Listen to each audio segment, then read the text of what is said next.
Alrighty then, ladies and gentlemen, welcome back to the Lenovo plus AMD The Rising in association with Vijay Sales. I'm your host, Blackjack. Joining me is my co-host, Babagusta, and we are here for the grand finals of this beautiful Rainbow Six Siege tournament for the South Asian region here at the Esports Club. It is going to be a fantastic day, a full best of five with no map advantage, no upper bracket, lower bracket stuff. It is a straight push through into a pure BO5. Folks, I cannot say in enough words how excited I am for this beautiful fixture coming up today itself. So before we get into the nitty gritty, Baba Gusta, how do you do on this fine afternoon? Well, I'm very excited, that is for sure, Jack. The grand finals, it's finally here. Monkey Hunters going up against Kira Esports in a best of five grand finale. The winner gets the crowned as the champions of the Lenovo plus AMD The Rising in association with Vijay Sales. It is going to be an amazing five matches. And talk about the previous semifinals, though. Starting off with the Monkey Hunters going up against Team Valiance 2-0, 7-4 on map Oregon, 7-4, I believe, on map Clubhouse. The same thing couldn't be said to Kira Esports though, because they had a huge competition between Valhalla Esports. Although it was a clean 7-0 on map Coastline, we did see Valhalla Esports go for an overtime 8-7. So here we are, ladies and gentlemen. This is it. The moment of truth is finally here. The grand finale, Monkey Hunters going up against Kira Esports. It's been a while since we've seen them. Jittery, Rattler, Sparko, Beat, and Sandy. Not even mention the side of Kira Esports too. Man, it's going to be one hell of a match, don't you think, Jack? Oh, it absolutely will be. You can just see the fact that we are coming in with this match, and we are all excited, folks, here today with this game. Monkey Hunters versus Kira Esports, a match that will be absolutely amazing. Let us have a look at the map bands that we have today. It is a best of five after all, so the picked maps will be very important. And here we have them on your screen. As you can see, Monkey Hunters will start us off with their pick on the map of Consulate, followed up by Kira Sports pick Oregon, where they, I believe, are going defense first. Monkey Hunters come back with Clubhouse on map number 3, which is going to be very interesting indeed. Kira Sports once again with the Villa leaving Chalet as the decider. Very interesting map decisions overall. Consulate, we have not seen much of that map at all, to be fair. So it will be refreshing to see Consulate back on the screen for us and for all of our viewers at home.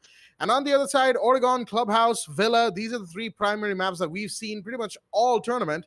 Chalet, we saw some of in the early tournament stages. Later on, we didn't necessarily see much of it. Hopefully, we can see more of it now, but that would mean today we'd have to go all the way to map number 5, folks, and that will put us, at a lengthy match, and that is what we are hoping for here. A lengthy match and a good one between both of these teams. Just to preface this, right, Monkey Hunters have been one of the biggest teams of our region for the longest time, and that is no exaggeration. They have been the team to watch out for and the team to try and beat for quite a long time now, really. It's only recently that they've not performed as well as they would have wanted to, and that too can be attributed to some unfortunate circumstances and whatnot, and SA Nationals not going their way, or maybe the playoffs, they couldn't quite get to them either. It's just a thing. It's like they've been in a slump for some time now, but looks like they might be back on track today, at least in this tournament, because they're here in the finals. On the other side, Kira Sports, I mean, this time around, does this team even need an introduction, right? Multiple SA national finalists, multiple times in the APAC playoffs. Even though, they and Mercenaries couldn't really go too far ahead, they still fought with all they had, brought back very valuable experiences, and have learned and grown with them as they have gone along. So they will have to use those experiences to the best of their ability, as will Monkey Hunters, to try and surpass them in today's game. Now, we did speak about the first map, Consulate. Monkey Hunters are going to be going defense first on the map of Consulate. Now, you know, a little while ago, if I recall correctly, Monkey Hunters, excuse me, the Consulate was considered a little bit of an attacker-sided map, and I think that is mostly the same statistically speaking. But I think Monkey Hunters have a good idea on how they want to execute on this map and how they.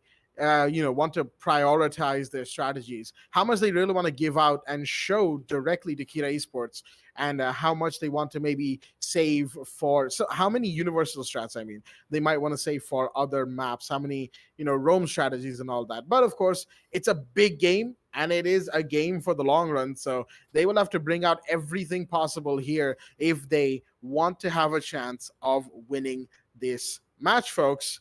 And it's gonna be a barn burner of a match, that's for sure.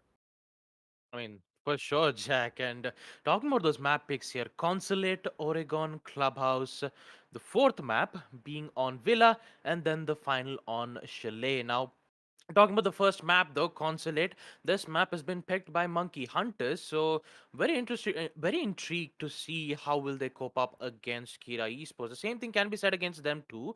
I mean, as I try to understand on who is better when it comes to you know being in map or being in map Consulate, I'd say Monkey Hunters can be able to take the first map and they are very confident about it. The same thing cannot be said to Kira Esports though, because most of the match that we've seen Kira Esports would be either on map Chalet, sometimes on Oregon and Clubhouse. But bringing in Consulate might be a challenging task for them, and trying to figure out what kind of size that they're going to be in is also a challenging one as well. Just like Jack said, it is heavily attacker favored, knowing that you have multiple amount of windows and also the garage wall. If you just open it out, the attackers can immediately have the access to go in for a plant. So a very difficult map for the defenders to be defending on a map like Consulate. But yeah, I'm quite interesting to see how Kira Esports will cope up to it, because they're the ones on attack, and Monkey Hunters will be the one on defensive first. So my question is, will they go with the traditional picks, which would be on the second floor side, or will they just try to mix things up and try to pick up the first floor teller side first, Jack? Oh yeah, I remember the last time we saw Monkey Hunters on this map. They loved going to first floor tellers and basement archives, and they just it like every other round they would just go back to it. Right? Hmm. They win the round. They go to the other two more traditional sites like lobby, like basement, and then back there instantly. It was funny how Monkey Hunters just absolutely would not want to emphasize on second floor at all. And since then I've sort of felt like Consulate as a map in general has sort of been falling away from favor in at least our region of Rainbow Six Esports. And then, of course, you have the fact that Monkey Hunters and several other top teams just simply don't like to go to second floor console site anymore. And there's the primary reason for that is probably because of the sheer number of windows that attackers can use so safely to repel and take out defenders, take out utilities. It's simply not a very viable site when you really look at it, especially once attackers start getting a rhythm going. And a team like Kid Esports, they won't need that long to get going. Really, as soon as they know what they're going up against, as soon as they see Monkey Hunter's defense, they will have decided on what to do, and they will have decided on how to go about it. So Monkey Hunters will have their task cut out for them, because they're up against a team that loves gathering momentum quickly and is very adept at it. But looks like, folks, we will find out exactly how this map is going to shape up, how map number one is going to shape up for both Kira Sports and Monkey Hunters, because both sides are ready and the match is live and going live on your screens right now. The ban phase for map number one is a go. The match is a go, as Monkey Hunters have the first ban of the day of, well, the whole day, the whole map, really. And the first attacker to be banned from the side of the defense is going to be Nomad. There you go. One of those operators you see banned every time you come to Consulate. It is no surprise to see Nomad banned here again, not just because of her universal strength and presence in pretty much all maps of Rainbow Six, but primarily because Consulate is a map where defenders need to sometimes run out to get an advantage on the attackers. And with Nomad present, it's going to be tough. Kid Sports, on the other hand, ooh. Okay. Buck will be banned from their side. I get it though. Verticality is another huge asset of Consulate, and Buck is a master of verticality, right? You still have Sledge, of course. You still have Jackal. You still have Breach Charges, all of the like. But Buck is one of the primary threats for basement sites, even for first floor sites. Verticality can be such a pain to deal with, and Kita Esports simply doesn't want to deal with that when they go on the defense. So it's a bit of a ban on the long term. In the meanwhile, Mira will be banned. Of course, Mira needs no introduction in terms of getting banned in a match, as will Valkyrie. So the defender bans stay standard. Nomad as well is somewhat standard, all things considered, but a little specialized to Consulate. And the Buck ban, not one we see often, but one that makes a whole lot of sense when it comes to this map. Remember, folks, Thatcher is still available, and of course, Jackal is as well. The usual bans will not be there for the side of the attack. Mira, Valkyrie, we've come to expect them. Valkyrie ever so powerful, and Mira, well, she's Mira at this point. She's known for getting banned before the match even begins. With all that being said, round one will be underway, and let us have a look at both the rosters that are here in the lobby for us today. From the side of Kita Esports, we've got a Turv, Rhymes with Buck, Envy, Slayer, and Deathmer. And from the side of Monkey Hunters, we've got Sparko, Jittery, Rattler, Sandy, and Bait. As Basement, Cafeteria, and Garage will be the first side of choice with a 6th pick into the Aruni from Jittery. Round one is underway, and I've kept the man for the mic long enough. Baba Gusta, take it away. Thank you for that, Jack. And ladies and gentlemen, let the games begin. Kita Esports on attack, Monkey Hunters on defense, Map Consulate, round one, Basement, Cafe, and Garage. Oh boy, Monkey Hunters, best of 5. And I would say that it would be their greatest weakness, because if they don't, and I say if they don't win most of those rounds, and if we reach the final map, there is high likely a chance where Monkey Hunters might lose their momentum. Do you remember, Jack? Most of the Monkey Hunters matches that we've seen in a best of 5 always ends up in a final map where either the opposition would win out. So I'm very worried about them, especially when it comes to their endurance game. But hopefully this time, Monkey Hunters are well enough and prepared for the situation like this. Knowing that this map is Consulate, it is Monkey Hunters' map pick and also their hometown. So technically, Kita Esports will be the one facing the music. This time we will see Deathhammer bringing in the Sledge, knowing that the Buck has been banned.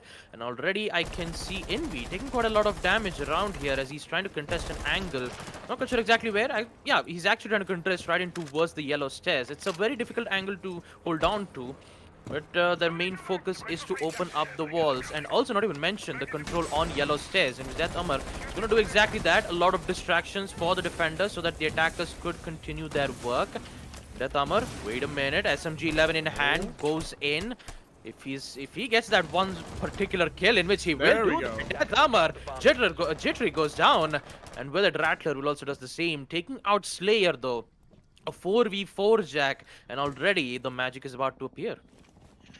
That may just be the case. Wait a minute. Rattler, he was playing so close to the yellow stairs door right there. He's got diffuser drop as well. That kill on Slayer proved to be absolutely huge as Deathhammer makes his way towards Piano. Gotta be careful of the vending machine. He sees the legs of the smoke, but can't quite take advantage of the verticality that he is establishing right now. More poke holes being made, more areas being opened up as a grenade will go down, but will it find anyone? No. Sandy, in the meanwhile, I can just see, has taken quite a bit of damage. Not sure where exactly, but Envy, wait a minute, that spark off the board. Huge drop again, but he's going to take some damage from below Spiral, and the aggressor will fall back. That was Rattler once again. He's all over the place right now, Rattler, as he is just trying to contest as many angles as possible. He needs these players gone, and he needs them gone quickly.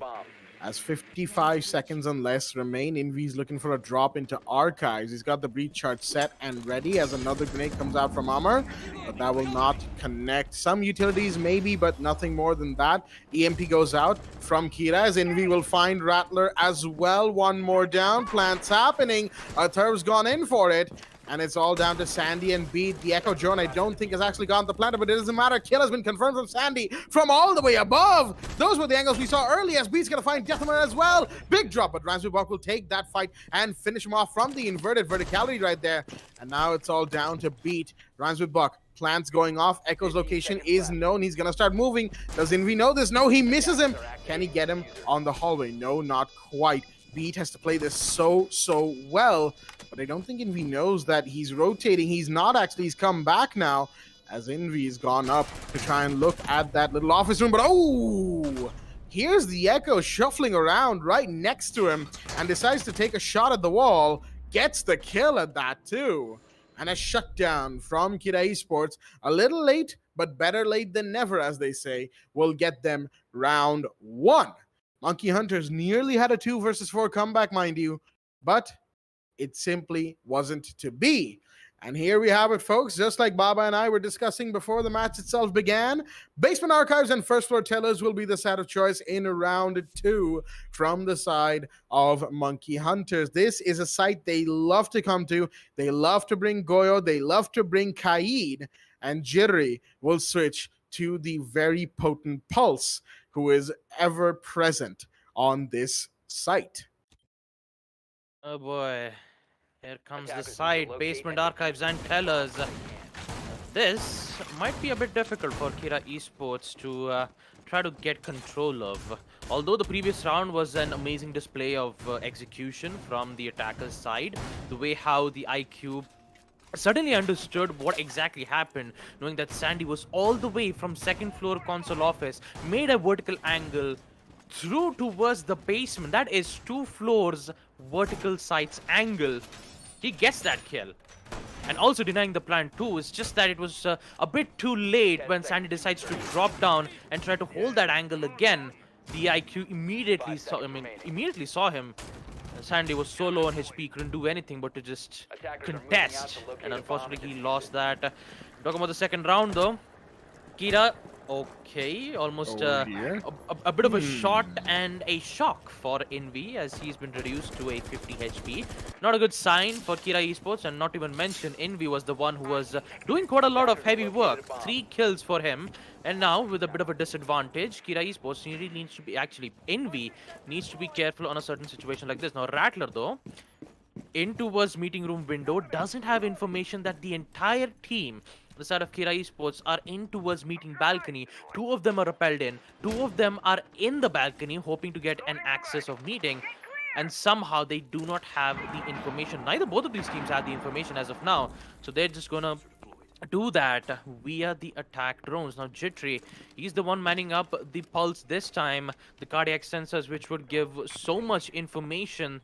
Unfortunately, he's not going to be able to find one though, because Kira Esports have kind of figured out that if you just push in towards Visa, it is technically a death trap. So in order to counter it, they don't have any other option but to have access on second floor console office instead. Slayer, again, he knows that Rattler is so close in towards the bathroom side. He's just waiting for that opportunity. But that C4 comes in, taking out Buck. Can he get a second? No, it's Slayer to get that refrag. Rattler goes down. And it's a 4v4. Again, the man count is equalized. The only difference is Kira Esports have the entire second floor, except the site on admin office, in which Monkey Hunters desperately need it. Because if they don't get that control, and when that execution comes in from Kira Esports, it will be a post plans. And talk about it, they are going to do exactly that. They have the control now. The admin office given away to Kira Esports. How will this work out? They still have one more C4, I believe. Actually, they have 3 C4s, one from Jittery, Sandy, and Beat, in which one of the C4 has been expended. What is going to happen around here, Jack? 50 seconds remaining. Push needs to happen. Will we see a plant, or will we see a victory from Kira Esports? Well, that pre-fire was certainly very close for Slayer, but unfortunately he couldn't find Beat, who's still taking damage, mind you. He's low and he's going to get taken down. That is a Thurf taking the kill. As Sparko comes in with the UMP, finds a big one. That is Slayer gone once again. Diffuser is being traded hands in the meanwhile.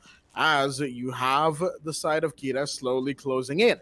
They have to be careful, mind you. There's two C4s and a Sparko on the prowl who's going to find Envy. A third's gone for the plant. In the meanwhile, will it be denied? I don't think so. Plant's off. It's a post plant, just like you said, Babagusta, as now in the post plant. 40 seconds remain, and Death Thumbers come up from below to avenge his teammate. A third's going to be down from a C4. In the meanwhile, that's Jiri's C4. And that's going to leave Sandy C4 still available and still active. Can they get Deathhammer before requiring to use that? No, not quite. Jittery ran up Visa stairs, trying to see if he could get some for himself, but unfortunately he was not able to. C4 goes out, will not connect. However, Sandy doesn't have much to do, doesn't have much intel. He has to find the diffuser, and he does, but it's too late. Already 7 seconds, but no, all he can do is bait the counter defuse and try and get Deathhammer, in which he will not be successful. And the round will go the way of the attack. Very good early round, I will say, initially speaking, from Monkey Hunters, but the mid to late round was where they really unfortunately messed up. Sparkle just about was saving it for them in that 3v3 situation, but not denying the plant was where things started to turn. Deathhammer going up to second floor, finding both FBI defenders, the castle and the pulse, was extremely influential in swinging the round back in Kira Esports' favor. And after that, well, there wasn't much else to do. Just wait for Sandy to try something. And Sandy tried a few things. Unfortunately, he was unsuccessful in all of them, most of them, generally speaking. And the round went the way of Kid Esports. About as simple as it gets, really, in terms of a breakdown of the round. But yeah, this speaks to, just how much Monkey Hunters, number one, they love the site of Basement Archives and First Floor Tellers, and how it's not always as successful as they want it to be, even in rounds where it really looks like they should be able to take it. That last round, it really looked like they should have been able to take it, but unfortunately, it just wasn't to be. I think there was a little bit of a lack of intel. Maybe, I don't really know what could have gone wrong, but there was something to do with intel and definitely a little bit of coordination issue, I think, that costed them the round in general. Now, as for, the smaller stuff, the stuff that counts in a moment-by-moment basis, I can't really say because I'm not necessarily privy to that information, folks, just yet, that is. Round 3 underway. Basement Garage, the side of choice once again. And you can see, just like we talked about, Monkey Hunters and their hesitancy, if you will, to go to the second floor site. Even first floor, for that matter. They just simply have not gone to the sites that have plenty of windows. Even though you could say that Basement Archives and First Floor Tellers does have plenty of repellable windows that can be used against defenders. So yeah, it's a bit of a give and take for that one. But mostly they seem to like the basement areas quite a bit. That's what they're showing us so far. Talk about showing it so far, Jack. Monkey Hunters definitely not looking in a good mood. 2-0, in which two of them is in the favor of Kira Esports. And talk about Monkey Hunters, though. Sandy and Jitri, Rooney and the Mozzie in second floor. Just trying to get an early, trying to get an early kill here. Unfortunately, talk about Kira Esports. Everyone is very, very committed to a site on Basement Garage. You can see every players are just waiting for that, waiting for that breach to happen so that they can slowly make their way towards the site. But unfortunately, it will be halted because of the Rooney gates. The only problem is interestingly enough, they don't have control on piano, nor they have control on yellow. What exactly is Kira Esports thinking right now? If it's an execute, then I believe Envy will be the solution to their problem. So if Envy gets those 2 kills, if Envy eliminates Sandy and the Rooney, then that means Kira Esports is free to push in towards the site. All they have to do is just wait for the smoke gas canisters to dissipate, let Envy do his work, and also Death Amar if things go south, and then they can go in for that push. Unfortunately, that will work out well for Kira Esports without the roamers taken care of. And talk about it, Envy is also started to take care of him as well. Jitri has gone down. A 4v2 where Kira Esports is back in the lead again. Sandy and Beat needs to cover up the site. And Envy, my god, he is been terror for him. Beat goes down as Sandy is the last man standing. The Pete and Roni, the entire side control is in the hands of Kira Esports. Poor Sandy couldn't do anything much more about it because he is cornered in every single location. and with it, he will be forced to go in for a post plan. Sandy, well, unfortunately, won't be able to win that gunfight against Envy. Looks like we'll see Kira Esports win yet another attack round. That is 3-0 in favor of Kira Esports. What's going to happen next here? Keep that in mind. This is Monkey Hunter's pick, and it's not going well. 3-0. They've won Basement Garage twice, and Monkey Hunters has made a decision to go it for a third time. Okay, I'm quite worried for Monkey Hunters right now, Jack. 3-0. It's kind Mhm. of like the same repeat on what exactly happened between Kira Esports and Valhalla on the map of Coastline. 6-0 in the first half, winning every single attack round, and it was a flawless victory in second half, giving not a single victory to Valhalla Esports. And this, I'm afraid, can be the same repeat to Monkey Hunters unless and until they do something about it. Now, the thing is, right, this is a best of five, of course, which means Mm-hmm. there's a little bit more room to work with, a little bit more freedom of space, if you will, for, lost rounds and all of the like, versus a BO3, and definitely more than a BO1, right? Yep. And while I understand that, and also another thing that I just remembered, that I think one of the times we saw Monkey Hunters come to, this, to Consulate, if you will, it was like what? It was a weird situation. I remember them going to Garage and that other Archives Teller site very frequently, mixing in like lobby just the one time. And oh, was that an attempt at spawn peek? I think that was jittery. Good night. That's not going to be a good way to start the round at all, with your Rooney going off early. Ouch. But yeah, going back to the point at hand, if I recall correctly, Monkey Hunters were what, 1-5 down after the half, because they kept going Basement Garage, they kept going to Archives Tellers, and then as soon as they went on the attack, suddenly they managed to turn it around with 6 straight rounds. I remember that happening. Maybe not 6 specifically, maybe it was overtime, but they actually managed to win that game from like a 1-5 situation. It's been a few months, so I don't necessarily remember all the specifics, like who it was against and all that. But what I'm seeing is a very similar Monkey Hunters to that game, where they are sort of, they're losing rounds on defense almost as if they want to, go to these sites and see what happens for themselves. It's almost like they're experimenting with, excuse me, with these sites. And I'm not sure if it's the same situation today. I mean, you would have assumed, right, that after that one particular match that I'm talking about, oh, what a shot right there from Sandy. Can he confirm? No? Okay, there we go. He's got the suppressor on. That didn't even allow him to kill a third at that distance with the pistol. Wow. All right. But yeah, one important kill does go down. The grenade goes in, but no, doesn't quite find him, Deathhammer. Oh, very nearly, though, very nearly. As, wait a minute, Sandy's going to find one more. That is huge for the side of the Monkey Hunters, but can he find one more? He's going to peek out, but no, a little too aggressive on that one. As Ramsey goes down to Sparko. In the meanwhile, it looks like Kira Esports might actually be facing a bit of trouble right now after 3 straight rounds of initial good play. Monkey Hunters seem to be knowing exactly what they're dealing with here and now, and they're making changes as and when required. Envy's got to be careful on yellow stairs. Does he know that the Melissa's here? No, he doesn't. He did, sort of figure it out at the end, but it was too little too late. And now it is all up to Slayer, the last one standing, the ace outside of the garage breach. He can't even go in without taking damage, and he will go in, takes damage, and then gets killed by Rattler. And well then, that is going to be Kira Esports finally losing a round. Monkey Hunters have put themselves on the board, ladies and gentlemen. They are now 1-3 down instead of being 0-3 down going into the 5th round.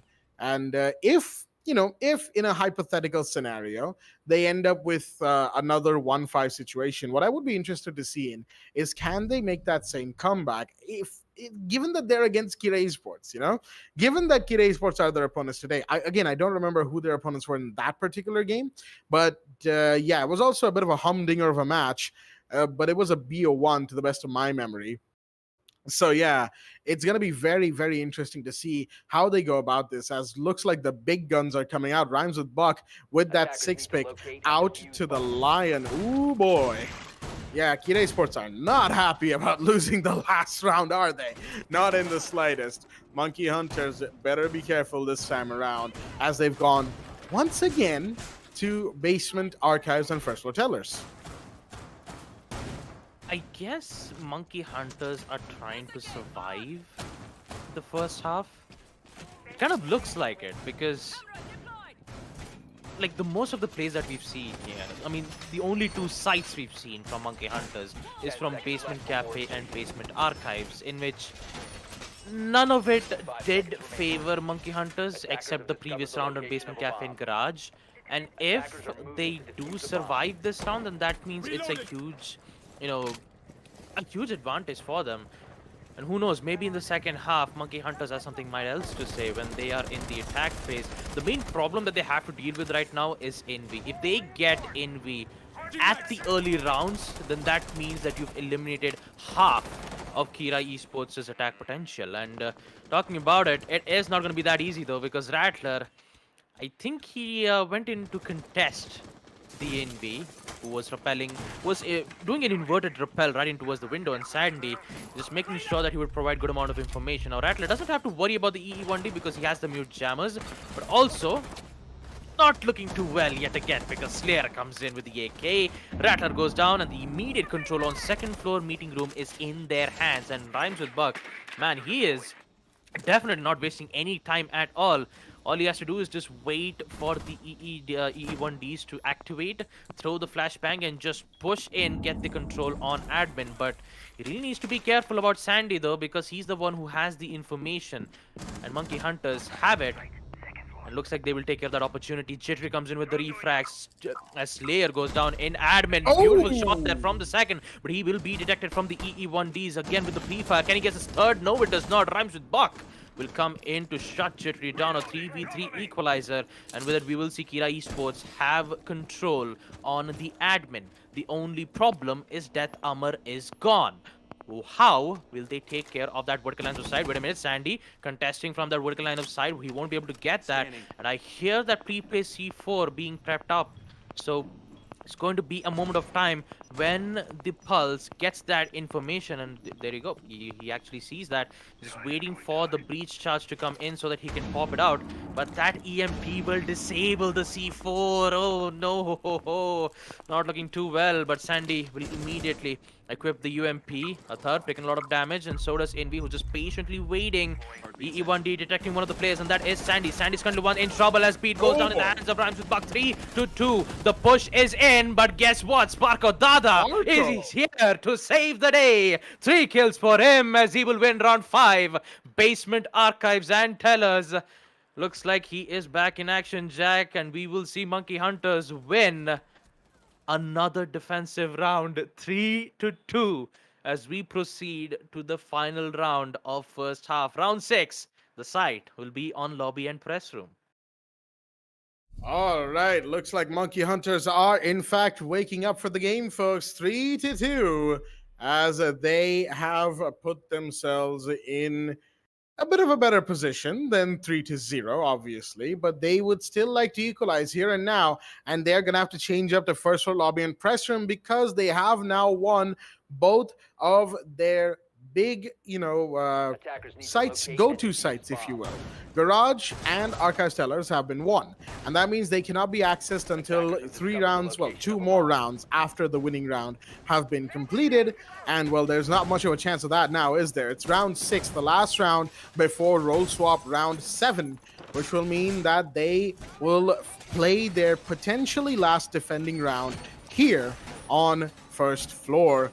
And as we all know, lobby is a little bit of a difficult site to hold, generally speaking. You need good presence on second floor. You still need a little bit of presence on first floor as well. The Echo's obviously going to stay downstairs. Probably, excuse me, they're probably beat as well. Although knowing him, he might want to go out and roam. Maybe Sparko would stay inside. He might like that. He generally rotates towards the red round. End of the round. What is red round? Okay, end of the round. is when Sparko likes to rotate out and do some crazy stuff. But right now, he's going to be towards Visa from the looks of it. And just hold down the fort, maybe? No, I think he's hunting for drones to like deny intel to the side of the attack as and when required. But so far, no drones have come his way, so he's going to move on around and go on his merry way as the rest of the attackers get their drones up and moving around the map as well. Alibi's Prismas will, of course, be detecting attackers as they go along, as it seems like the Sledge has somebody in his sights, but Envy, he might just have a... No! He only knew where the Goyo was, not where Jittery was, and that's going to be a big kill as Jittery pounces on the opportunity. Can he get the second, though? No, the Thatcher comes in, and so does Rams with Buck, the Lion, and the Thatcher. Coming in with a double, a big double indeed. Jittery and Sandy off the board, and suddenly the situation has turned. Envy going down is definitely going to hurt Kid Esports, but not as much as Jittery and Sandy going down for Monkey Hunters. They are extremely influential for this team. Sparko has been leading the kill trade so far, but those two are the ones that play for the longest and get, you know, the most sustained damage over time. As a Thurv is trying to find one, he just about will, finds Beat before the prone could go off, but Rattler will come back to get a trade. And wait a minute, Sparko's here with the late rotate, but Rhymes with Buck will shut him down before he could get another one, and the diffuser is with the Lion, so he's gonna have to be very careful about this. It's all up to Rattler. 1v2. Staring down these final two. Wait, he's gonna see the Lion, but no, misses his shots. Not like this, Rattler. No! Whiffed his shots on the Lion, got detected by the E1D, giving Rhymes with Buck more than enough time to turn around and finish him off and finish off the round. Oh, he would have had it too. Just a little bit of patience maybe, and just a little bit less, missing shots. But unfortunately for him and the rest of Monkey Hunters, that was not the case, and that means Kid Esports will be 4-2 up going into round 7. Big advantage, but they are now on the defense against what I assume is a not quite happy Monkey Hunters. Oh boy, not quite happy, and now I actually kind of understand why Monkey Hunters, decided not to pick second for console office, because most of the attackers push will be in yellow stairs, and no matter if you have a Jaeger on your team, the number of projectiles that you can block from ADSs has been limited from 6 to 3. So having an access on yellow stairs is way much more easier for the attackers, because all they had to do is just throw flashbangs and grenades, or even hold an angle. So going on second floor console office is a very risky pick as of now, and that's mainly the reason why picking second floor console office is not a good idea for them. Not even mention, you have so many angles, even on spiral, even on the windows of console office. Not even mention the connectors window, in which the attackers have so many angles, and the defenders would get confused on certain moments like these. So second floor console office, not a lot you'd get to see on a map like Consulate, but it is good to see sites like basement archives and tellers being brought up, because it limits it. It's just the site, especially on basement, especially on the first floor teller site, doesn't have much windows. It's just you have good amount of covers for the defenders to hold their positioning, and this is exactly why you get to see Sparko, who was currently hiding in spiral stairs, gets that 3 simple kills in towards the hallway of Visa window. So the only question that I have about Kira Esports is, can they handle the lead now that they're in defense and they've decided to pick first floor lobby as their site? And talk about Monkey Hunters optics, we will see Beat bring in the thermite this time. No Hibana, no Ace, but just the thermite. So if they do have to open up the walls in towards the bathroom, it's not going to be an easy task for the attackers, especially Pete open it up. But wait a minute, the rush is in here for Monkey Hunt, as they're already inside the building, as we will see Jittery taking in the charge. There you go, the first kill comes in, and so does the EE1D. So many pressures from Monkey Hunters, and Beat is already in, going in for the plant, but Slayer is already here, ending Jittery's life. But there you have it, the denial comes in from Beat, and he's going to go down, and so does Beat. In the hands of Rhymes with Bug, a 3v3 where Sparko is here for the cover, making sure that the yellow stair is still his domain. A third with the UMP yet again to take out Rattler, a 2v2, make that 1v2 as Sparko comes in with a triple kill. It's been a long time since I've seen Sparko make such plays like these. But can he make this play once again? No, it's going to be Sandy to get the final kill, eliminating a Thurv. And what a way to see Monkey Hunters just doing monkey business, and somehow we will see Monkey Hunters win the site on first floor lobby and press room. Definitely, Kira did not expect it to see that rush, and evidently they will win it. 4-3 is the scoreline as we proceed to round 8. What will be the site for Kira Esports? That's a big question mark. Looks like they will head in with the same side yet again. First floor lobby and press room. What is gonna happen next? I have no idea, Jack. I have no idea. I think this was to be expected from Monkey Hunters, though. You know that as soon as it's first floor lobby and press room, there will always be a really, really high chance of a rush from either side. Well, I say either side, from either team, depending on who's on the attack, of course. And Monkey Hunters, well, they're no strangers to rushing around when it comes to this site. As they say, you know the rules, and so do Monkey Hunters. So they're never gonna let you down, if you will. Never gonna It's turn round 8. around and desert us. Definitely, or desert the strategy of rushing the lobby, as it were. Exactly. But round 8. We'll see us go back to lobby from the side of Kira Esports. I mean, understandable. You don't really expect a rush first things first from the side of the attack after they're 2-4 down going into round 7, right? You don't really expect that, and I can understand why they want to go back, because they want to actually test it out. But wait a minute, that spawn peak already. All right, Rattler, hello. That is a big one, and that is from Envy, the Doc. There we go. Good old Doc spawn peak. I'm surprised he didn't steam himself up for that one too. But yeah, good stuff to take out Rattler early. He's going to drop down to lobby already.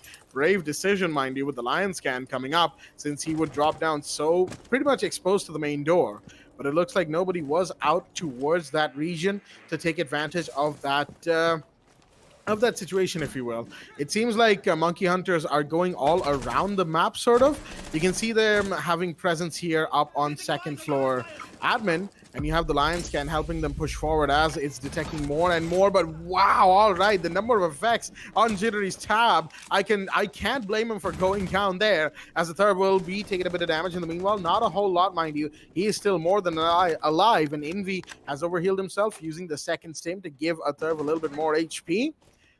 But that's going to be all for the time being. He needs to save that last one for potentially himself or any teammate that gets downed, as Beat and Sandy still stuck towards the admin area. Don't really know what to do here, it seems.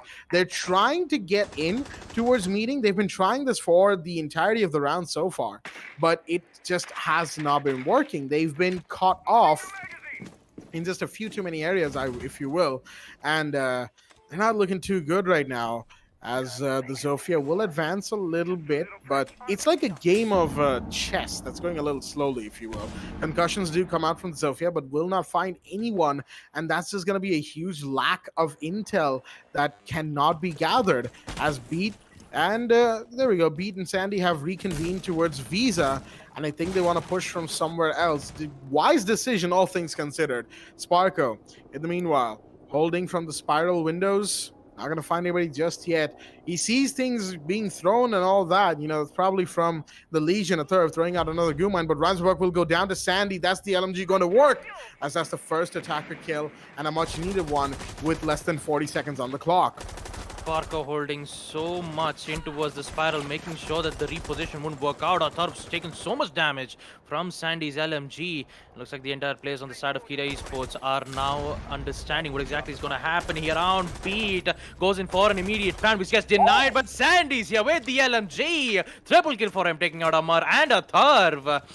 Looks like things are not going to go well around for Kira Esports because they are down to 2 men. Sandy really needs to be careful on towards meeting. And that's exactly what Slayer is going to do, a 2v1 where Sparko, the in-game leader, unfortunately won't be able to clutch this one out this time. This time we will see Kira Esports win Round 8, first floor lobby and press room. And looks like we will see Kira Esports be in the lead 5 to 3. I would say that it would have been better if Beat had a hard breacher like an Ace or a Hibana so that they could have at least opened up the long desk. Maybe if they had multiple angles forcing the Mozzie to not stay in that corner, or if they could have just made a lot of distractions right from the meeting window, it could have worked out well for Monkey Hunters getting the control. Not even mention Sandy, who was slowly making his way from the main entrance when he actually got that triple kill. He could have had the option of rappelling in towards the piano window and going for the plant, because you already know that there's already two players in meeting. They are holding the vertical lines of sight, so maybe planting in from a different spot would be a good idea, and that's exactly what Pete did.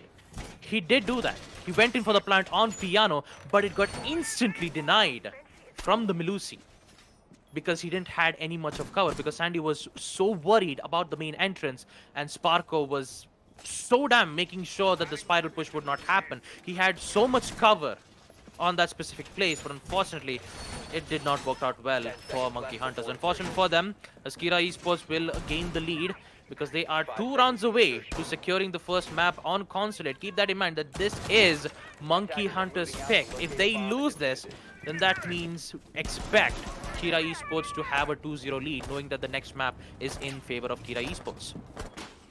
Yeah, there's definitely going to be a lot of work to do for the side of Monkey Hunter. Still 2 rounds to equalize at least, while Kira Esports only need 2 to win it out from here.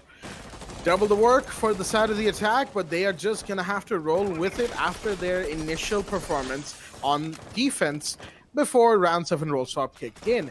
And even then, the round on attack that they did win was a big rush. Round 2, i.e. round 8, excuse me, was quite close for them.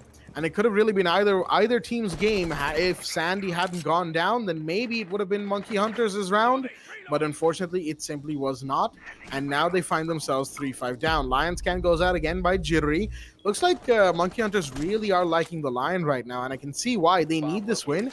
And they need a couple of rounds to go their way, regardless of what the situation is. As Sparko will start things off. A good start as well. Envy off the board, as that's going to be the Doc taken care of. Much needed kill for that, for the team as well, as we move to the minute 44 mark. About minute 40 mark, Jack. I believe the reason why they picked Lion is they've already droned out the exact site. They know where exactly the defenders' positionings are.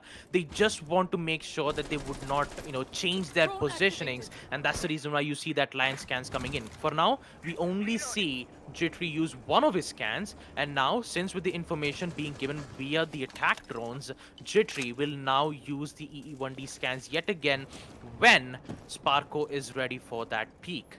For now, it's just the waiting games. They're just prepped and ready for the angles, but it's not working out too well for Rattler though, because Rhymes with Buck comes in to take him out as Sparko comes in to take out a third. The side being on second floor meeting is not going to be an easy task, as another EE1D comes in. This time, the man count advantage is still in favor of Monkey Hunters. Kira Esports are definitely holding their ground, knowing that the entire admin control is in their hands. No, not good. Amar and Buck comes in. Sparko Beats goes down 3-2, where Monkey Hunters needs to figure out another solution.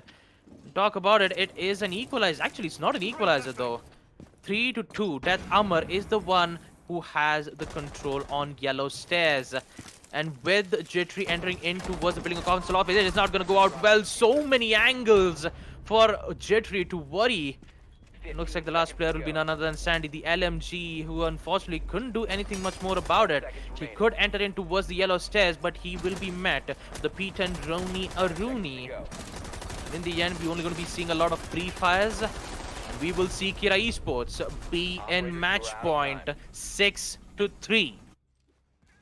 Huge mistakes being made around from Monkey Hunters, and even with Sparko getting all of those recoveries, it still wasn't enough. And when they saw B taken care of right from outside console office window, I'm just still surprised that Kira Esports still contests the angle right from connector. Where is the connector rappel from Monkey Hunters? Yes, I did saw one of them And when that happened, what exactly happened after that? I'm just still confused as to why Monkey Hunter started to lose players over and over again because they couldn't had connector under control, and because of that, not only they just lost beat, but they even lost, they even lost. Jittery at that point too when he was entering in towards the building. They even had Yellow State's control.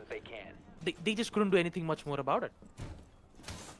It was pretty much on terms with a complete shutdown from the side of Kira Esports, if you will, folks. And Monkey Hunters are definitely, definitely a little worse for wear right now. They've been through better, but unfortunately, today seems to not be the case. And yeah, Consulate. Oh, I did see in the chat. I believe it was Music J in the chat who put it in that I was here when Monkey Hunters were undefeated on Consulate. Who remembers those days, man? Those were something else. Uh, Right now, music Monkey to my ears. Hunters, yeah. Right now, they are just staring down the proverbial barrel, if you will, trying not to give away map one to Kira Esports. Now, it could just be that they plan to take maps 2 and 3 straight, but even then, that's a very, very big gamble to take. Why would you take a gamble like that in a best of five, letting your opponents take momentum in match number one, in map number one, excuse me? This is not a good way to start things off. Breach is going to come out from B. There we go. Thermite exothermic charge on the wall. Number 2 as well. He's going to get everything taken care of nice and quickly. The gas grenade is going to come in from the smoke. That's a third trying to deny entry from the side of the attack, but not anything from it just yet. All he's done is block off lines aside, taken a few pot shots, and waited as Envy's got a C4 waiting in the wings, but he's also making a line of sight. But he's got to be careful because Rattler's on yellow stairs right now. Does he know that he has somebody inside a piano? I think he does. He's just waiting and watching the angle, and you can see that there's a little bit of intent behind him doing that. Gonna send out a Rotero drone to see if he can flush somebody out. No, that's for utility on the yellow stairs. All the barbed wire, maybe even an ADS or two, gone thanks to Flores's pesky drones. Minute 40 on the clock. And Monkey Hunters are just about making headway towards site, but with Envy going down, that's a good one from Sandy, as he just opened up the piano window. That gave him the angle he needed to take down the Melusi. Big drop, but Slayer is still here, ready to make a huge play for his team. And that is something that Kira Esports may end up requiring, and that's why he needs to stay alive for as long as possible for him. More Rotero drones coming in. You can hear them just straight up. Oh, Slayer's actually going to push out and find Sparko. I don't think Sparko quite expected the push-up to come in, but no, caught on the yellow stairs. He's going to get taken down by Rattler, who pushed in at just the right time as Beat now outside the breach is very watching. Oh, wow. All right, then. That's going to be one more for him. Just about saving Rattler there, too. But he's being contested from pipes. That's Deathmer to try and take a kill. No, not quite. It's only him and runs with Buck, mind you. And there is Sandy to come in with the LMG. Runs with Buck is going to come in, shut him down. Finally, it's shut down two. Wait a minute, that's a double down. That's going to leave Jittery the last one standing. Oh, no. He has revived one. Can he get this kill? Is it going to be Rhymes with Buck's round? A flashbang comes in. Shots are fired, but Rhymes with Buck is still safe. He's still in the map, folks. He's still in the round for his team. He's on the shield, waiting for something or the other to help his team. But no, he's going to find Rattler, and Jittery's going to have to go for the plant anyway. Can he get the bait in time? He's got Beat for cover. He's got the revive off on everybody. And there we go. Beat for the cover will, in fact, allow Jittery to be safe and for Monkey Hunters to not lose map one just yet. 6-4. And oh boy, that was a close round. If those two downs had been confirmed on, at least one of them, by Rhymes with Buck, then that round would have gone very, very differently. Ooh. Ooh, my goodness. That was almost a round where Monkey Hunters could have lost that. Oh, man, it's all thanks to that flashbangs that forced Alibi to fall back from the yellow stairs. If that flashbang wasn't there, and if he did get two of those players from yellow stairs, that would have been it. Kira Esports would have got the entire map on Consulate. And just like Music J said, this map has been undefeated for Monkey Hunters. And Kira Esports is an expert when it comes to breaking. We've seen Kira Esports make numerous amount of upsets against Monkey Hunters, in which I don't even know. Like it's there are so many instances where I still remember way back, and Kira Esports being like a thorn to the opposition side. It's so difficult for them to contest. And with Envy being so dangerous, where he just keeps getting kills over and over again. Not even mention Death Armor. Such a difficult, task for Monkey Hunters to make a comeback, especially when it is a 6v4 and the site is back on first floor lobby and press room. This time, we will see Beat bringing back the Thermite. Again, just like I said, Hibana or an Ace would have been better to open up the long desk, but they still want to stick with the same plan. And talk about the same plan that has exactly happened when Jittery made in to go in for that push in towards the admin. He was stuck with a Legion Gomine. He was stuck with the Melusi's Banshee deterrence, and when he pushed in, Slayer was there to get that first kill. They have to be careful about those. And how would they do that? With the help of Rattler's EMPs. If Rattler just throws the EMP right at the doorway, that would disable every single utility that they see. No! Oh, Envy! God damn it, dude. I was about to... Well, there goes Rattler. I seriously don't know what's going to happen next for Monkey Hunters, because getting the control on meeting is a no-go. But still, Sparko will try to make some sense around, because he has the control on the long desk. Jittery is the one who has the control on long desk, and so does the angle from Sparko, who's just making sure that the rotate wouldn't come in. Athar, oh boy, so low on HP. Really needs to be careful around though. He will make sure that he'll be able to take out some of the utilities, but damn, this is... at this point, I have no idea what's going to happen. The prone pick is still in. Jittery really needs to be careful. He doesn't have the information just yet. And the mute jammers, which has been delaying so much information game from the attackers' drones. And now they are starting to lose a lot of time. Meeting control isn't still in favor of Monkey Hunters. And I'm afraid if they don't get that control, I would say that Kira Esports will get this map under control. Slowly but surely, there's a good chance of Kira still maintaining control here, and you can see it from the way that they've positioned themselves. They know where the Monkey Hunters are coming from, and wait a minute, that push from Slayer, wasn't there somebody on the meeting window? Yes, there is. The absent repel won't come in. What a shot! Wait a minute, that support, excuse me, I assume Slayer took that kill. No, it was a third who found Beat, and Slayer's gonna find Sandy as well. One by one, they're all falling. It's all down to Sparko, who was last seen on that spiral window. Folks, what a collapse from the Monkey Hunters. They tried something or the other, and it failed spectacularly. And now it's all down to the man, the myth, the legend, Sparko. He needs to find a few players, or at least get the plan down, do something, because his team is in a dire state. He's going to find one. That's going to be a third, the one with the lowest HP. He's still got a full health Doc to deal with. He's still got a full health Mute to deal with. And then, of course, Slayer, who loves his aggression. But wait, Sparko, triple kill. Is he going to get some more right now? He's got the SMG in hand, pushing in towards Piano. Slowly but surely, he might just find rounds with Buck. Will he, though? No. Buck goes prone just in time, gives himself the advantage, and takes the win. And that, Kira Esports will be the first map winners. That is right, Consulate, which was, just looking back at my sheet right now, folks, Consulate, the map picked by Monkey Hunters LFO, has been won by Kira Esports, setting a dangerous precedent for the side of the Monkey Hunters, because this 7-4 will go a long way in hurting Monkey Hunter's chances in winning this match. It was their map, their chance to take advantage, and unfortunately for them, they will not have taken that opportunity. Oh dear. Baba seems to be cosplaying John Cena right now for some reason. I guess we'll get him back when we do. Baba, you still with us? Nope, I can't. Nope, I can't hear him either. Well then, looks like we have some technical difficulties, folks.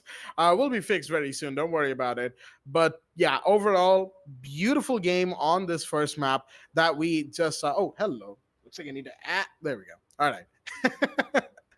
Okay. So enough jokes. Beautiful game number one from the side of both teams, really more so from Kira Esports than from the Monkey Hunters. As we, just wait for map number two, I guess. We will, of course, go for the highlights in just a second here, folks, to talk about where things could have been better. And really, Monkey Hunters, it all starts with their decision making in the first 3 rounds. Like, I understand Basement Garage, that is a very dependable site, but even then, they were taking some rather bizarre gunfights and their choices were a little weird. And even on round two, when Atharv was planting, we didn't see any of the C4s from the Pulse or the Goyo go out. It was after the plant happened. It was sort of weird. They were like not really coordinating well. They were sort of all over the place and yet nowhere at the same time. And even then, by the time they started waking up on the other side of role swap, some would say it was a little bit too late. And as it turns out, that was 100% accurate. Even though we did see them take a few rounds, for instance, round four, which did go their way thanks to some beautiful shots and beautiful peaks taken by the team and, of course, by the individual players. They were just doing good work overall. And the contest was good, I will say, for Monkey Hunters, especially once they started, really bringing themselves in. The contest itself was very good. But unfortunately, they were also really out of it in other crucial moments that did not help them win the match the way they would have wanted to. And once Kira Esports went to defense, well, we did see what happened in round 7, right? The big rush into site, just completely taking care of all defenders, within sight. And that was beautifully orchestrated. Even though a little bit closer than I think Monkey Hunters would have wanted, it didn't matter. It was well played from the side of the attack. Kira Esports came back with a couple of rounds going their way, leaving Monkey Hunters with very little wiggle room.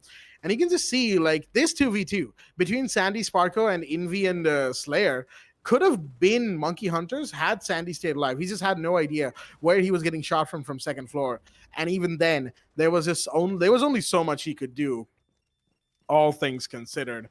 Going into the match point round, of course, this was a big round for all involved, as Rhymes with Buck pretty much had a full monopoly over sight, but unfortunately, he was too apprehensive about the last player standing to really push out and try and get a kill or two for himself. And, well, we saw what happened after that.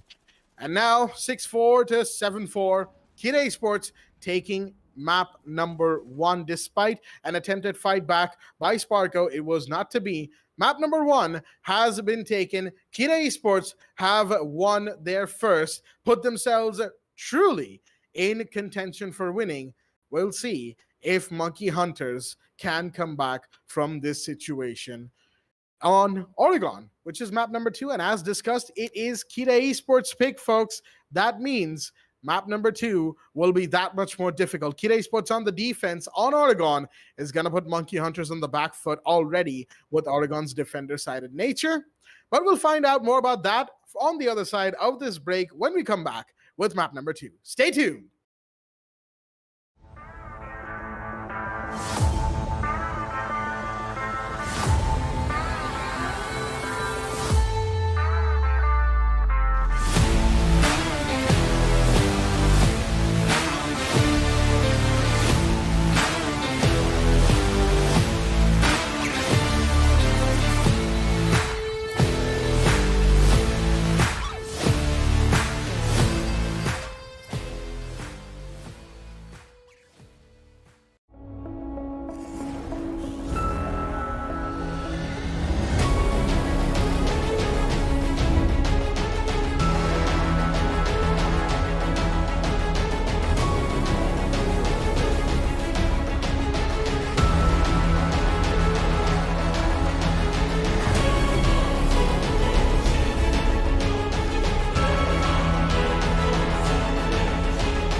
Alrighty then, ladies and gentlemen, welcome back to the Lenovo plus AMD The Rising in association with Vijay Sales. I'm your host, Blackjack, and we are here for the map 2 of this beautiful game of Rainbow Six Siege here at the Esports Club. If you're wondering about Baba Gusta, well, he is on his way back, actually.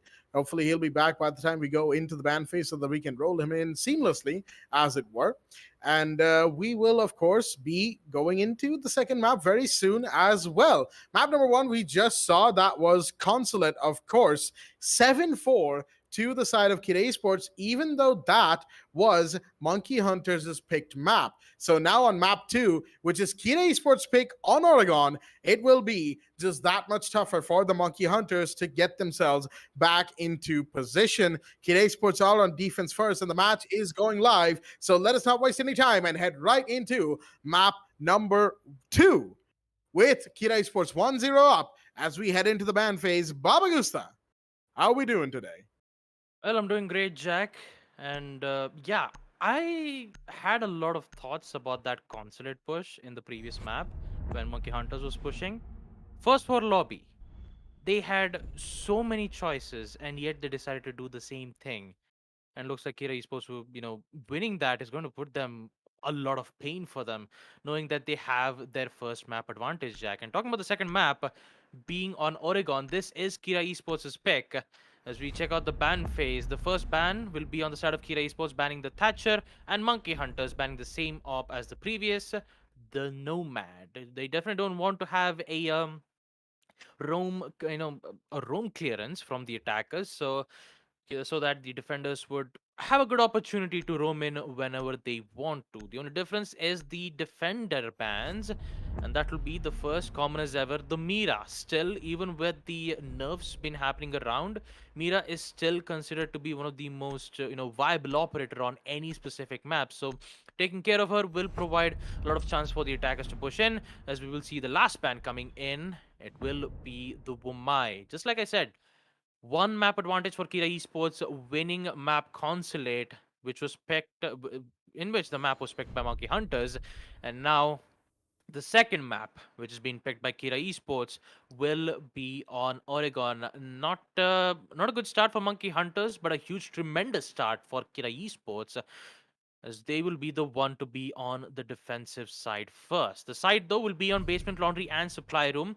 We will see Flores being brought out on the hands of Sandy, because obviously you need to, take out those deployable shield, the, Kite's electro claws, in which it shouldn't be difficult for them to eliminate it, but it's much more of a good solution for destroying utilities, except instead of using projectiles instead, which gets caught off from Jaeger's ADSs. So a lot to think about for Monkey Hunters, because they need to win this map, or else you're going to give a map point for Kira Esports, because they only need 3 map wins on a best of 5. And Monkey Hunters, if they get a good start on map Oregon, then I believe that map 3 will be even more interesting. As I give my mic back to Jack. Well, yeah, map 2 over here is going to be very interesting indeed, with us starting off on basement, laundry, and supply room from the side of Kira Esports. It's going to be fairly intriguing to see how Monkey Hunters go about applying pressure to them, because, mind you, like we said a couple of times now, a fair few times now actually, Kira Esports are 1-0 up. They took away Consulate from Monkey Hunters. That is how strong they are feeling right now. They are definitely feeling very, very strong. But will they continue to do so for the remainder of this game? Even if they win map number 2, they still have to go through a whole third map before a winner can be decided.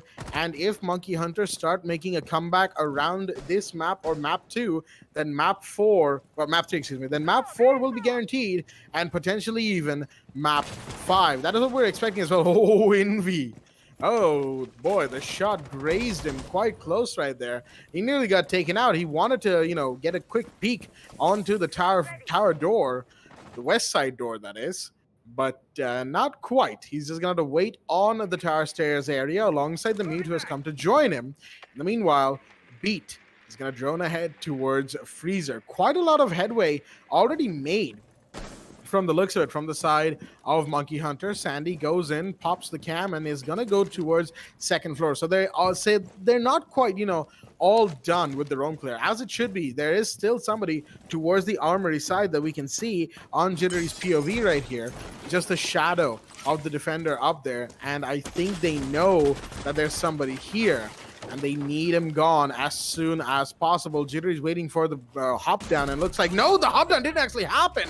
Deathhammer used the breaching of the hatch as a distraction and took down Sandy as a result.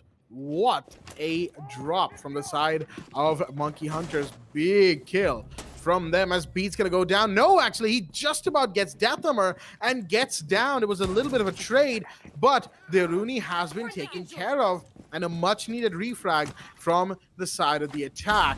4 versus 4 with Beat admittedly a little low on HP, so when he goes around to break any hatches, he's gonna have to be careful not to get shocked too much as he gets set and ready with the required, with the required power tool in hand. There we go.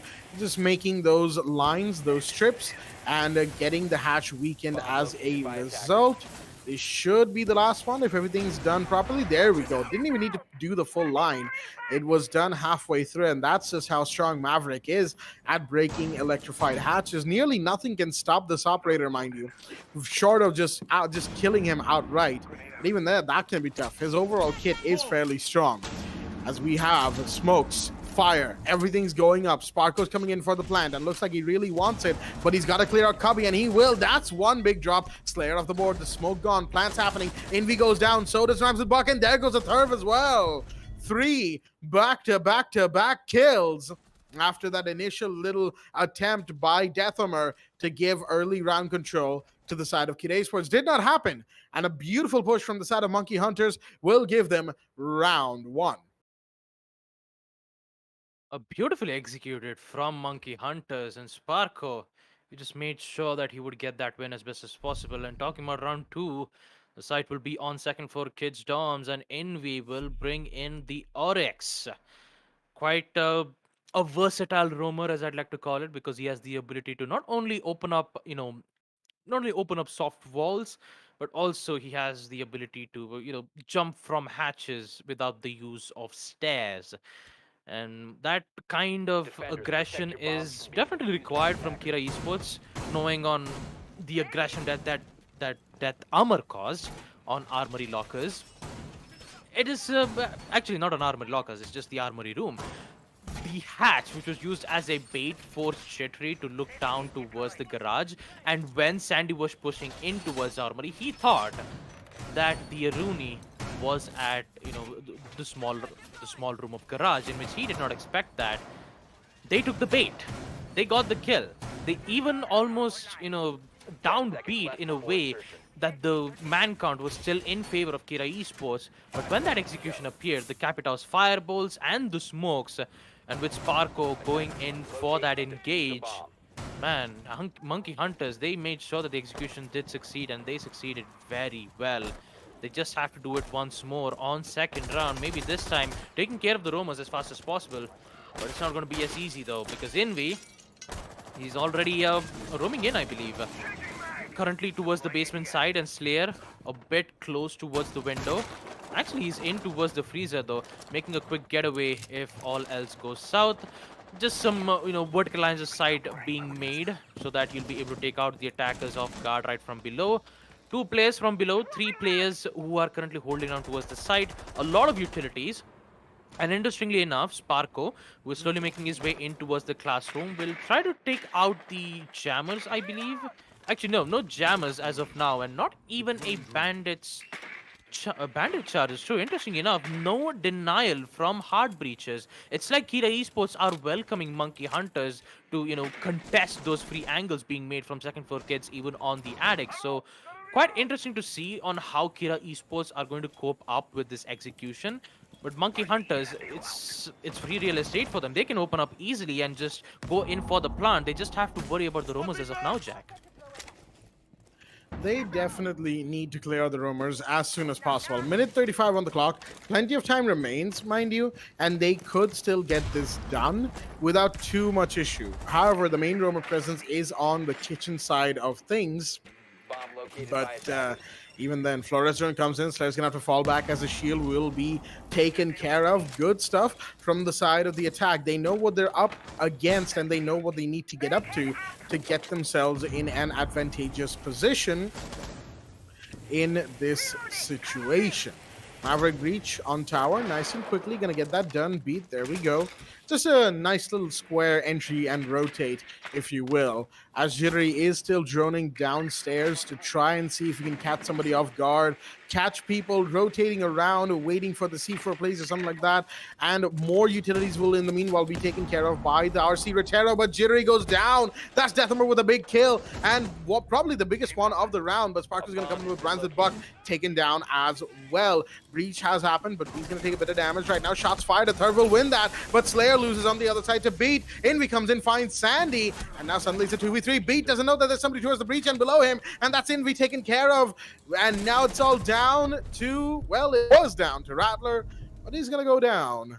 And with that final kill taken by a Turv, Chalet Esports will also put their foot in the door and crank this match wide open, as it should be. Oregon will be a bloodbath, folks. Mark my words, because it's 1-1 right now going into round 3. And at this point, I would not be surprised if we end up expecting overtime. Man, Kira Esports. It's like they wanted to open up that wall. And Envy, knowing that the breach has been done, he uses that breach to its full potential, knowing that the push is from the attic. Damn. And Monkey Hunters didn't even expected a single thing. They were just mainly worried about removing utilities, in which Flores has been doing a really good job at it.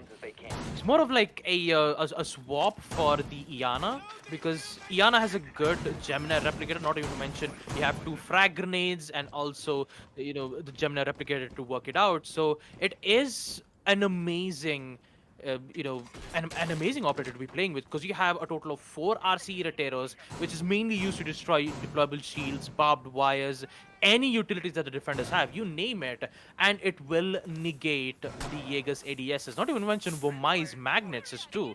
So this is the main reason why Flores gets banned on a map like Oregon, and even on many maps too. So I am, just like you said, Jack, it is going to be a bloodbath. And talking about bloodbath, Kira Esports is very strong on defense, especially on second floor kids dorm. The same cannot be said on basement laundry though, although they are very strong on roamers, and this time Monkey Hunters needs to take care of it ASAP, because if they don't, and when that execution happens around, Kira Esports will immediately turn that thing around. Currently we will see one of the attackers who are slowly making their way in towards the blue bunkers, but this time it's just merely used as a distraction, so they'll slowly make their way, maybe get an access towards on Freezer, and slowly make their way from that specific location as we know of. But for now, it's just drone works, pre-placed drones, and for now the main concern should be the Electro Claws and Beat.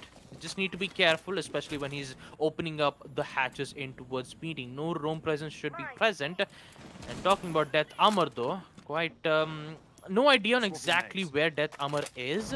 Maybe he is roaming at this point. Actually, no, he is not roaming. He's on basement laundry, and I believe this is a turtle hold. Very interesting decision here being made from Kira Esports. They just gave the entire control of meeting, kitchen, freezer to Monkey Hunters. And now they're slowly making their way towards their push. I believe Monkey Hunters are slowly making their way for that execute, and Kira Esports need to be prepped and prepared for winning those gunfights. Yeah, this is a very, excuse me, a very conservative turtle hole right here from the side of Kira Esports. And Rattler, beautiful shot right there. He's going to find a third, a huge drop with the Kaid going down early. And yeah, this is the problem of a turtle hold, folks. You simply lose ops and shots a little bit in unfortunate situations, but thankfully Deathhammer survives with 1 HP. 1 HP. Had to bring out the pistol to finish off Jittery at that too. Pete and Roni, that's why you never underestimate that weapon. But here we have another Rotero coming in, flashbangs coming in as well, but it's all being stopped because of a mute jammer. As more flashbangs come in, Sandy's going to push through the smoke, take a bit of damage, but they're all coming in. It's now or never for these operators on the attack right now. Sparko is going to take a little bit of damage as well, probably from another smoke, as the Hibana's Exkyros will go off, breaching lines of sight and entryways into site itself. Required stuff coming in as Freezer's being held. Pings are going off. Beats coming off from Freezer, but he's been seen and taken care of. A Slayer will finish him off, and that is another huge drop. 3 versus 4, and in a situation like this, can Monkey Hunters actually make their way into site? I don't think so, as Rhymes with Buck is here for the kill on Rattler. C4 goes out. RC Rotero's coming out. Sparko's going to find Deathhammer. There goes one more. That's the mute down, but Sparko's going to go down as well. Does the diffuser drop? And Rhymes with Buck has been killed, but Sandy needs to find the last one. Can he do it in time? No, he cannot. He could simply get the downed operator inside of the closet area. Oh, what a round, and a close one indeed. But Kid Esports will just about hang on, thanks to that turtle hole wasting crucial seconds from the side of Monkey Hunters. It was right towards the end of the round where when they started gathering kills and gathering momentum, that Monkey Hunters lost the plot and simply could not get it back. And after that, well, it was only a matter of time before the last operator fell. 2-1 to Kid Esports going into round 4 as we have a change in sight, first floor kitchen and dining hall. And with a 6-pick coming in from Rattler's end, that is out of the ace into the Ying. Potential rush coming in? I guess we'll find out. Round 4 is underway. Oh, close though. Sandy was about to get the clutch, not gonna lie. Both of the players were downed. Freezer was down, even on basement laundry. He just had to get the smoke.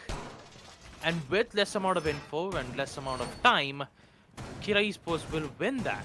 Basement laundry and supply room. It was more of like Kira Esports was technically taunting Monkey Hunters to engage a 1v1 gunfight. It kind of felt like Kira Esports were literally taunting them, and that taunt actually worked out. Monkey Hunters did get that first early kill from Rattler, which is an amazing shot in towards Boilers, but then when they slowly made their way in towards the side, the Boiler control was immediately shut down from Deathhammer, who was in just 1 HP. And now, Monkey Hunters is now going to face the music. Or is it though? Because just like you said, Jack, a rush can be in order because of a Ying being brought up. The PDW should, warn Kira Esports that there is a Ying in play. So, will be a difficult task for them unless and until if they have a Warden on board, in which Warden is not available as of now. The only thing that you can rely on is the Jaeger's ADSs to, at least eliminate 1 or 2 Candelas at this point. Although they have to remind themselves about those pesky roamers who've been irritating them for the past 3 rounds. How is it going to work out for Monkey Hunters? For now, they're just, making some lines of sight in towards the construction window. You even see Flores trying to take out the deployable shield, and there you have it, the first kill from Jittery. Ryan Bug goes down, and so does the deployable shield, I believe, right into towards the construction. No, it does not. Beat slowly making his way, but that is his grave mistake. In we comes into the SMG-11, headshot to Beat. 4v4. What's going to happen next? Well, we are about to find out, because Jittery, who's slowly making his way in towards that specific place, gets one, gets traded out from Deathhammer, a 3v3, where Jittery gets a double kill. But is it too far too late? Yet again, the man count is equalized, so as the Candelas being thrown out.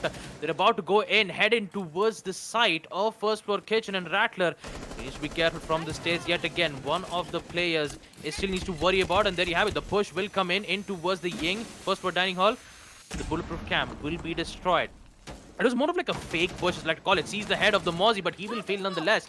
Uses the smoke grenade to block lines of sight so that he can focus towards the site on first floor kitchen. But talk about time though for Monkey Hunters. It's just a minute. And Kira Esports, wait a minute, Monkey Hunters already going in for the plant. This is going to be huge round for Monkey Hunters. Sandy takes out Deathhammer, a 3v2 where Rattler needs to hold out that angle because Sparko is going to go down in the hands of a Thurbs UMP, a 1v2. Rattler, this is your time to shine. PDW doesn't favor him a lot. He still has those magazines, but he's going to lose that to an UMP, a Thurb. And Kira Esports will win First floor kitchen slash dining. What just happened? They had the site under control. They started to lose a lot of bodies. Rattler had the chance. He even shot a Thurv, but it was not enough. Kira Esports back in the lead, 3-1. Monkey Hunters in big trouble, as we will see the defenders defend on second floor, kids, dorms, and main hall. Yeah, unfortunate for the side of Monkey Hunters. A post plant collapse simply does not work good for any given team in any situation. You cannot allow or afford a post plant collapse like that. Sparko going down, he was caught in a corner right next to the diffuser. That one is understandable, but the last two really should have stepped up to the plate there, and they did not. And of course, we saw what happened as a result of that. Simply put, you know, it was just not a good round. Monkey Hunters, initially the trade was good from them and Kid Esports. They were trading each other through. They were making sure that no kill was unaccounted for. All of that was there, 3v3. But even in the 2v3 post-plant, unfortunately, Monkey Hunters just were not all present, if you will. And they just got taken down just individually, really. It was a case of the final two of Kid Esports being able to pick off Monkey Hunters players one by one, and you simply cannot allow that in a situation where you need to protect the diffuser on a site that is vulnerable to so many angles already. Not to mention the ones that have been made over the duration of a round, and the ones that will be made potentially from like thrown C4s or other things and other utilities being blown up and all of that. Yeah, you've got to be careful when it comes to the kitchen dining area. Monkey Hunters were not, unfortunately, not enough to win the round at least, and that has seen them go into round 5, 1-3 down yet again. Now, like the previous match, there's a good chance that they might be able to, they might just be able to go, say, 2-4 and then bring things around on defense. They tried that on Consulate, except, of course, they were defense first, switched around, and tried to bring things around on the attack, but it simply was not going their way. Will it work this time is the question, I think, on everyone's mind, as the Rotera drone will blow open a new rotation into the bedroom area for Sandy, and a much needed rotation at that as well, as we are going to have more operators just slowly filtering in towards the second floor area and situation. We have the breach coming in. There we go. You can hear the Hibana going to work, and work it is for Sparko as that bedroom breach is taken care of. Jittery's going to make sure nobody gets the bright idea to go into garage, and with lines of sight being established, with rotations being made into sight, now is the real question.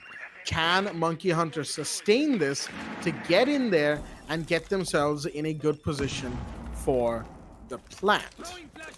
I guess we'll find out. Good position is what I'm worried about, Jack, because Monkey Hunters, they are desperately in need of a win, especially on round 5. Having that, at least winning 2 attack rounds should be a safe spot for them in the first half. But the way how Kira Esports has been defending, you have so many utilities to clear from. Not to mention a total of 2 RCE Reteros has been taken care of. I still have 4 more to go, and that deployable shield will cause a lot of problems for them. The attic push is underway for Monkey Hunters, and looks like the in-game leader Sparko will get one. Jitter gets the other. Buck goes down a 5v3. Monkey Hunters are in the currently in the driver's seat, but Slayer will come says otherwise with a smoke gas canister to eliminate one. Sandy gets 2, but the shotgun comes in from Slayer to eliminate him, and he is the last player standing. He needs to worry about the LMG Zofia. He's trying to get away from that positioning, but he cannot because a huge amount of shots has been lying around from that specific spot. Again, the SMG was the LMG, not a good idea. The rotate will, actually the repositioning will happen, but to no avail as Beat comes in with a final kill. A good execution from Monkey Hunters as they will win second floor kids dorms by successfully pushing from attic and games room. And Kira Esports needs to worry about this. 2-3. Will we see Kira Esports gain the lead 4-2 in the first half, or will we see an equalizer 3-3? We're about to find out with the side being on second for kids dorms on round 6. A very good push from the side of Monkey Hunters. This is the kind of push they needed a couple of rounds ago when they came to kids' dorms and lost, unfortunately, to the side of Kira Esports. That was back in round two, and they needed this performance then, but Kira Esports simply, wasted too much time and took them for a little bit of a spin. Unfortunately for Kira Esports, that simply was not to be for round 5, which means they're reattempting second floor dorms on round 6. I'm not sure if this is the best decision, given that they could have gone back to basement, but basement was definitely a lot closer than their winning round on this site. So I can kind of see why they would make this decision to go back to second floor. All things considered, it's gonna come down to where their positions are and how they can take advantage of the mistakes coming in from Monkey Hunters' end, as those mistakes will be crucial. And knowing Monkey Hunters, they'll try to minimize them as much as possible. So it will take a very keen eye from Kira Esports to just change things around and give themselves an advantage in the round, an advantage that they can hold on to until they win it, go 4-2 up, and move to attack with a big advantage. That is the kind of stuff that Kira Sports is looking for here and now. Monkey Hunters, on the other hand, of course, we know what they're looking for. A 3-3 would be ideal for them. Start from scratch on the defense and, go forward from there. But right now, round 6 is what stands between us and those questions and the answers to those questions as well. Sandy's going to break down the bedroom door. He's got support from the Hibana, of course, the usual stuff, Flores and Hibana, coming in to ensure that the breach goes off smoothly on the bedroom wall as Sandy holds the angle.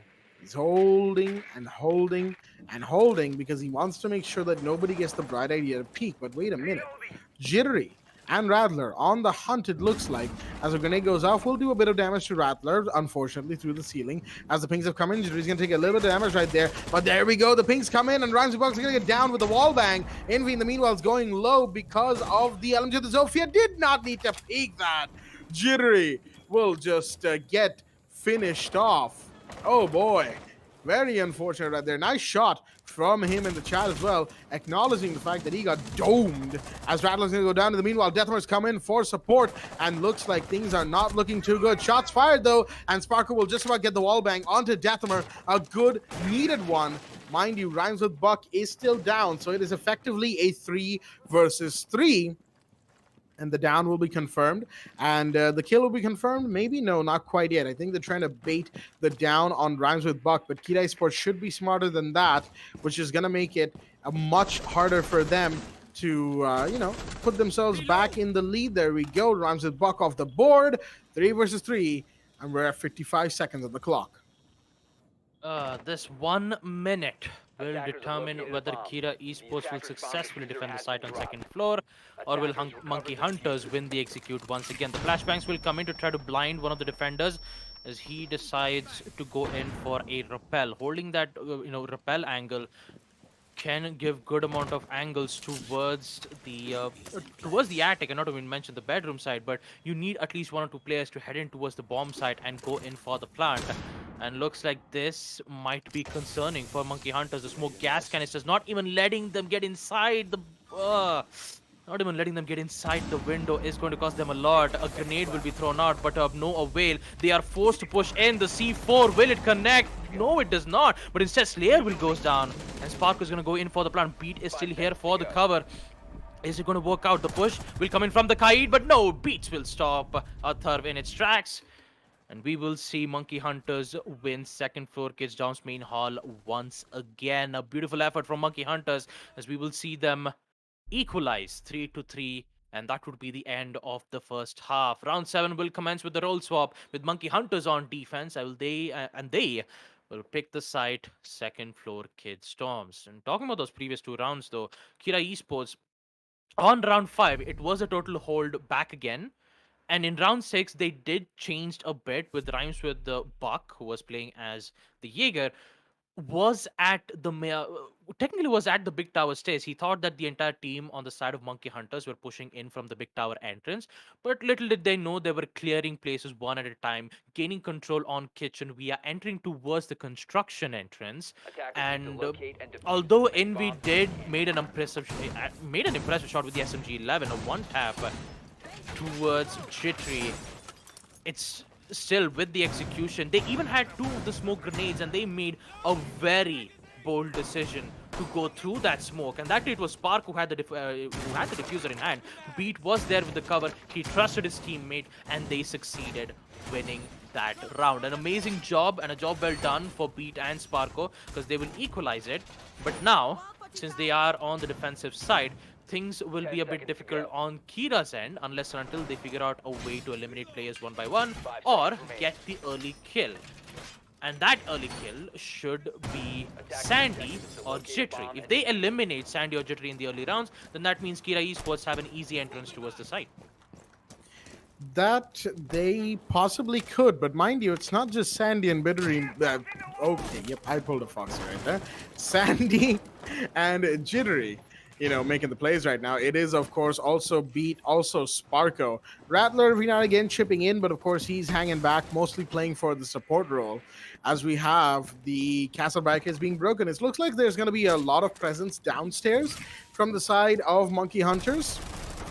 But how much is that going to actually help is the real question, as Jittery is going to start off big, and big indeed. A third of the board. That is your Maverick down. One of your hard breachers, which means tower will probably not be opened up. You need the Maverick for that. But of course, the Maverick was coming in towards main door of first floor, and that got him taken down. Sandy, on the other hand, all the way towards small tower, will have to fall back and barricade a few doors on his way. Oh, missed throw right there from Slayer. As I guess that actually saved him, saved his Selma, because that thing would have been electrified instantly had that landed on the wall. So I guess a lucky missed throw, or maybe could have been intentional as well. You never know really with Slayer. But Envy in the meanwhile is going to go down. Jittery, he's running hard as he found his second and now is looking for a third, but it's very low on HP, but he's still gonna find his third. Wait a minute, can anybody stop this man? I don't think so. He's always on the prowl, always looking for a kill, but unfortunately that is exactly what's gonna get him killed as Death Armor finishes him off. Much needed for the side of Kira Esports, but you still have Sandy coming in to find Deathamer. The trade is in, leaving Slayer the last man standing in this fight, in this crucial juncture for the side of Kira Esports. They simply did not anticipate the kind of aggression that Jittery showed off here today. As the castle's coming in, there we go. Sparko is going to swing around from the garage area, from the armory hatch, and finish off the final attacker. A good first defensive round from the side of Monkey Hunters, taking Kira Esports entirely by storm, folks. And with that, they will take the lead 4-3, going up into round 8. And mind you, that's off the fact that they've won 3 rounds back to back now. 3 rounds in a row. And they are looking to get more under their belt. Now, whether or not wow, all right. Now, whether or not that will happen, of course, remains a mystery, but a mystery that is supposed to be answered very soon. But unfortunately, a pause has been called, it seems, and we're just going to have to wait until the, there we go. Deathamer has called for a pause. So we're just going to have to wait until the pause is uncalled, or, the pause call is taken back. And that's going to be, of course, a little bit of the pause from Kira Esports side used up, which means that they will have to, if they want another pause, then it's going to have to come from either Monkey Hunter side or something causes the game to be paused anyway. But other than that, shouldn't be too much of a problem, hopefully, because we did have another pause in the previous map around the same time as well. I think it was round 7 or round 8 that we had the pause back in map number 1 as well. So, just waiting in the wings for when the pause is unpaused and we can get on with the match itself. As overall, right now, We're going into round 8, basement laundry supply room, the side of choice. So I'm going to ask Baba, what do you think about this match? Like, so far, 4-3, Monkey Hunters slowly coming back into form. Is that what we're seeing here? I mean, that's definitely what I'm seeing right now, Jack. But my main concern about it is the optics that they're having right now on round 8, basement laundry and supply room, is definitely going to be an interesting one, because you won't be able to see a Jaeger being brought up, which means that Athar, who's playing as the Maverick, has two grenades in his hand, so he could use that to its full advantage. So it is going to be a difficult task for Monkey Hunters. So yeah, I'd say that Monkey Hunters is still in form, but the optics that they're picking right now is definitely not going to be an easy one, as I talk about. For sure, the clash is going to make things a whole lot more difficult, even though we've seen Jittery play some really, really good clash, if you will. As in the meanwhile, Atharva has confirmed that Kid Esports are ready, and we seem to be going back into the match itself. There we go. The pause timer has been unpaused. So, whoa, all right. Quick change of site as well, I think. First floor kitchen and dining hall. That's going to make the Clash's presence even more important than before because, oh, never mind. I was about to say it, Jittery. Why did you have to interrupt me? Anyway, what I was going to say. Discuss, Jack. You cannot do anything about it, man. I mean, it's always those one of those things where you try to explain it so hard on why Jittery picked Clash. And next thing you know, Jitter just decided, you know what, meh, let's just six pick out to the Jaeger instead because it's much more viable than this. So, yeah, it always happens, Jack. I mean, to be fair, the rest Yeah, of the yeah. team hadn't really picked Jaeger, and six pick only allows you to change one operator. So I get it. Jaeger is still extremely, extremely powerful and necessary. Simply because his gadget falls in so well to the current meta of Siege, right?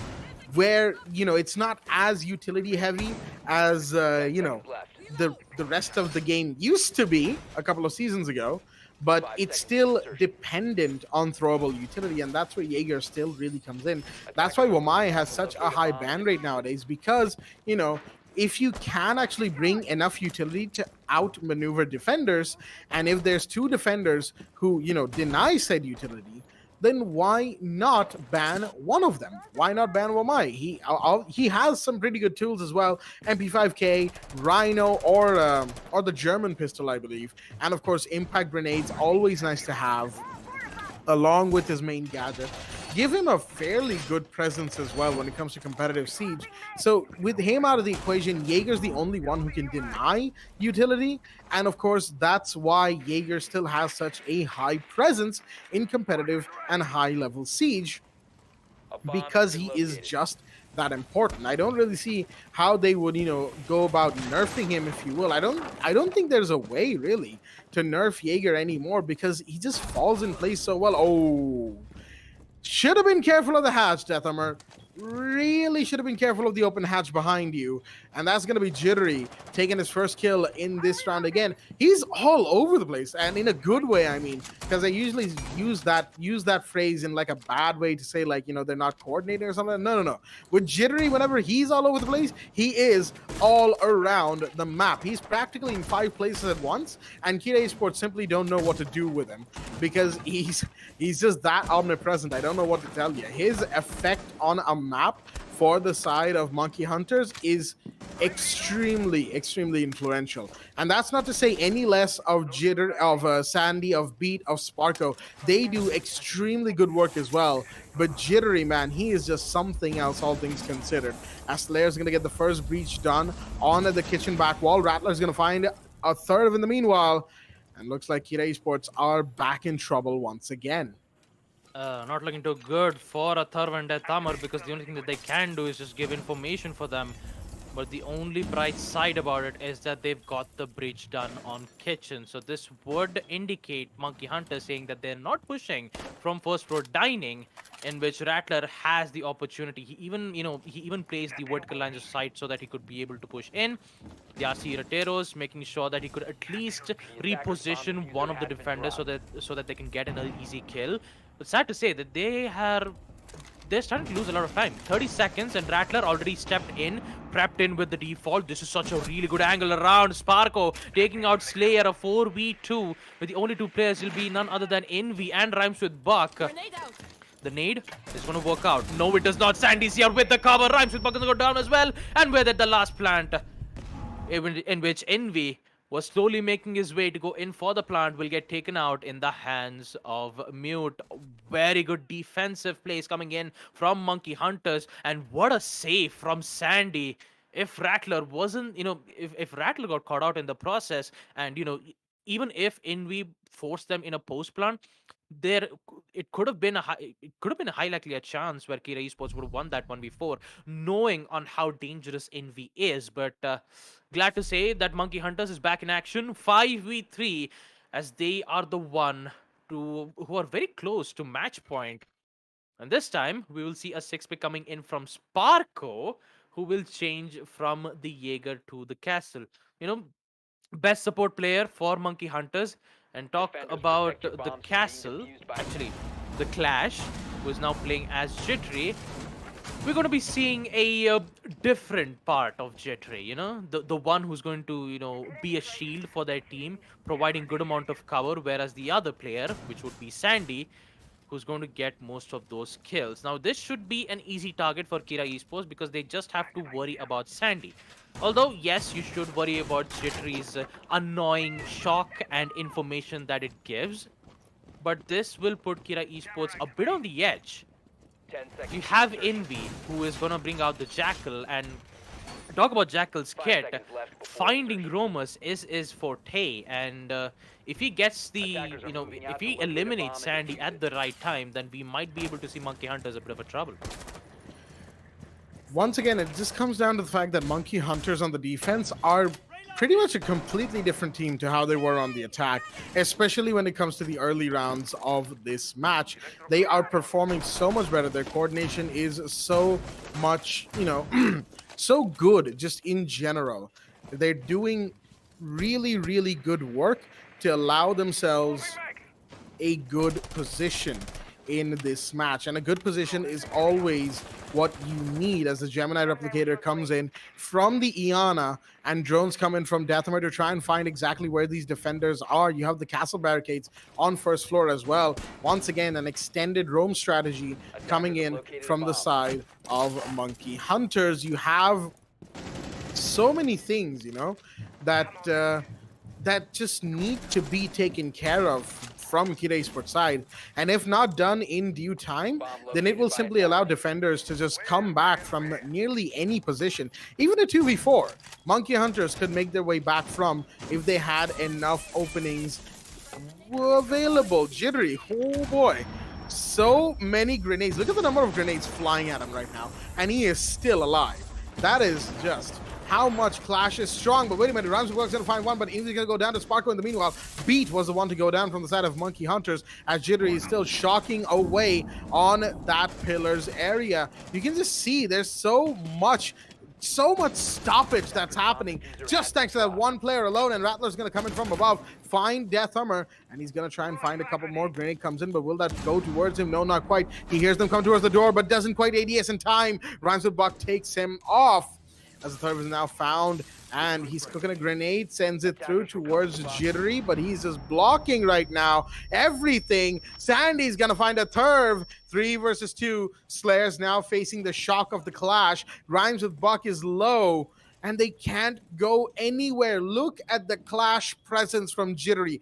This is why she is so annoying to deal with and so powerful in the right hands, folks.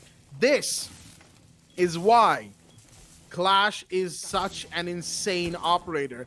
You give control of Clash to a person who knows how to play them, and then you just watch the magic happen. Now, of course, attempted plants coming in from Rhymes as well, but he simply cannot because a Clash sting will take him off. But it doesn't matter. Sparko's going to come in. C4 is out from Sandy, but that will not find the last one standing, and that is Slayer, of course, who is trying to catch Jittery, but Sandy's going to come in for the cover and finishes him off as well. Monkey Hunters utilizing Clash to pretty much the best extent that they could have, and then finishing off Kita Esports. Very simple stuff at the end of the day, really. You'd think that the amount of grenades and stuff flying towards Jittery would be enough to take out the clash, but it was not able to because of course, just just jittery things, man. Just jittery things at the end of the day. When he's not going around killing everybody in sight, he's also going around stopping everybody so that his teammates can kill everybody in sight. And that is simply how the cookie crumbles when it comes to Monkey Hunters and their stay in Oregon. Map point, excuse me, I was almost about to say match point. Map point for Monkey Hunters, and they are so close to putting themselves a 1-1 on the map count against Kira Esports, which would mean that we are in for even more action because map 4 will be unlocked for play, and map 3 and map 4 will decide whether or not map 5 is in play. And map 3 will decide that, but map 4 is also going to be very interesting regardless, folks. This entire set that we're seeing, best of 5 set from these two teams, get ready because it's about to crank up to 11. Ooh. I just almost saw Sandy just immediately decrease to a lot of HP because of that one shotgun pellet, which is currently, being used to make line of sight or maybe a rotation right in towards the attic. But man, that's going to hurt a lot. And not even mention, Sparko needs to place his armor panels as soon as possible, or else if that pre-fire from that main entrance do come in, it's not going to be a really, a thing to talk about. And Envy will just get caught out from the Mute's jammers. We will see Death Armor, who will slowly make his way in towards the second floor master bedroom. It looks like we just lost our audio feed there again. 5v5. Talk about Monkey Hunters. They are in match point. And Kira Esports, who is the one facing the music. The grenade will come in to try to take out that deployable shield, and I don't think that has been destroyed as of now. Sparko will make sure that he will take out one of the drones, but he'll get caught in the process right from the main stairs. Not looking too good. Sparko so low on HP, and so does Beat, who is still holding on towards the attic, making sure that the repel game from Kira Esports wouldn't be as much as you'd expect. Now, Death Armor, he will continue to open up the lines of sight, but I believe it's just get blocked out from the Kaid's Electroclaw. Wow, this is huge, though. Talk about being huge. Jittery is also making some huge plays around. There you go. Rhymes with block gonna go down. A 5v4, that's an early kill and a desperate one, knowing that Monkey Hunters are in it to win it. Getting this map too would be a huge morale boost for them. We will see Kira Esports drop their diffuser right into versus second floor master bed. Things are not looking too good, but who knows, maybe it might work out too well. Rattler taking out Envy, a big drop, a 4v3 yet again, this time still in favor of Monkey Hunters. The push will happen, but it's not going to work out well because Jittery is still alive from yellow stairs, actually from white stairs, as Slayer comes in right from the window to eliminate him once and for all. 3v2. Monkey Hunters still in trouble because Jittery is down for the count. He has to get this win. He needs to get this map point, or else Kira Esports will get one step ahead to get that opportunity. The C4 will get picked out though, but Death Armor will get the confirmation, taking out Sparko. Whether Jittery and Sandy are the only two players left alive, he will get picked up, and Death Armor, he needs to pick up that diffuser and going for the plant because he doesn't have much more time left, and you're giving a lot of opportunities for a rotate for Sandy to come in, and it is at the right time. If the ace doesn't get the kill off from Jittery, and there you have it, triple kill from Jittery. Can he catch the quad? Yes, he does. Jittery with the quad kill. And with the Mute Jammers coming to an end, we will see Monkey Hunters win 7-3 against Kira Esports. What an amazing match on map Oregon. Keep that in mind that this was Kira's pick, as we will see 1-1. Map 3. Clubhouse will be in play. Look at those scoreboards. 12 kills from Jittery, 10 kills for Sandy and Sparko. What an amazing match that we did get to witness in the grand finals of Lenovo plus AMD, The Rising, in association with Vijay Sales. An amazing match that we did get to witness from Monkey Hunters. Although Consulate wasn't their map, they did make sure that the Oregon was theirs. That is most certainly the case here. It's weird how both maps that have been won by either side so far are the picks by the enemy team. Consulate was the pick by Monkey Hunters, and it has been won by Kid Esports. Now, Oregon, Kira Esports pick won by Monkey Hunter. So it's definitely a little bit of irony, and the irony is surely not lost on us, folks. But it is still a great time for sure to be a fan of either of these teams because they are giving us some of the best siege that we have seen in pretty much this entire tournament, bar of course certain rounds in the semifinals and the quarterfinals, I will say. But just overall, a great game from both sides, and we wish to see even more, and we will see even more because maps 3 and 4 will be available, and we'll get to them soon. But before that, let's have a look at the highlights and really, break down what was going on for the side of for either side, really. And I'd like to say, just to start us off, round number one was such a bizarre round where Deathhammer took that first kill so well. And you'd think he'd continue doing that or his team would capitalize on that. But then suddenly, Monkey Hunters just took them by storm. Then, of course, you had round two where it was the Kira Esports show through and through. And then, of course, you had the turtle hold coming in from them, just making sure none of the side of,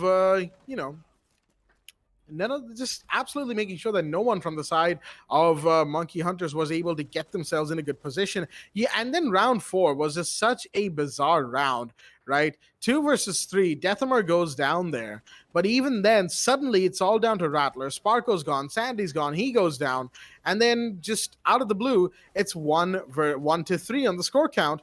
But as soon as they switched to second floor kids' dorms, as they say, how the what is it, how the turntables or the tables turn, I'm not necessarily sure, but it was just a sudden change, a quick change, and a quick uptake from the side of Monkey Hunters, after which there was really no stopping them. They started from round 5 onwards, and after that they were just domination on the map of Oregon. I believe 5 or 6 straight rounds have been taken by them.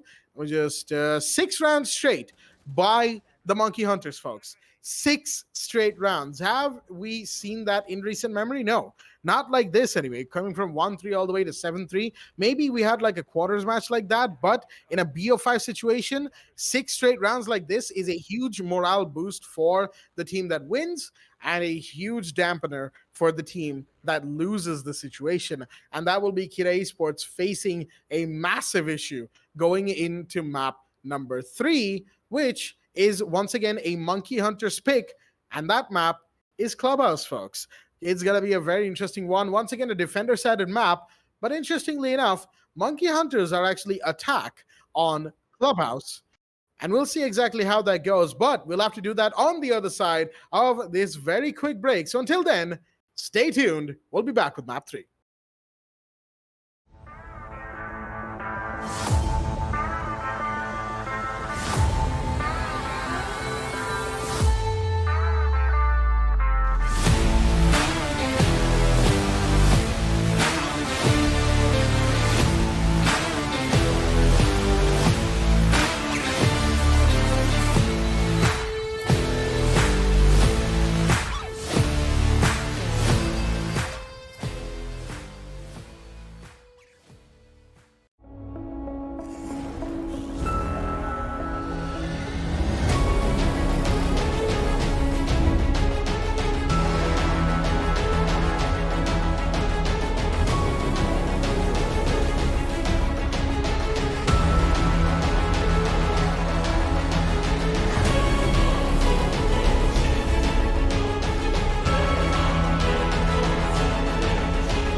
Alrighty then, ladies and gentlemen, welcome back once again to the Lenovo plus AMD The Rising in association with Vijay Sales. I'm your host, Blackjack. Joining me is my co-host, Baba Gustas. We are here for map number 3 of this match right here, folks. This best of 5 grand finals before, between, I don't know what I said before, between Monkey Hunters and Kira Esports that we are watching unfold before us. And it's going to be a fantastic game. Already has been, mind you, because both teams have taken each other's map picks. What do I mean by that? Simple.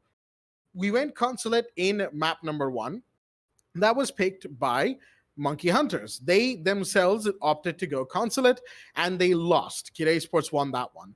Kira Sports, their map pick, their first one of the night as well, opted to go to Oregon. They lost that one. Monkey Hunters won that.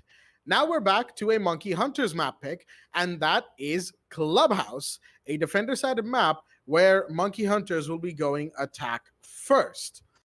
Should be very interesting to see how things unfold on this map, folks, because if the trend that we're seeing here is to be followed and believed, then we might just end up with Kira Esports potentially going to 1 up on the map count.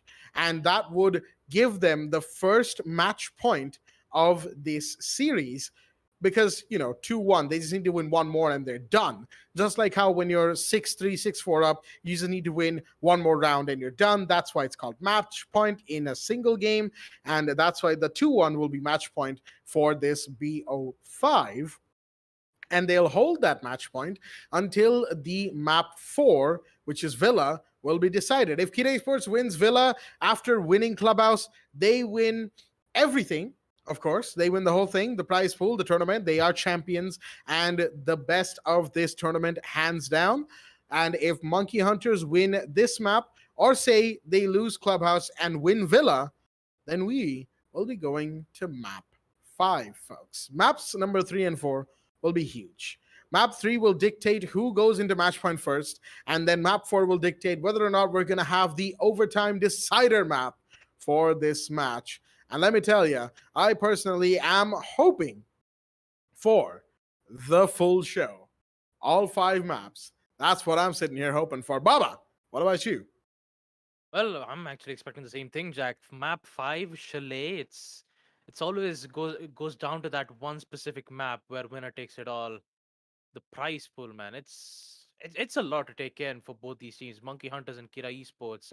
In a round of 32s where they had to win every single match to get to the spot on the grand finals. The same thing can be said to Kira Esports. These two teams have been popularly known in the entire South APAC area, and we've seen how they perform. We've seen how Jittery plays. We've seen how Envy plays. It's just always that 1v1s to figure out who gets the early frag. Is it going to be on the side of Monkey Hunters, who will eliminate Envy or Death Amar, or is it going to be Kira Esports eliminating Jittery or Sandy? It always comes down to those early frags, and then when the execution comes in, that's where Sparko, or should I say, the opposition side of Kira Esports, who will make their play. And that too rhymes with Buck, an amazing player added though.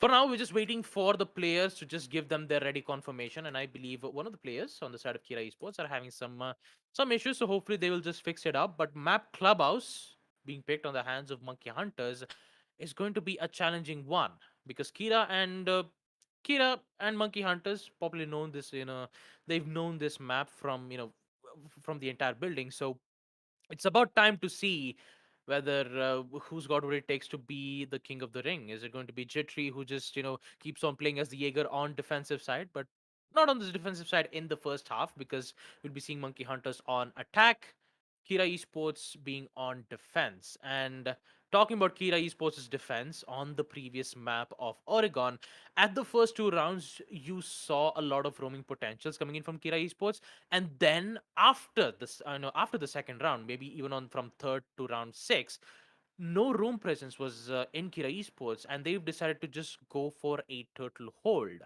That's exactly what Kira Esports did in the first half on map Oregon. Didn't work out too well for them, and then in the second half they went in on the attack phase, and sadly they couldn't win a single, not even a single attack on second half. That is huge for Monkey Hunters. And the way how Jittery's been playing, he can even show that he could be even on the even on the offensive side, or he could be a shield for Monkey Hunter's sword. And it's always a good thing to see Jittery being, being expert at being best of both worlds. So an amazing display of pure strength, and also a great performance on showing on, being on both aggressive side and on the passive side. The same thing can be said to Envy though, who was very, who was doing very great on map Consulate. Not quite sure what exactly happened on the second map.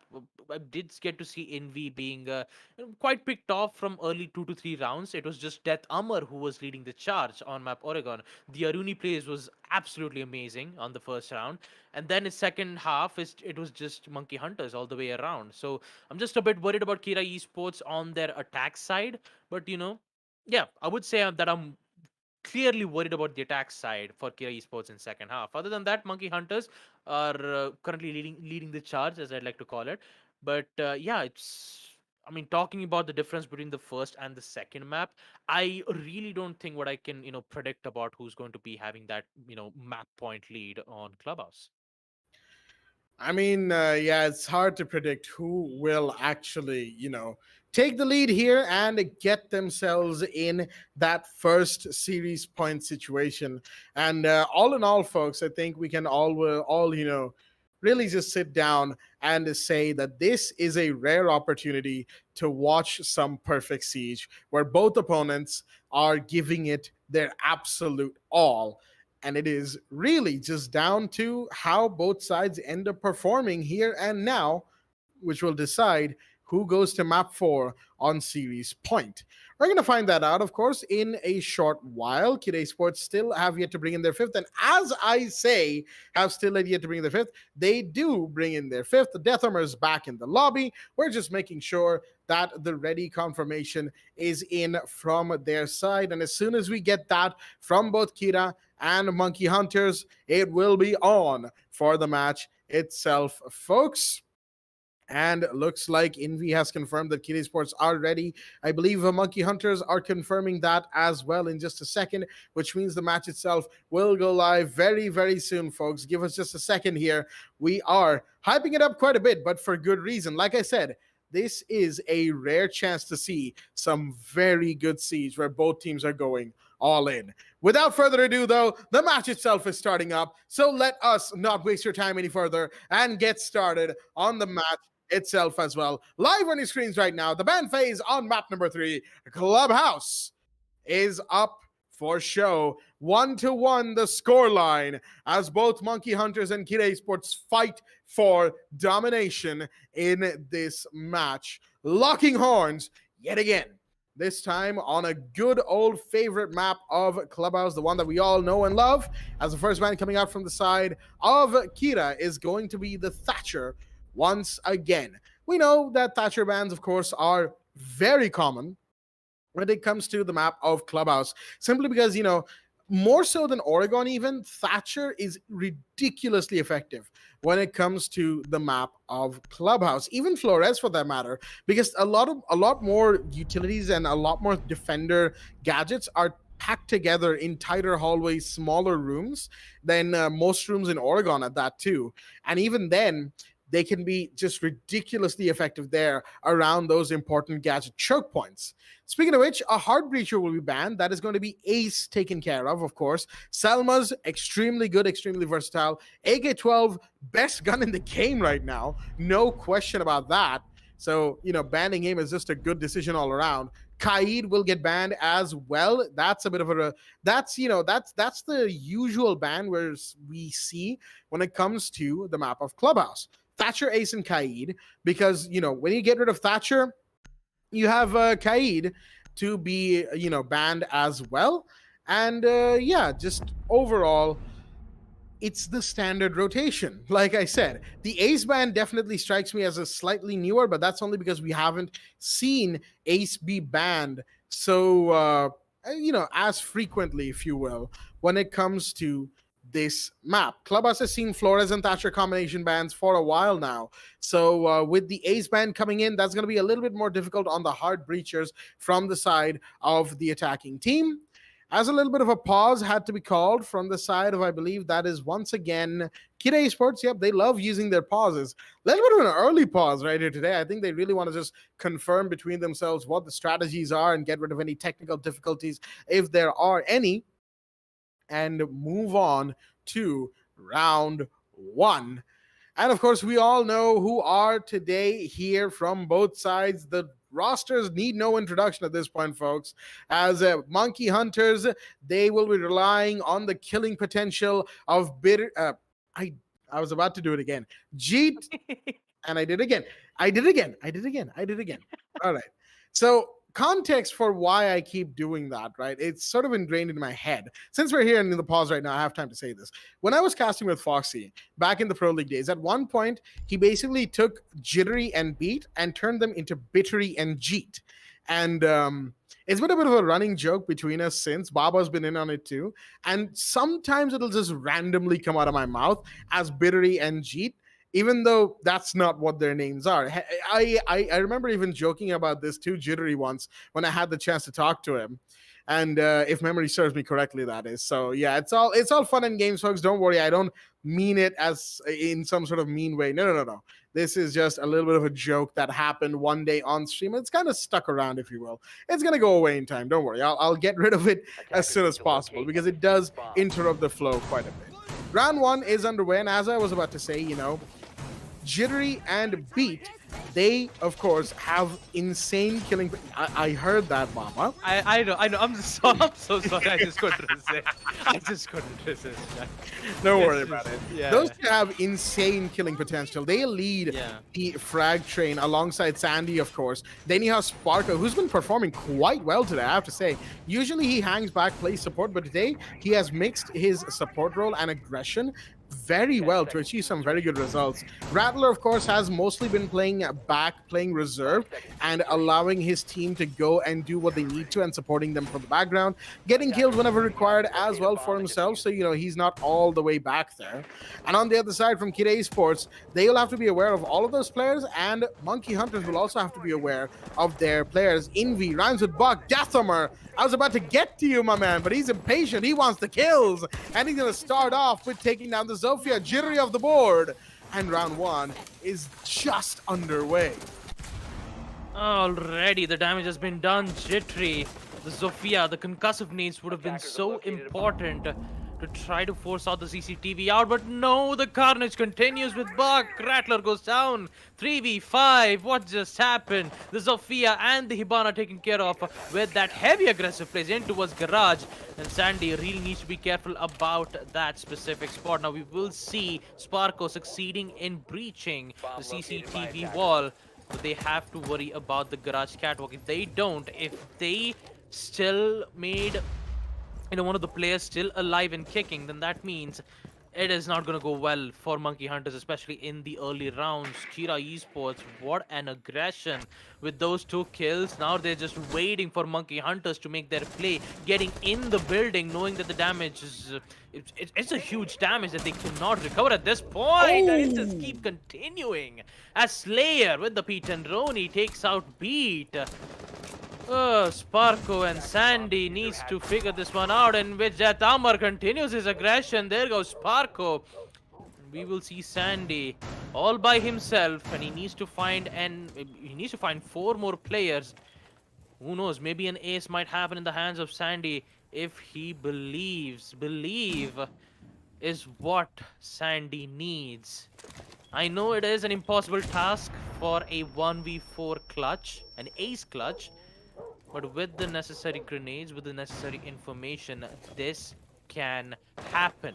Although he just needs to do it faster because he is running a lot of time. 50 seconds for Sandy to make his clutch happen, or just leave it to the win of Kira Esports. Maybe try to use that specific time to try to, use it and understand on what went wrong in that attack phase. Maybe they should really need to be careful about those aggressive peaks, one which is on garage entrance, maybe on the windows of blue stairs. Sandy sees the head. Can he get the shot? Actually he does. Envy needs to be careful, and that he went for the rotate, but wait a minute, Envy and Slayer goes down. What just happened? Sandy, hello?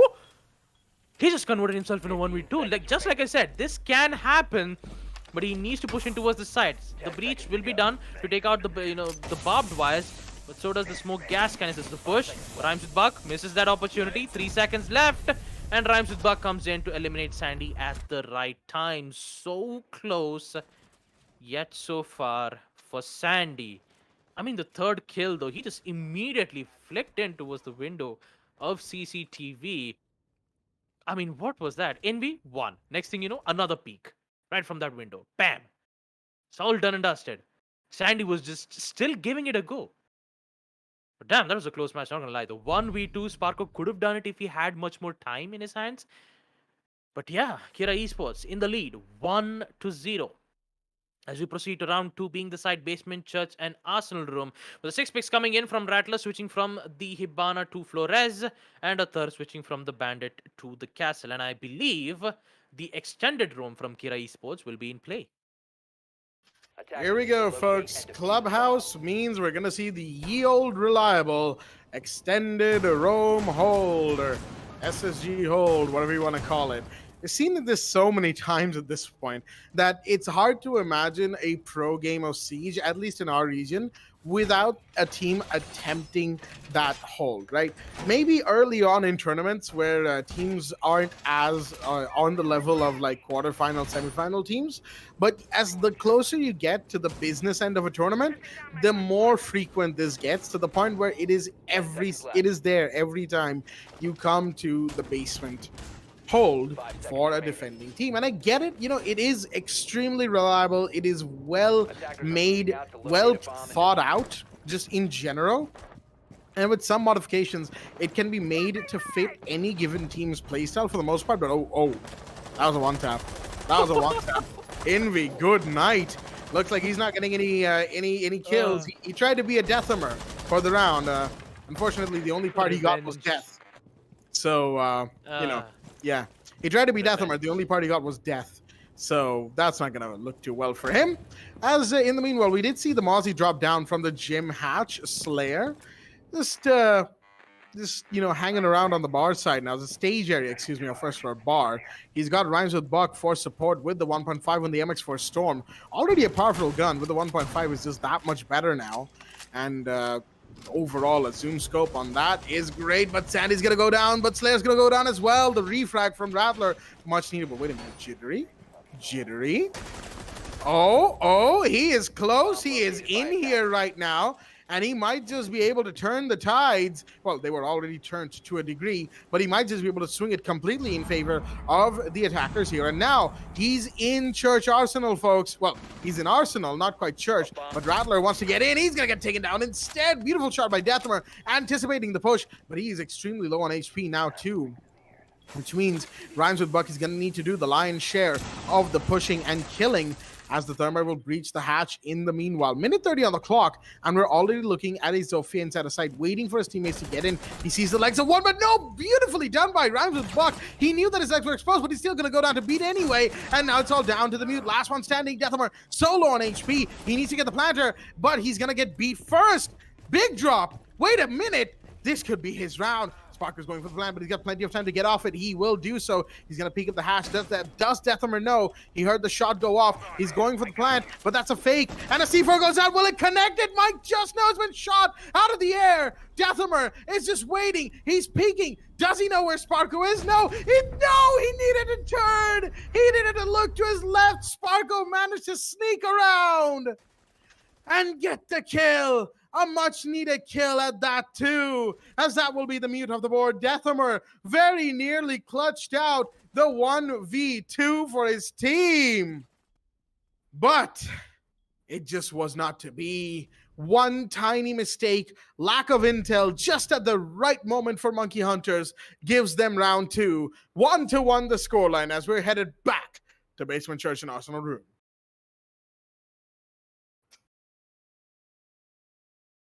Just wow. C4 and defuse bombs in midair, denied. Push from Sparko eliminates the mute. Just wow. Amazing. It was just that 1v1 where Sparko just... There's nothing much more to say. You know why Sparko is the best leader for Monkey Hunters. You know he gets the job done. It's just that it's like 5 seconds remaining. he's been a support for such a long time. We haven't seen him either make amazing clutches nor get to the highest, KD ratio. Most of the time it was just either Jittery and Sandy, but Sparko, man, this grand finals literally showed what Sparko is capable of. He is doing an amazing job at it. He just needs to keep it going. And talk about Kira Esports though, they also need to do the same thing, but Buck, the amazing recovery, eliminating Jittery right from that K9 area. Didn't work out too well though, although one of the players, I believe that was Sparko, who will get caught off from the Alibi's Prismas, which will give away his location, but Jittery is already in towards stock. Getting control on Bar is a good idea. He's a bit worried about the hatch. Claymore has been placed to deny it. The side being on Basement Church and Alibi being so aggressive, a very risky position that Alibi is in. Not a good idea. A huge risk, just like I said. An Alibi, if she misses that one shot, it's all gonna go down. Wait, what exactly just happened? Buck goes down, gets an info confirmation with Jittery, but here comes Jatamur with an instant refrag. Taking him out, an instant refrag, which would give an equalizer in man count. A C4 prepped and detonated will not get any casualties from that explosion. 1-1. Slayer is still in cash room, and the drone might be their downfall, because Slayer, who is still patiently waiting for the attackers to push in towards cash room, he is prepped and prepared. And if Monkey Hunters doesn't see that one specific corner, this is going to be huge for them.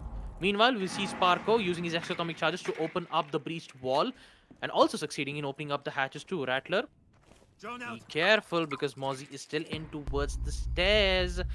Yet, it's still silence for Kira Esports, waiting for Monkey Hunter's next push, because the Rome, they're present. Death Armor, waiting for the flank watch as well. And when that push appears and Death Armor swings a bit wide, he could have got one, but Slayer will be the one to take out Beat. A 3v4. And now all eyes on the mute, or should I say all eyes on Rattler, but he's going to get rattled out in the hands of Death Armor. 2v4. Not looking too well on the hands of Monkey Hunters, because Sparko, he has to drop out. He needs to get those kills. He needs to go in for the plant. And with the amount of angles that Kira Esports had, I really don't think that Sparko can be able to cover it out. There you have it. Triple kill from Death Armor. SMG 11. Pings will come in, saying that the diffuser is in towards Modo. And back at it again, we will see Sandy in a 1v4. Not going to work out, because Slayer is right in its tracks to eliminate the final player. There you have it. Another beautifully done execution-wise on the side of Kira Esports, as they will win round 3, Basement Church and Arsenal Room. What a way. And also, I would say a bit of a problem when it comes to the drone works. Not being able to detect exactly where, not being able to detect where exactly Slayer was, did give Kira Esports the win. As we proceed to round 4, the site will be on CCTV and Cash Room. Will Monkey Hunters come back? They're going to need to. They're going to need to equalize right here and now if they want to take a lead going into defense.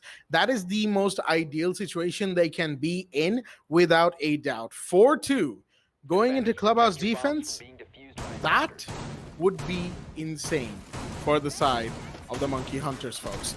But Kira Esports, knowing them, and now that they've gone to the side that they won first try back in round 1, it will be difficult. Quite difficult indeed for the side of Monkey Hunters. Kira Esports, knowing them, knowing how they play, they're going to be aggressive in this round once again. Maybe, I don't know about a spawn peek. I don't think a spawn peek will happen, but there is a good chance of that. And if that does happen, then, well, count me in. I always want to see a spawn peek or the counter spawn peeks. Whoever is going to do it, really. I think it might be Deathhammer once again. He's the one most free, maybe. I think he's put down all of his ADSs. Really checking. No, he's still got one. So he's going to put that down. He's still got work to do, clearly. He can't die with that last one in his pocket. So it doesn't seem like a spawn peak's going to come out, at least towards the warehouse end of things. And in general, yeah, no spawn peaks in. Slayer's just putting down his pests, actively using them to deny attacker drones, seeing where they're coming from for the most part. Yeah, it's going to be a little bit more of an active presence from Mozzie, you can see, as Beat is trying to bait the Beat and the Thermite, excuse me, are trying to bait for the, for the bandit, but there is no bandit and there is no Kaid tricking. It's simply a mute jammer that has been taken care of. Breach done already. Very quick. But, history dictates that a quick take might not be the best situation for that wall. But anyway, Jittery is going to start things off already. He's found one, gets that Banshee that was annoying him for just a few seconds right now. Got to be careful of the door of garage. He's actually going up the catwalk already. Hold on.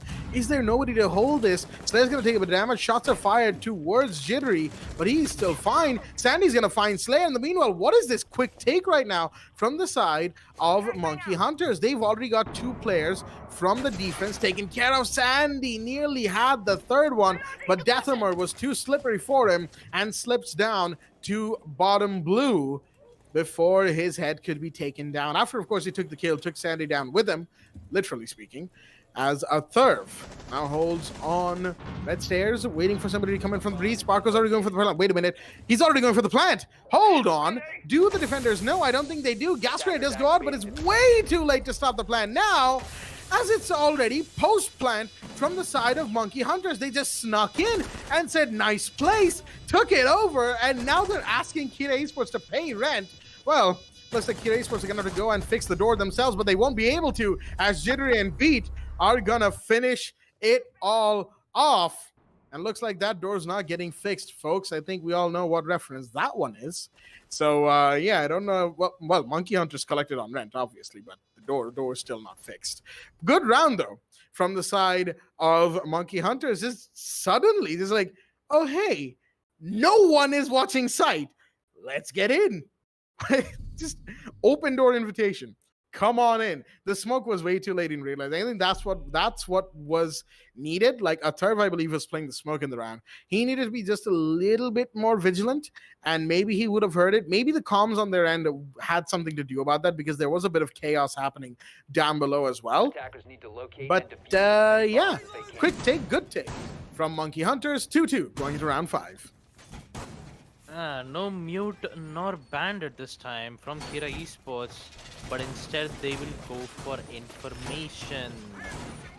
And Envy has decided that he would love to go ham. Bring in the Valkyrie this time. A total of 3 camps will give them vital information. One which has already been placed in towards garage. That's exactly where Jittery got his free entry. Not quite sure exactly why Kira Esports would do that, but giving that entire control on garage wasn't a good idea. Although the smoke was a bit too late to try to eliminate Sparko, but still, not a good round for Kira Esports to be losing on second for CCTV. And yes, Kaid has been banned, but it should be a bit advisable to bring in some denial at least, bring in at least a mute or a bandit. But they decided to play in some roam game again this time from Kira Esports. This time, we will see a Thurv and Bug giving some vital inform. Oh boy, you just hate to see that. Rattler just immediately destroyed Envy. And looks like things are not gonna go well for Kira Esports. And talk about the Valkyrie taking care of. The only thing that she can do is just relay information, and Rattler, who already got that, who already got that advantage, will be much more advantage just true. That armor, wait a minute, a pistol kill towards Sandy. Instant refrag will come in from Jittery as he takes out that armor. A 4v3 Jack, 2-2, and just like I'm seeing right now, Monkey Hunters have so much time.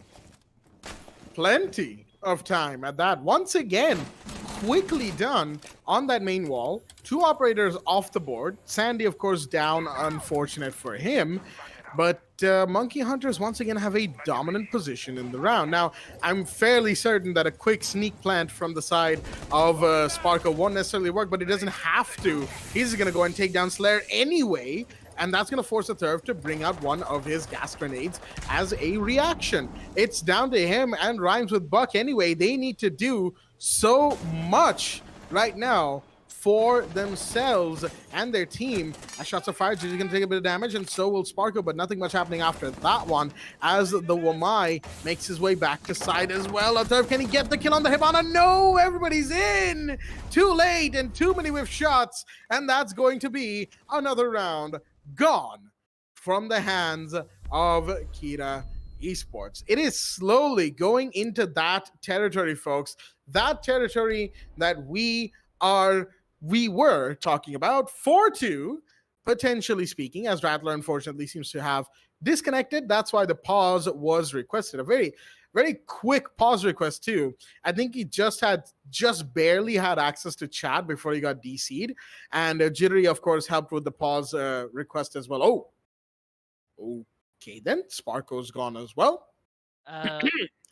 Seems like there's a little bit more than just minor problems here, folks. But it shouldn't take too long. Knowing Monkey Hunters is probably nothing that they can't fix within a couple of minutes. So don't worry, we'll be resuming the action nice and quickly. There we go. Rattler's already back. That's all just down to Sparko coming back. And we will be on our way. There we go. Sparko's back as well. Now all we need is the ready confirmation, and we'll be into the match once again, folks. And there we go. They've confirmed the ready. Oh, that was fast, wasn't it? Wait, no, they have not confirmed the ready. Okay, not fast then. But overall, good rounds from Monkey Hunter. CCTV, they have been taking it by storm really, really well, all things considered. And Kira Esports just, not much resistance. They're not really able to build up the kind of resistance you want to see from them on CCTV. They're sort of folding almost far too quickly.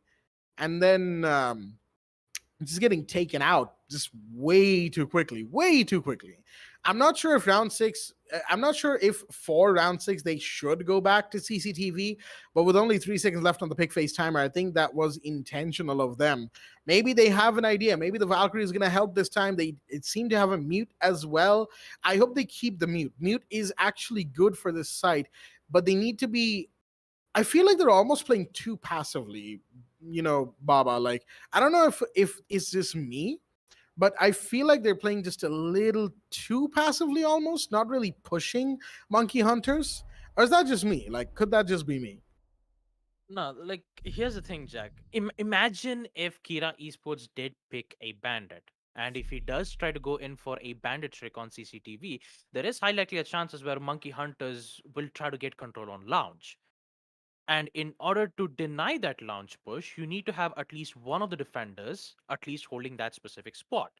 So it is going to be. So Kira Esports has decided why do that when just let Monkey Hunters open up the wall and we could just handle out the execution wise, because they have smokes, they have C4s, they even have the deployable shields to cover their angles.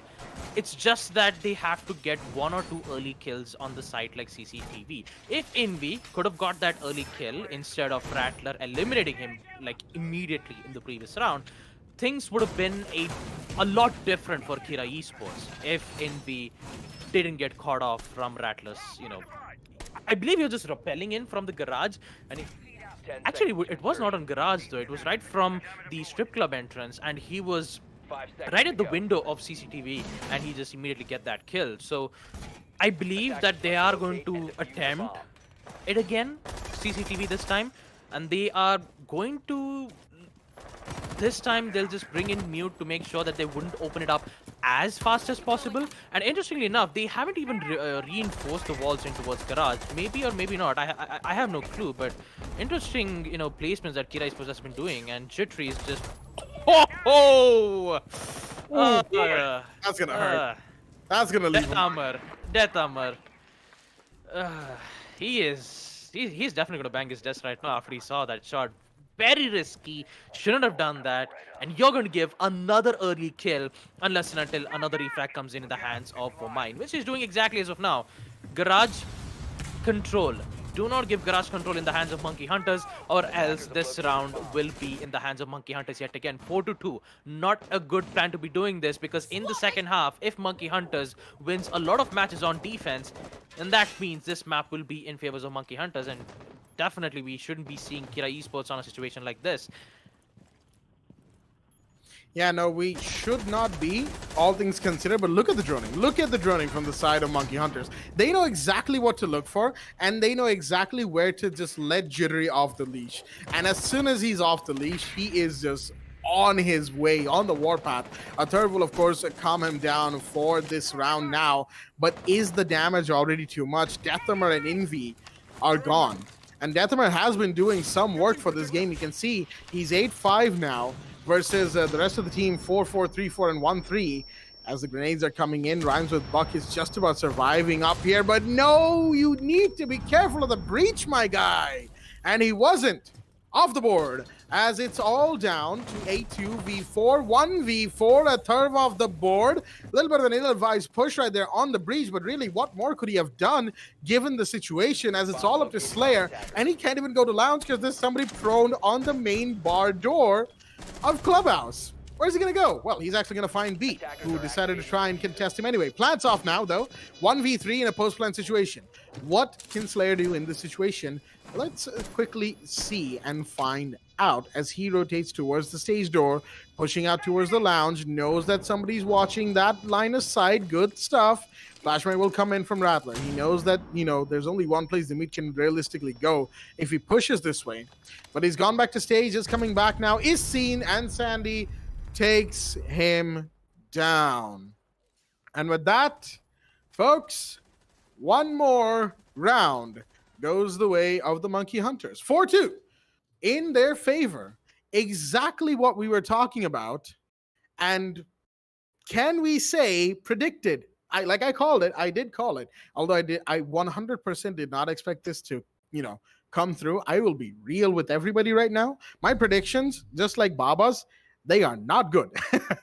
They are not accurate. They say the average person has a 50-50 chance of getting something right. For us, it's like what, 30-70 of getting something right. We don't do well with predictions here. But we got one right. So, virtual high five, Baba, as round 7 is underway. Yep, virtual high five back, Jack, and we will resume round 7. 4-2. Yes? I see what you did there. Yeah, just virtual high five back. Don't tell me you don't see what you did. I have no idea. You just did a virtual high five, so I just virtual high five back. But am I missing the joke? I think you are. We'll talk about this in between maps when we take the break. Okay, now let's just zoom. All right. Let's just zoom in back in. I guess my Baba senses weren't tingling perfectly, so I just need to fix that out in my break wise. But anyways, round 7, 4-2, Monkey Hunters in the lead and now on defense, and Kira Esports needs to figure out a way to recover it. Talking about recovery, we will see Jittery and the Ella being brought up, interestingly enough, from Beat. Interesting. It's quite rare for me to see Beat bring in the Ella, because most of the time you see him only play smoke or mute. Very interesting. And also he's just going to be holding it in towards Arsenal room, so very interesting. Maybe he's just going to use it more of like an inverted angle to try to eliminate players in towards kitchen, but there is a lot of resistance happening towards CCTV too. Well, Monkey Hunters. Interesting positionings around here, defending Garage Catwalk and CCTV, actually on Cash Room, leaving only 2 players in the site, actually only 1 player in sight. What is going on in Monkey Hunters' heads right now? Are they trying to delay Kira Esports' attack potential? And talk about Envy, he's just pre-firing. I don't think it's a good idea, but wait a minute. Both of them are being dealt with so much damage around. This is a very changed strategy. I'm quite intrigued around. And talk about Kira Esports, they're as confused as I am. What is happening? Wait a minute. And Don't. it's actually not working out too well, though. A third, Oh. 2 kills. Can he get the third? No, actually, we'll see Jittery get one, but Rhymes with Buck gets the other two. A 2v4. And now Monkey Hunter is in trouble. They have to fall back towards the side. Beat is prepped and prepared with the FO12. What is going on in their minds right now, Jack?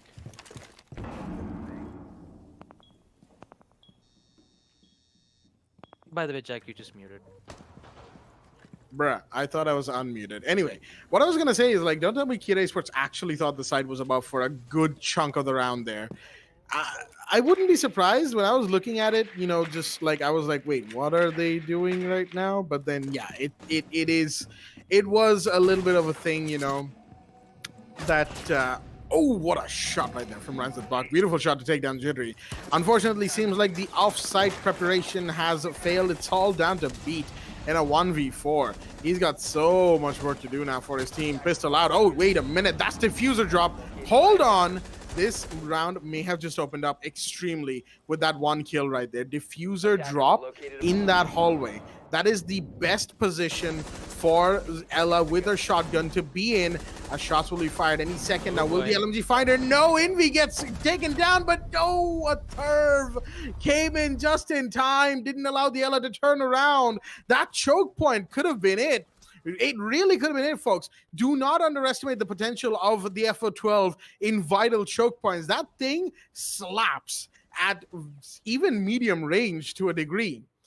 But we have a round taken by Kid Esports finally after a while, as they will win basement. And we're going to move into CCTV and cash room. Unfortunately, Monkey Hunters, I think they were trying to take advantage of the fact that they are very close to winning the mental game. Probably even had won the mental game for a solid round there, solid couple of rounds there, if you will. But, you know, that round definitely will have helped Kid Esports bring it back for themselves. And Monkey Hunters were probably just taking a stroll. You know, they were like, all right, you know, it's fine. We can goof off for a round or something. Because, come on, they cannot have expected that to work. That just go and reinforce the wrong site, and let's see how well that works. Because if that had worked through and through, which obviously would have required Monkey Hunters to be alive for the rest of the round. But had that actually happened, we would have been laughing right now. But of course, that was not the case. Kid Esports took round 7 well and truly as we go into a 4-3 situation and 1 round away from equalizing. Kid Esports look like they might just be able to pull something off here. I mean, I would say the fake almost worked out for Monkey Hunters, but I mean, it was too late. It was just way too late. And talk about Beat. It's all by himself with the F412 and the RG secondary pistol. He did try to make some plays, but yeah, in the end, it's not going to work out. What's more interesting is you'll be seeing Jittery bringing in the alibi, and Sparko is going to be playing as the Jaeger this time. More particularly wise because, you know, you'd need a lot of information, and that information can be gathered via the holograms, apologies. And talking about our turf, he will continue to go for a half-wall trick. Although he really needs to be careful, and it shouldn't be much of a problem to open it up. They will succeed nonetheless. CCTV wall has been opened, and in quick succession, Jesus. As it's been opened around is just 2 minutes and 10 seconds. That is quite huge, and it's going to be huge for Jittery because Buck has been taken care of right in towards logistics, and that too, it is the Thermite who was supposed to open up the walls in towards construction. He only opened up Jacuzzi, and oh no, that's even the diffuser. And a second kill from Jittery as he takes out Death Armor. Slayer still alive, trying to make some sense, but no. Jittery comes into the triple kill. MX for Storm. The Storm is here. As we love to call it Tufan. And talk about Envy. Poor boy, he just has no idea on what to do. Diffuser has been dropped. Monkey Hunters has information, and they have to go back and recover it. This is not too good because you're not going to lose just the man count. You're going to lose a lot of time. Not even mention the entire CCTV balcony is free, and Jittery is feeling lucky right now. I mean, to be fair, after those 3 kills, who wouldn't be really feeling themselves in this situation, right? Just what does Jittery consume is what I want to know, right? How is he this unstoppable, generally speaking? Like, How do you perform like this, man's, huh? I would love to know, folks. I would genuinely love to know. Who knows? Maybe someday I'll have the pleasure of getting. Oh, well, all right, never mind. We're going to have to hold that thought. Quad kill, potential ace from the man himself. Jittery on the alibi. MX for Storm with a 1.5. He knows where the Maverick is. As the C4 comes out from beneath, I don't know why that actually caught me a little bit. As it's all down to Thurv. He's really pre-firing away, trying to get a kill or two for himself here. Jittery's going to peek out aggressively. Does he know where Maverick is? He does, but need to turn around. Wait a minute, as we have Rattler coming up from below, and he's going to be the one to take the kill and deny Jittery his ace. Unfortunate, but of course, what matters is the fact that Monkey Hunters take yet another round, 5-3 up.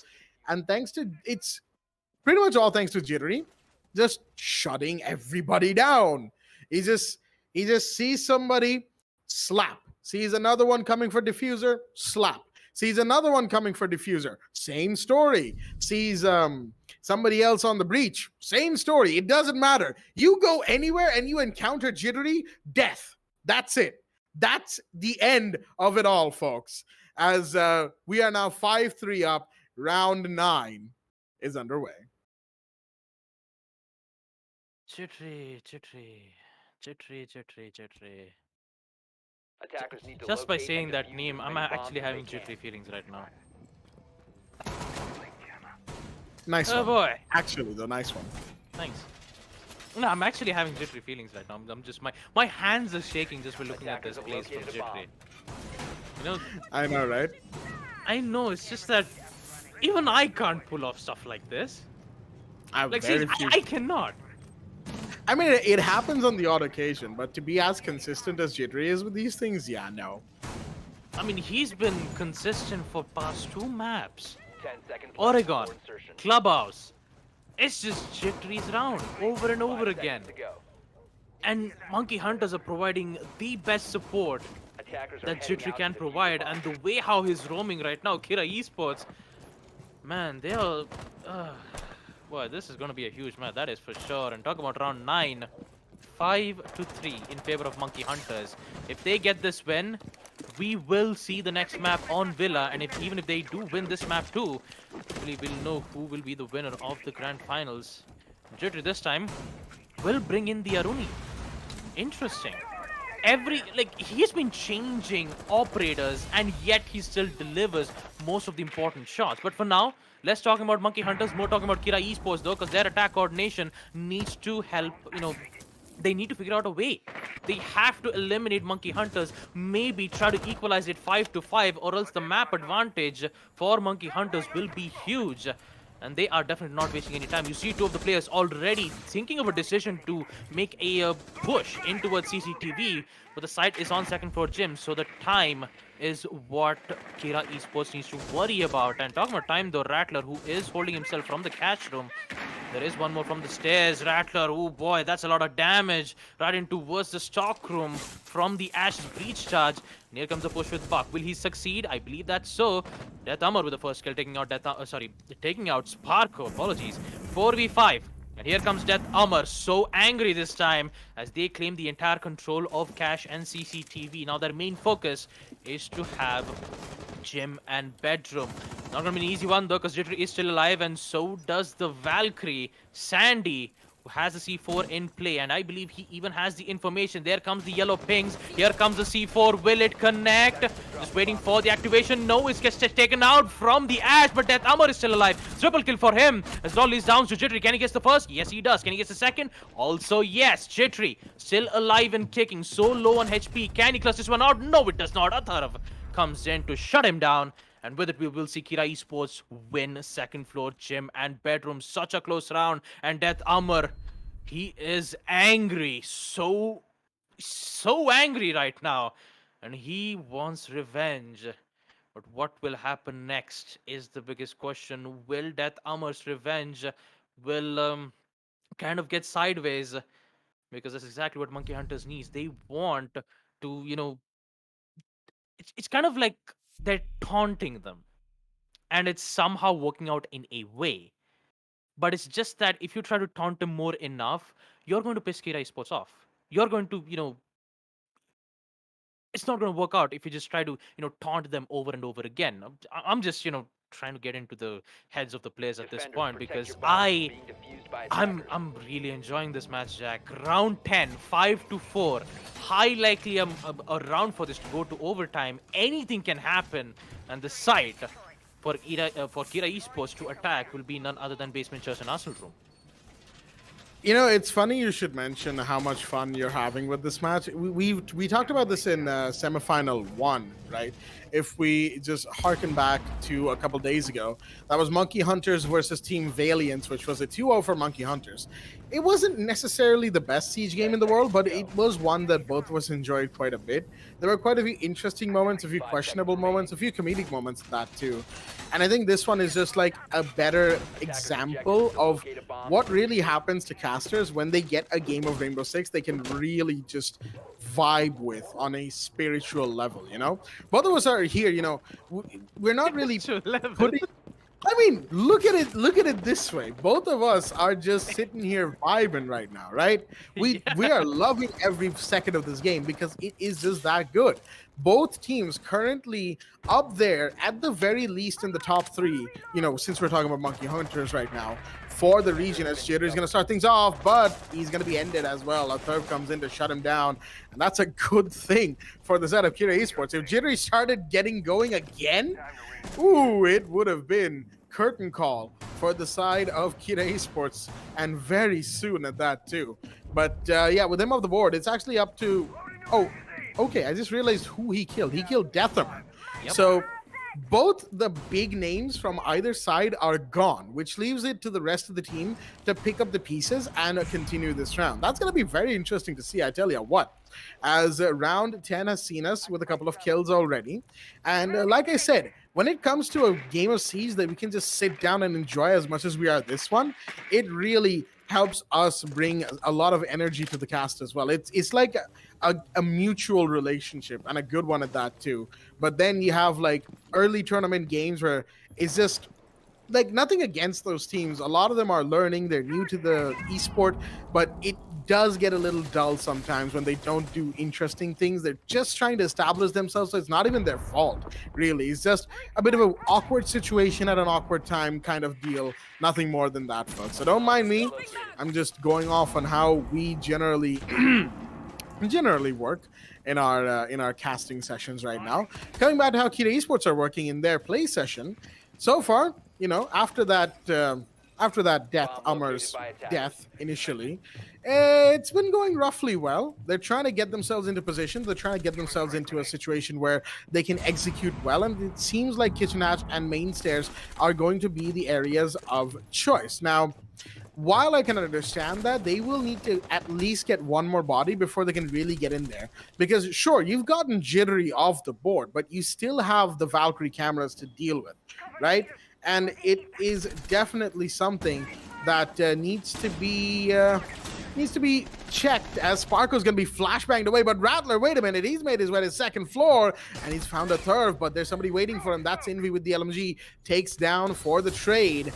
And now the plant looks like it might just be able to happen. Rhymes with Buck needs to get in, and he will, and he's actually going to find Sparko on the drop down as well. Plant's going off, and they need to somehow find a way to clear out Envy. Sandy's going to go down to Slayer, and it's all up, or was up, to beat, but it won't be, as he's finished off with the bearing 9 of the Hibana, and that will be another kill to Slayer, another round to Kira Esports.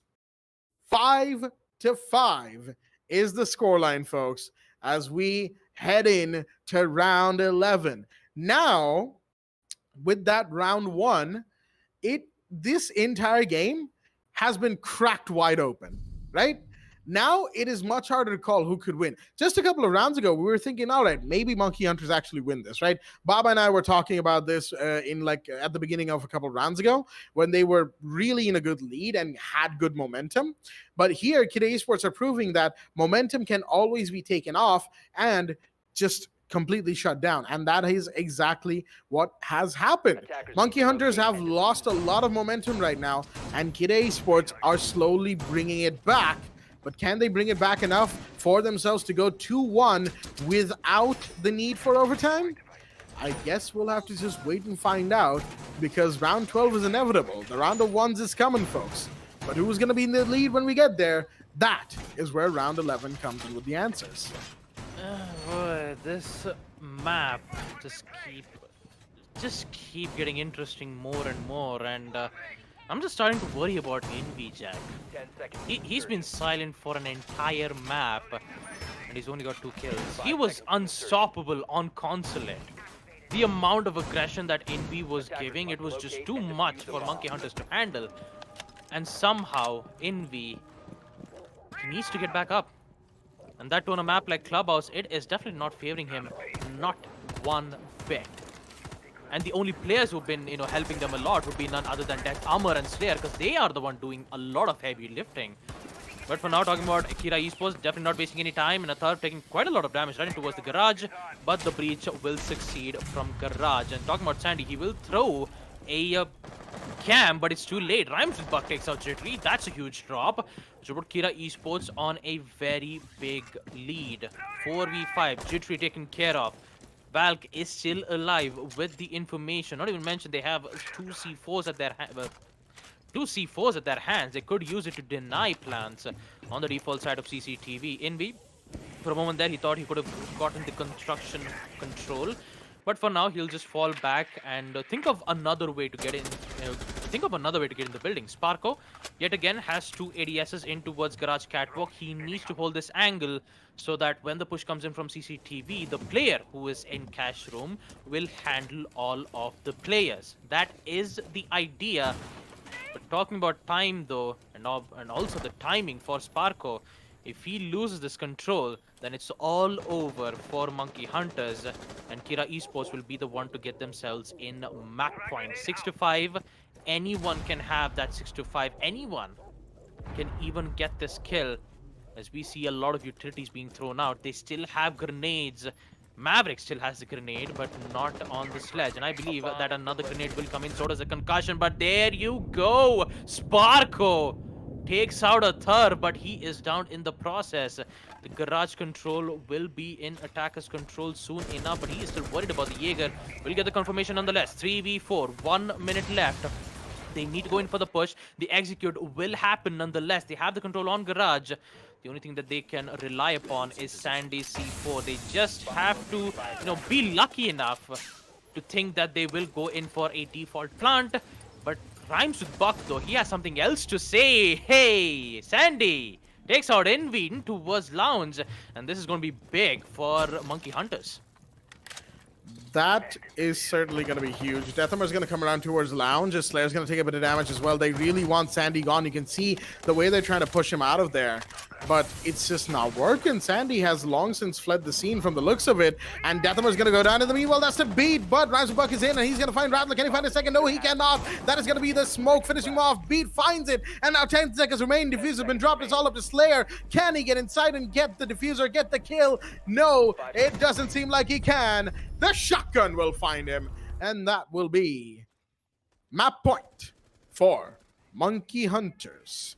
6-5 is the score line going in to round 12, folks. The round of 1, where Monkey Hunters are up on map point, potentially closing in on series point as well.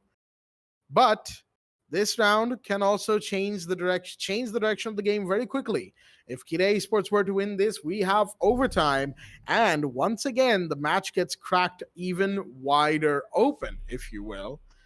So it'll be all nice and dandy to see how we proceed, how these teams help us proceed in this match, as Rattler is going to take the 6th pick out of the Melusi into the Valkyrie. Once again, a good decision to have the Valkyrie, as Basement Church and Arsenal Room will be the site of choice. Interestingly enough, coming back to this after round 10 is going to be very, intriguing. It's going to be quite intriguing from the side of Monkey Hunters. How are they going to go about holding this? The last time they did, it was a trade fest that simply did not go their way when it needed to. They lost the gunfights once Kira Esports started really emphasizing on site. To that, some may ask, maybe Gym Bedroom would have been a better site, and it could have been, seeing as Gym Bedroom has only been played once this entire game, that too by Monkey Hunters, but Kira Esports won that round. So who knows? Maybe Monkey Hunters just aren't as good with Gym Bedroom as they feel as they are with Basement Church. And that could very well be the case. Now, one other thing that we're noticing is the lack of the usual roam strat, extended roam strat for Basement. It doesn't seem like Monkey Hunters want to emphasize on that, but Rattler is going to find Envy. Spawn peek! And that is going to be one more down. Rattler quite literally just popped up and just said, "Hey, Kid Esports." I think we all know where that one's from. Do I need to continue with the second part? Maybe later. Yeah. We'll continue this conversation at a different point as Jittery goes down. Oh no. Oh. Big drop. And Slayer, wait a minute. He's really looking to get into side right now. He almost had a sneaky push in, but not quite. He's going to be forced back and detonates the Goyo shield behind him for reasons hitherto unknown. But he's safe for the time being, and that's what matters. As the 2-minute mark comes in, C4 goes out, will not find anything just yet. Sandy goes down to Rhymes with Buck, and suddenly it looks like overtime might just be happening, folks. This is the moment of truth. Will Kira Esports put this on overtime, or will Monkey Hunters get this map? And I believe that Kira Esports is almost on their way, unless and until Rattler figures out a way to eliminate or even try to hold off this execution. Talking about execution though, Kitchen is still in control of Kira Esports. This is not looking too good for Monkey Hunters because one of the C4 has been expelled, and now Death Amar is trying to make a way, but trying to figure out a way to eliminate player into towards the garage. Actually from Modo, I have to apologize. The push will however come in from Kira Esports. And now they are going in for the plan. What is going to happen here? Will we see a perfect C4? It's been thrown out, but at the wrong position. But it is a post plan. Monkey Hunters are in huge trouble as Rattler is going to go down from the K9 position. He needs to be careful.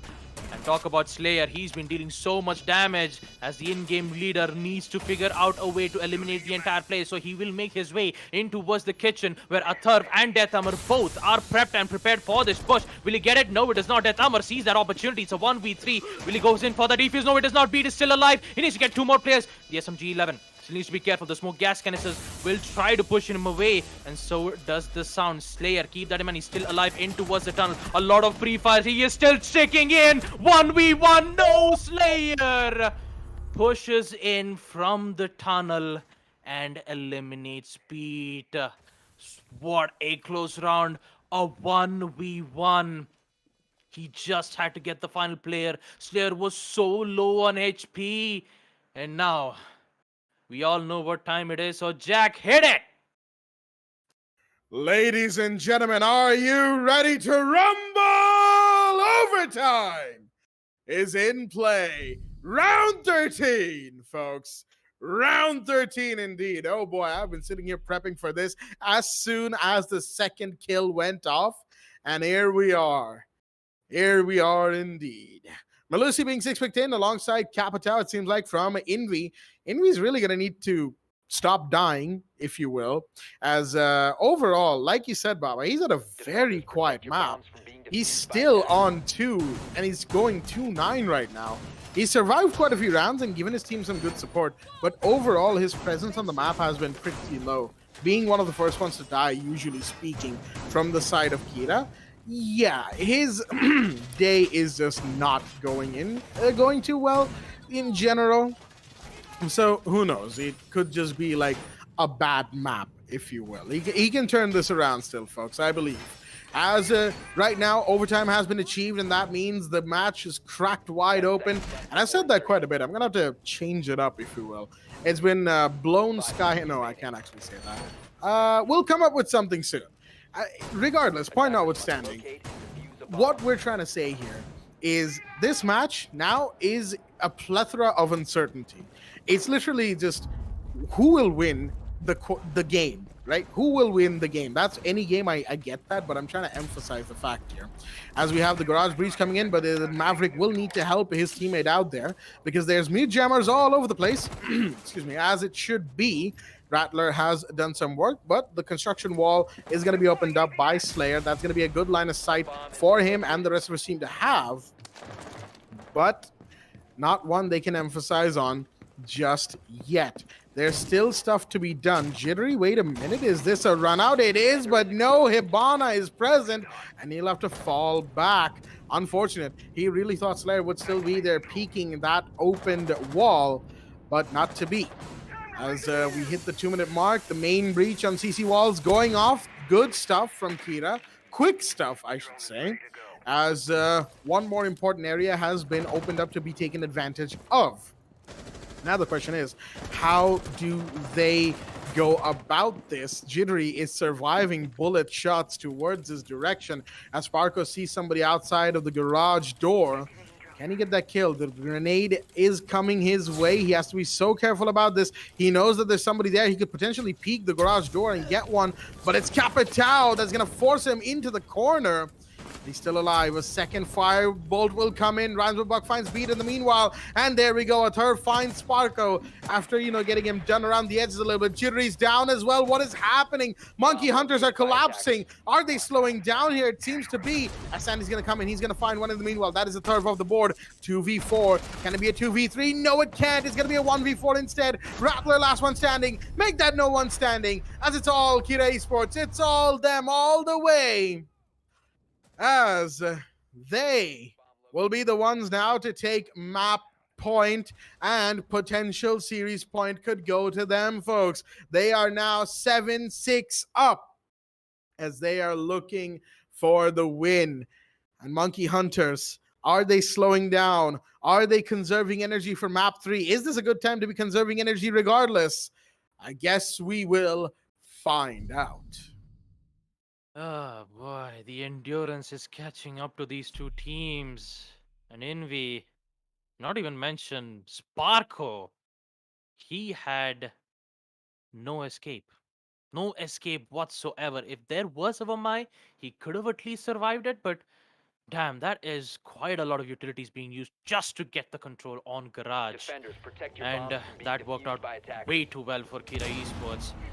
And now, all eyes on Monkey Hunters because they have to attack on Basement Church and Arsenal Room, the site where Monkey Hunters did win one of their rounds on round 2, but in round 3 it was quickly caught up.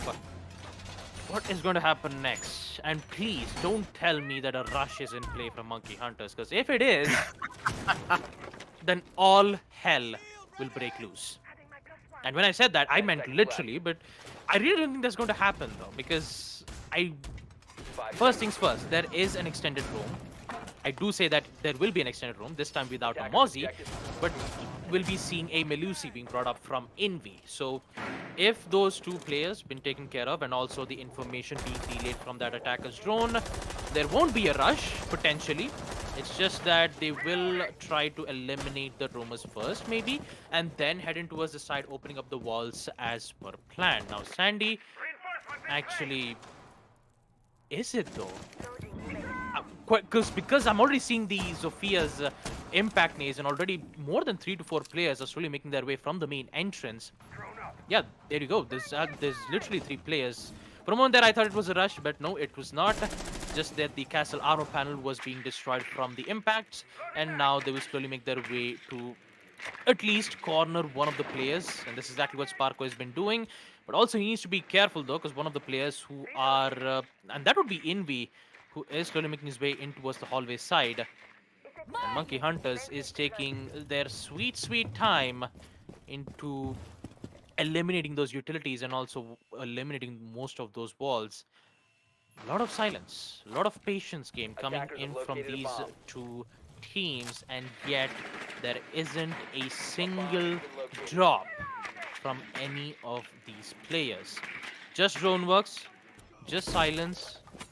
We're just waiting for that execute to come in. And talking about Sparko though, he's very much more afraid of those C4 plays, so he's just gonna stay there from the reinforced wall so that he couldn't take much of damage from that C4. He will succeed opening up the walls from kitchen. And now the moment of truth, here it comes. What's gonna happen? Are they gonna just drop in from the hatch, or will they just eliminate players one by one? That is the true question, isn't it? Where will this round go from here? I think this is the quietest round from either side so far that we've had.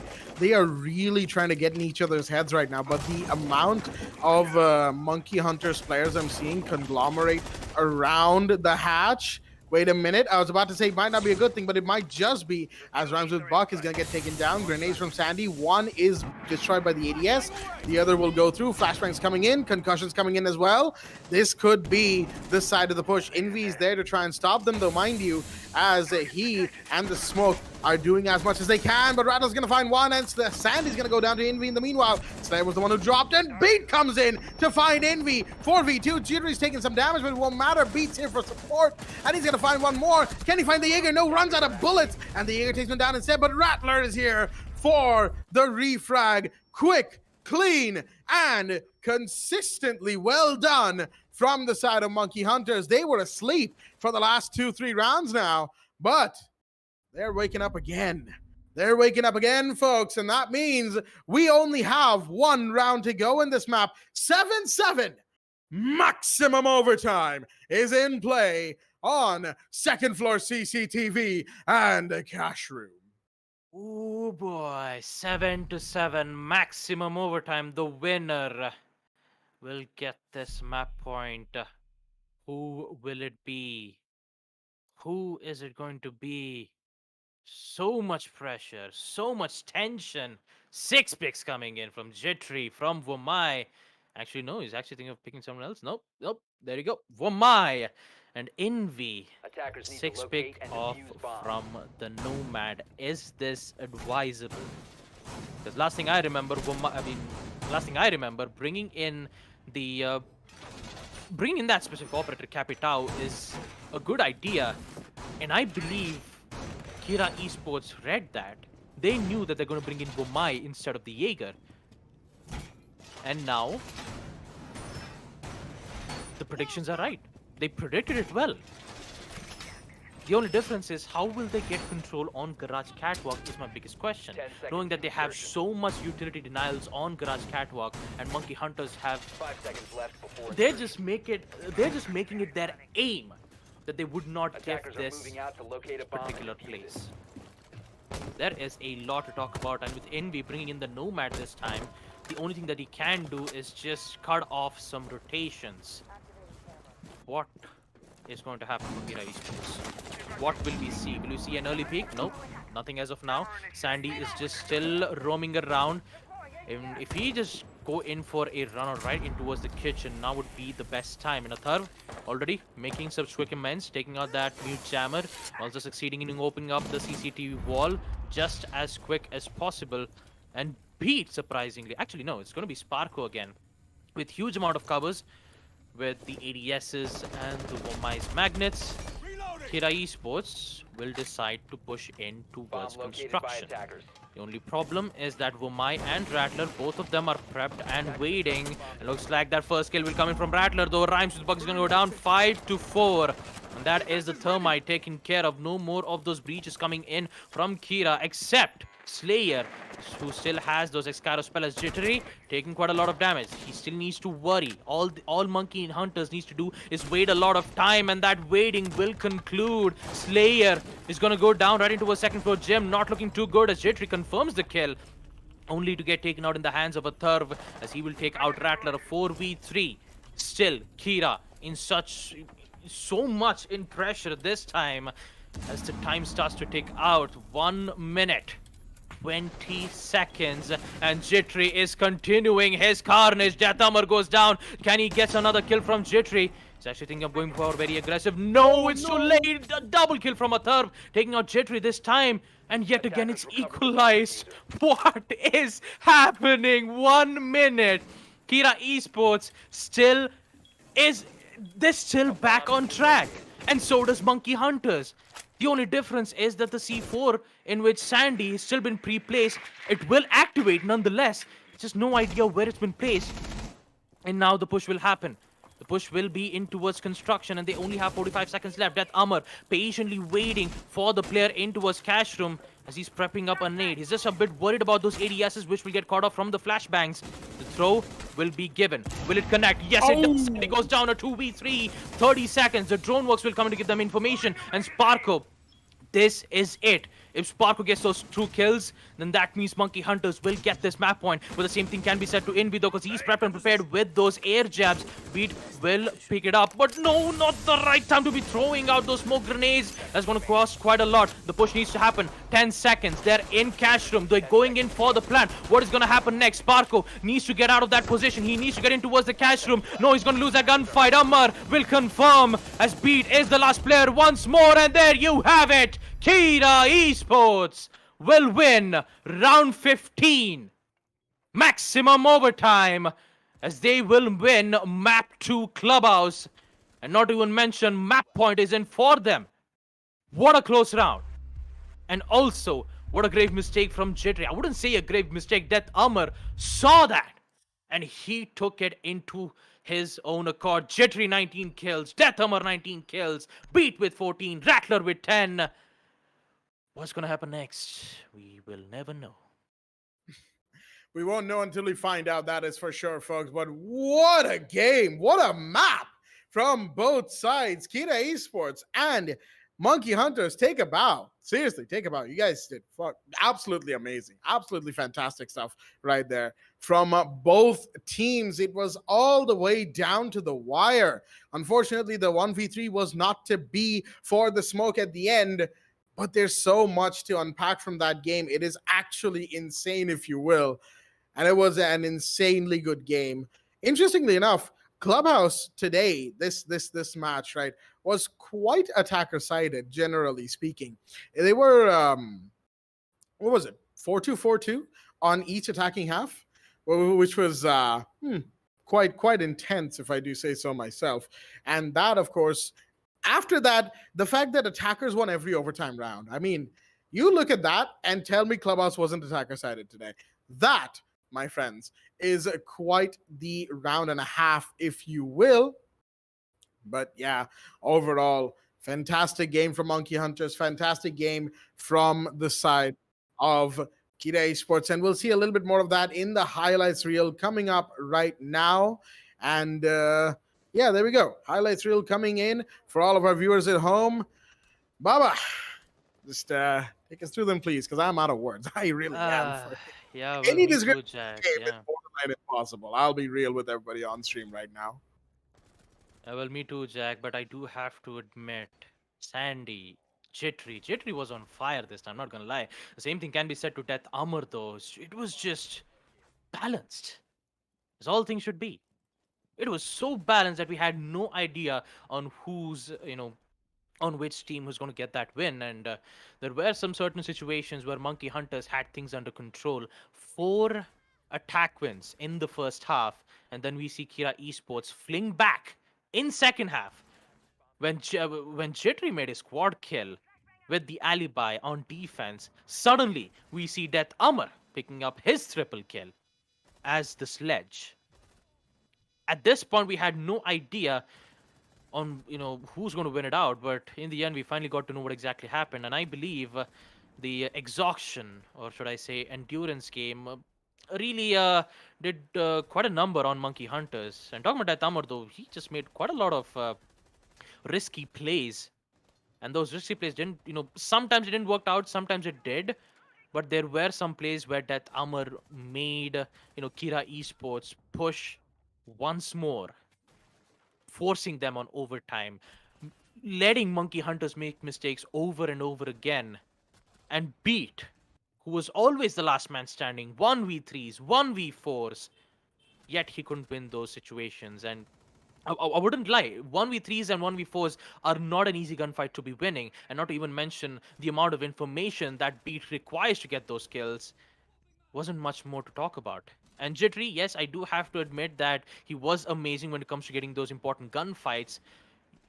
He made changes in quite a lot of operator specs. Sometimes you see him play as the Jaeger, you saw him sometimes play as the alibi, and now you saw him play as the Aruni this time, in which a bit confusion would happen. But yeah, there's nothing much more else to say. It was all down to overtime match point, and this was that specific round where Beat almost had that clutch around. It was a 1v4, actually a 1v3, where Beat almost had this match under control, and even with the smoke blocking so many lines of sight, it was just Slayer who just saved the match around for Kira Esports. Not even mention so many grenades, so many fireballs being used just to flush out one specific operator, and they did win it out on second floor CCTV. There was a lot to talk about, and Kira Esports failing to defend on basement garage. Actually, on basement cafeteria. I do have to apologize for that. Man, Jittery, he almost had it. He was about to get dropped down, but unfortunately it could not. And the grenade placed from Death Armor. You should have seen that coordination though. When he picked out the grenade, and then the teammate said, wait for me to throw a flashbang. He waited for it, threw the flashbang, heard the ADS's sound, then picks up the grenade, cooks it perfectly, eliminates Sandy. And there you have it. Kira Esports on map point 2-1, and the next map will be on Villa. If Kira Esports win this, they will be crowned as the winners of Lenovo plus AMD presents The Rising in association with Vijay Sales, or we will see Monkey Hunters push us to map 5. What will happen? What will happen next? Will we see a comeback, or will we see Kira Esports end it once and for all? We're about to find out after this break. So don't go anywhere, stay hydrated, and we'll see you in map 4.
Alrighty then, ladies and gentlemen, welcome back to the Lenovo plus AMD The Rising in association with Vijay Sales. I'm your host, Blackjack. Joining me is my co-host, Babagusta, as we are here for map number 4. That is correct. The fourth map in the best of 5 today is coming up shortly, in a short while, if you will, as right now Kid Esports have series point. That is correct. They are looking at a potential victory if they win Villa here and now. They're also defense first on Villa, and mind you, this is their map pick. Now, why would that generally matter? In a normal BO5, map picks are like a team's map pick is their home turf, and that is the one that they, generally win.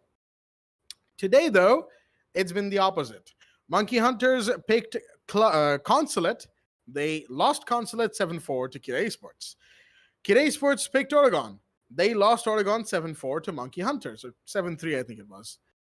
And now, Monkey Hunters picked Clubhouse. Guess what? Kid Esports won Clubhouse 8-7. They went to max OT. The Monkey Hunters were not going to let them win that one, but unfortunately, they ended up having to, and now they find themselves here in a potential situation where this could be not great for them if they want to win at first place. That is, getting second place ain't exactly terrible, but they would want the first place for the lion's share of the prize pool, for the bragging rights of having won this tournament, the championship and everything, and get themselves back on, the map for the region. They've been out of it for a while, not really being finalists, not really getting up there the same way that they used to be able to, and this tournament may just be a big opportunity for them to do exactly that. They've got a chance. They need to make it count, but will they be able to is the real question. On the other side, Kid Esports, they were second place in the SA Nationals and unfortunately didn't really progress too far in the APAC playoffs. This could be their opportunity to show how much they've grown as a team since that experience, bringing that back, learning from the losses, and winning more matches from there. This can be their story only if they let it be. Defense first on Villa, but again, one more thing to really add to the trend here. Clubhouse, generally considered a defender-sided map, right? When Kid Esports were on defense, it was a 4-2 attacker half, Monkey Hunters in the lead. When Monkey Hunters were on defense, it was a 4-2 attacker half. Kid Esports equalized for overtime. When we go to overtime, all 3 overtime rounds were won by attackers. Now, look at that and tell me, with conviction in your eyes, that Clubhouse is still a defender-sided map. It's just one of those days, folks. It still is, but today is just one of those days. So who knows, really? Villa could turn out to be attacker-sided. It could turn out to be defender-sided so heavily that it's not even a competition. I guess we'll find out. And one more thing to note before we do go in. Monkey Hunters are also, playing against another factor, and that is what we've come to know as their stamina issue, right? They play these long form games so well. They really do it really, really well. But as soon as it comes down to 4th or even 5th maps, Monkey Hunters start slowing down. They start making slightly less good decisions. Their coordination takes a hit. Their overall energy level takes a hit, and their enemies can take full advantage off of that. We've seen it before in BO3s, BO5s.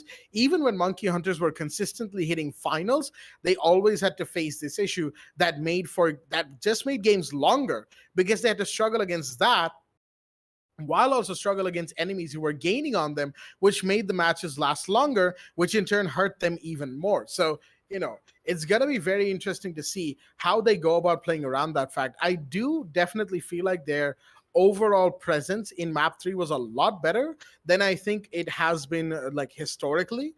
But right towards the end of it, we could start see, the gears slowing down slightly, the cogs jamming up ever so slightly. Now, we've had a bit of a slightly longer break between maps than we would have liked to, but of course, we ourselves needed to recharge after 3 Very exciting maps, folks. So that's why we had to take a moment just to get ourselves back in order and get ourselves in, working condition again, if you want to use that term.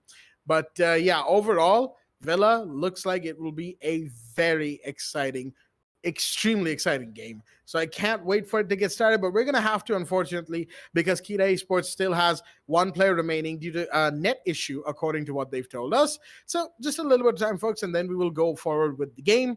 Baba, I've put my 2 cents down. I put my your whole opinions out there, how I feel about this game so far. Villa, if you had to ask me for a prediction, I would probably lean towards Kita Esports because of all of the aforementioned factors. Now, what are you thinking? What is your take on this match that we have right now? Well, at first, I'm also thinking the same thing, Jack, because I've seen Monkey Hunters play on many BO5s, and it always comes down to endurance. And when it comes to endurance wise, it's not going well for Monkey Hunters. Like even way back when they were UG, even way back when they were Club G1, even when they were back at Mammoth Gaming, they used to be very powerful on best of ones, but on best of five, it takes a heavy toll on these players, and it's very difficult to determine whether if Monkey Hunters can survive map 4 or will Kira Esports just plow their way through. It's just very difficult to understand what's going to happen next. And I start to worry about Monkey Hunters because I've known these players for a very long time. They are an amazing players. They make excellent plays, but there are some particular places where they make make some some little mistakes that they make. And the same thing can be said to Kira Esports. Obviously, we're all human beings. We make a lot of mistakes, but it's just they just have to get out of this curse. They just have to get out of this curse of being continuously strained, their energy being taken out. And hopefully with this huge break that's been happening around for map 4 and the map being on Villa, this map has been picked by Kira Esports. I high likely think that Monkey Hunters will win this one out because of the way how the map pick is going around the hometown. You know, especially on the first map itself, we saw this was Monkey Hunters pick on Consulate. Kira Esports won that. And then the second map, Monkey Hunters won. Map 3, huge overtime. Kira Esports won on Monkey Hunters pick. And the fourth is now Kira Esports' map pick, which is on Villa. So since you said that Kira Esports is going to win, I'd say that I believe in underdogs and will stick to Monkey Hunters. All right, all right. I can definitely see where you're coming from with that one too. I mean, I said like Kira Sports might take it. Really, I wasn't, you know, going either side with it. I was more of like just pointing out that given everything we know about both teams right now, Mm-hmm. it's probably gonna be Kira. But if Monkey Hunters start pulling, a good situation on us, if they start, taking things for themselves, well, I'll be all the more happier for it. Map 5, I mean, why not? But it seems like some more technical issues have abounded, folks, which means it's going to take a little longer than usual for the game itself to start. We do apologize for the delay, but you know how it is with these extended lobbies and all that. Things tend to go awry in some way or the other at some point. So yeah, we just bear with us for a bit. Now, of course, Villa is just such a, like, how do I say this? It's like a wrapped box, right? A, Yep. a, a gift box, if you will. Yeah, We yeah, don't yeah. know what's in there, right? Until we're gonna open it, and we're dying to get it open, Mhm. right? But we can't quite yet, right? We can't quite, take off that first ribbon, not just yet, because, well, of course, if we do that, then the match will have already begun and already ended, and we can't exactly do that. We're not time lords over here, right? So all things considered, we're just going to wait for a little bit until we can get to unwrapping this beautiful match that's ahead of us. Yes, I see, Baba. I know you got it this time, Mhm. but again, yeah, we're just going to wait for a little bit before things go down. And it's not just Villa, of course. Say Monkey Hunters do actually win this, then we go 2-2. And that's overtime on the map count, which means the decider map has to be busted out. That is Chalet. And of course, thanks to the way map bans work, we had to go for a coin flip to decide who would attack, who would defend on Chalet. And Kira Esports are defending first on Chalet. But mind you, it's an attacker-sided map. Now, depending on how Villa goes, it will either stay an attacker-sided map, or today it will magically convert itself through some chaos magic, I don't know, into a defender-sided map.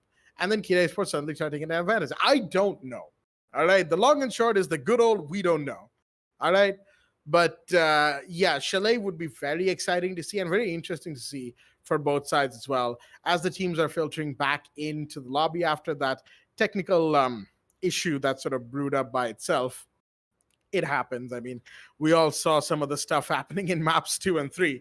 So yeah, overall, just like I said, just bear with us for a little bit, folks. It's gonna be an exciting game. It's been an exciting game day already. If this were a BO3, then that conclusion on Clubhouse would have been picture perfect. After 7-4 and 7-3, going all the way to maximum overtime on the map overtime as well, that would have been a brilliant BO3. But this ain't a BO3. It goes on for longer and has the potential to give us even more juicier Rainbow Six Siege games to chew on.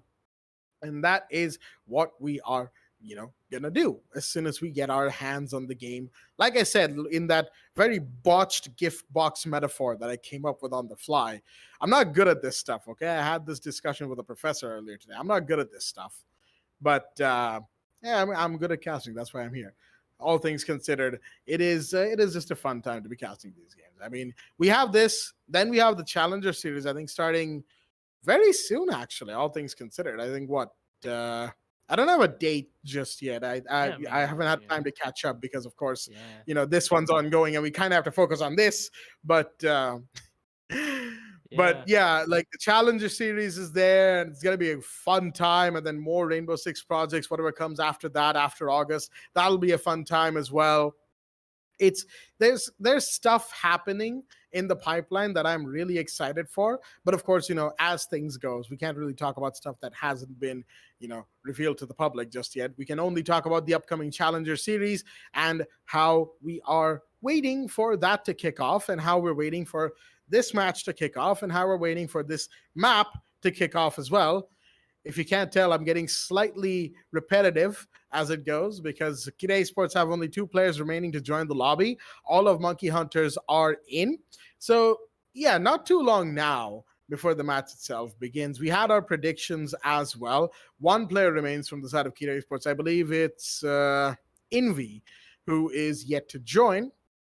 And as soon as he does, we'll get the ready confirmation and we'll start the game, folks. And I know sometimes it's like that weird discussion, right? That the casters are talking for so long. Please start the match. I mean, it ain't up to us, folks. It really ain't. I wish it was. I really do. But it ain't up to us, folks. We are just sitting here waiting just as much as you guys are. And we're just here to sort of, keep you guys entertained, keep all of our viewers engaged and all that. And just, while we wait for all of the players to filter in, and it looks like they have. Kira Esports and Monkey Hunters are all in, and we're just waiting on the ready confirmation from both sides, and we can get started with this match. Jittery has confirmed Monkey Hunters are ready. Atharv has confirmed that Kira Esports are ready. That means, folks, not too long from now, we are gonna get started with this match, this beautiful match, resuming on the map of Villa for all of our viewers at home. And now, without any further ado, and I actually mean that this time, it is live. So let us join the players on the map of Villa on map number 4 in the ban phase, going live on your screens right now, in fact. Kira Esports on defense, Monkey Hunters on attack, and Kira Esports will have the first ban of the night. 2-1 up. The first ban of this map of the night. Excuse me right there. 2-1 up. And looking very strong. Kira Esports are quite literally 1 map away from the victory, as they will decide to ban the Thatcher. Thatcher really just doesn't see any play, does he? Like, man, he's just out of here every single time. He is gone. And today he is gone yet again. but for how long, I guess. But for, Monkey Hunters to ban the Flores as well. It is Villa after all, so you want to get rid of operators who can deny defender utility, and Monkey Hunters love some utility when it comes to their defensive plays. So it's a bit of a long form ban. That, and they probably have plans with Nomad, with Jackal, so they want to just get rid of an operator they know will simply be a nuisance to them. See, on a similar vein, Valkyrie will be banned as well, as teams are really just used to playing without the Valkyrie for the most part these days. They have strats with her, and they practice those regularly, I'm sure, but Valkyrie just gets banned so often. Villa is one of those maps where you'll see Valkyrie bans 9 times out of 10. And on the other side, Kira Esports have the final ban of the map tonight, and they will decide to ban, Pulse. I can see why. Oh, unfortunately, Sandy has left the game. So it looks like we'll have to go for a little bit of a pause right after the ban phase, folks. But those are your bans decided for map number 4 for Villa. And that are Thatcher, Flores, Valkyrie, and Pulse. Pulse, I think we all know exactly why. Not only because Jittery and or Beat and or Rattler can, play Pulse really well. It's also the fact that Villa really likes its Pulse play. So with the Pulse out of the equation, things will be made quite a bit more difficult, if you will, for defenders to gain vertical control. And they are going to have to try and work their way through this one. Without a Pulse, they're going to have to use some sort of Mozzie, maybe a Mira. Mira is actually available, I just realized. So, they're going to have to use Mira as well. A Turf will bring in that operator from the looks of it. Slayer with the Ella, a Mute as well, Jaeger as usual. Stuff we get to see on this map is being brought out. And I've kept the man for the mic long enough while we wait in the pause screen. Baba Gusta. Well, I would say take it away, but we're not really going anywhere. So here's the mic. Thanks, Jack. And yeah, just like how you kicked 3 times in a row, I'll try to punch my way through the match and try to understand why they banned both Valkyrie and Pulse. Now, most of you know about the map on Villa. Expect a lot of C4 plays on a site like First Floor Kitchen and Dining. It's mainly because the reason why they get those C4 kills is because of the information being gathered. And now with both of those operators, and I would say both of important intel ops being banned for defenders, it's going to be very difficult to land those C4 plays. Yes, you could use the bulletproof cams into a statuary room, but what about astronomy? What about bathroom side? That is particularly most of the busiest places where the attackers most probably enter in. And with both of those ops taken care of, C4 plays is not going to be an easy task for the defenders. And looks like Envious asked for a ready. Envious said that they are ready. And looks like Sandy will come back to giving them the ready confirmation. So there you have it. With the pause timer coming to an end, we will resume back the match, ladies and gentlemen. Map 4, Monkey Hunters on attack, Kira Esports on defense. The first site will be on second floor AVG. So without further ado, God damn it, Rattler. It's Well, just with further ado. with further. I guess Okay, we need to now wait without further ado. no. Yeah. Now without further ado, There you go. let's get right into the match. I had to complete that one for you, Baba, because I could sense that we weren't going to go anywhere with that. But yeah, round number 1 is going to be underway with the 6th pick being taken from a Thurv. He's actually going to switch out of the Melusi into the Mira, as the 6th pick timer is done. And there we go. Round 1 is finally ready, folks, as we are here on map 4. Man, it has been a while. We have been waiting for this one for quite a while, haven't we? But now we have it.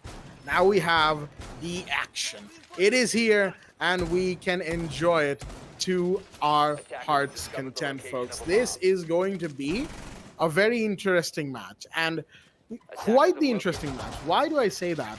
We said that a lot, but here's the thing. Monkey Hunters, sure, this is not their map pick, but today's trend indicates that teams' home map picks aren't exactly the deciding factor in win or lose. It actually is just the opposite. it's a deciding factor in the fact that they somehow lose their home pick maps. That has happened for these first 3 maps, folks. That's why we're just saying that, right? But also, one other thing to keep note of is the fact that right now, Kira Esports are probably looking better than Monkey Hunters in terms of endurance and stamina. Monkey Hunters have historically suffered from this, as me and Baba pointed out. Their overall endurance isn't the best, especially in long form games with a max OT mixed in there. It can be difficult for them. Whereas Kira Esports, we're not necessarily sure if they're going to slow down just yet. They are good with BO3s, and given that we've just passed map 3 into 4 territory, this is where we really want to see how they perform, as Sandy's going to find one. Wait a minute, a turf off the board, but can he find one more? No, is he going to be found? No, not quite. Does take a ton of damage though, as Beat's going to find Envy. Wait a minute. Looks like Monkey Hunters are coming out strong right off the bat. Could this be an indication that they want to be done with this map as soon as possible? Potentially. Could this also be an indication that no, we might just be wrong about their endurance issues? Well, that I certainly hope so, because that would mean we're in for a great game between both these sides. And of course, you know us, we love great games between 2 sides locking horns in a long-form game. Monkey Hunters, it's best to just take their sweet time because they've already got the man advantage. And talk about Sandy, who just barely survives Death Armor's grasp right towards the piano side. You need to be careful though. Although Kira Esports have lost a lot of players, they still have 1 C4 in hand. Not even mention the F412 from Slayer, who decides to be playing in towards the 90s hallway. Very risky. Same thing can be said to the Mute too, but I think it's best to not use the C4 through that specific spot. Jittery using the Gone 6 put to good use, as he will destroy the bulletproof camp. Very important. And there you have it, Monkey Hunters. So much information. And Kira Esports have no info at all. Default cans taken out. Bulletproof camps gone. They have 2 C4s in hand, and here comes Jittery trying to gather information towards the site. And the execution will come in towards the game's room. What is going to happen next? The inverted ripple will come in. So does the smoke. The plant will come in from Jittery. Will the C4 succeed? Is my biggest question. Rattle gets one. Sparkle gets the other. Taking out Slayer. 5v1. Death Armor needs to control. Will he get one? Beautiful shot. Needs to find 4 more. Again, just like I said, they have so many angles for Monkey Hunters, and Death Armor needs to find all these 4 angles. And currently he's been stuck around from the main stairs, trying to figure out a way to get at least 1 or 2 kills. The prone peak will never come out, but we will see Rattler get the final kill, taking out Death Armor. With it, we will see Monkey Hunters open up their account, winning their first round of attack on second floor AVG. With it, we will proceed to round 2, where Kira Esports needs to make a decision. So much information gathered in the hands of the attackers. The only thing that Kira Esports can do is survive the first half. And what better could it be than to bring Mozzie and Mute? And that is exactly what they seem to be doing, folks. Slayer and Rhymes with Buck with those 2 operators. Hopefully now they get 6 picked out. There we go. Clash will be the one 6 picked out for the smoke. No, actually the castle. Yeah, the castle from a turf. Interesting. No smokes this time on trophy room and statuary room, second floor. The other side of the building from where Aviator Games room is. So, yeah, an interesting place to be for the side of Kira, for sure. But changing it up is definitely one of the things that works well for Villa. And that is something that they need to keep in mind, that whenever they lose a site, unless it was like really close, like, 1v2 or something that you could have won if you just changed up a few things, unless it's that, then it's probably a bad idea to actually, continue sticking to a site that you lost the way that Kira lost site number 1. So, all things considered, early adaptations, good stuff that we're seeing from Kira. And I would like to say that did not look like a UG that had slowed down in the last round, right? 100% that did not. So, yeah, I think they've definitely upped their endurance game and overall long-form performance, which will mean that we're in for another doozy of a match, folks. But for how long is also a question that we'll need to figure the answer out to. as round two is now underway with the drones being broken, more drones being deployed. Envy's going to put down a barbed wire nice and quickly on the main stairs. You have Deathhammer running around towards the 90 side, going on the roam. Looks like Rams with Buck will stay inside the side this time around. Probably a good decision. You have the Jaeger and the Aruni out there. Excuse me, Jaeger and the uh, and the Mozzie. Wow, I actually forgot his name for a solid second there. Not sure why. But yeah, you have those two out there. You have the Aruni up for the roam. So, just staying inside is probably a good idea in case Monkey Hunters get wind of that fact, as maybe the first confrontation is going to happen. Sandy has to be careful on there we go, on the stairs. He knew that there had to be somebody there, and then he's now low on HP because of that shots fired, because the Capitao is chasing, but the Jaeger has since run away, which means the Claymore will be put down, and Rhymes with Buck is gonna find Sandy. Wait a minute, he snuck up in that exact moment that Rattler was putting a Claymore down, and his Claymore's been, well, it's not been shot, but shots were fired in his direction. That is from the Aruni. First kill down, and Monkey Hunters might not be in a good position. That's the main thing that a Monkey Hunters needs to worry about. Sandy. There goes 4 of those utilities, 2 impacts, 2 concussions. The thing that they can do is just push towards the side, and looks like Rhymes with Buck will decide to take out the castle's armor panel and decide to gain control on master bedroom. Cooked nade from Jittery won't succeed as of now.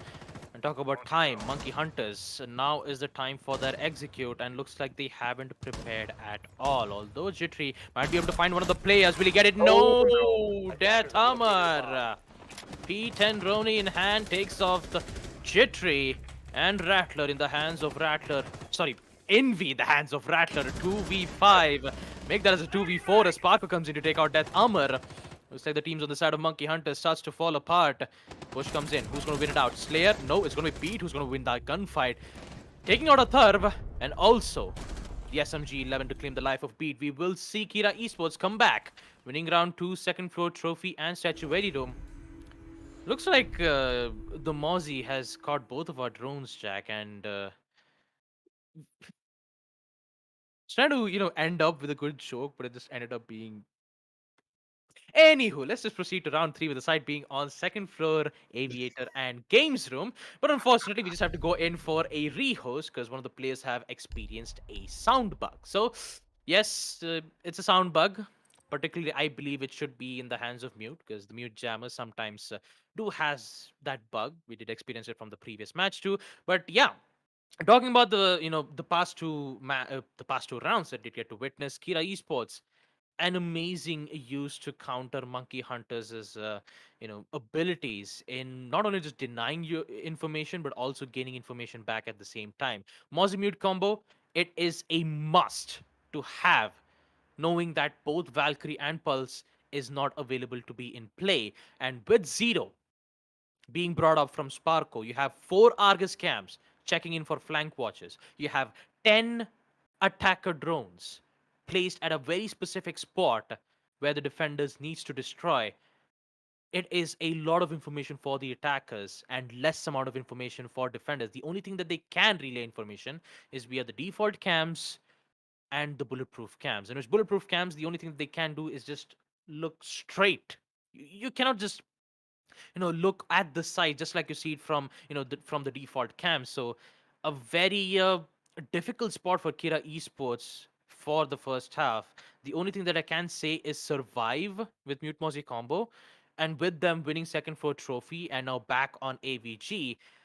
Monkey Hunters, what are you going to do next? That is definitely the question right now. What will the Monkey Hunters do once Sandy gets back and we resume the match, folks? So once again, action has been paused. Do forgive us for that.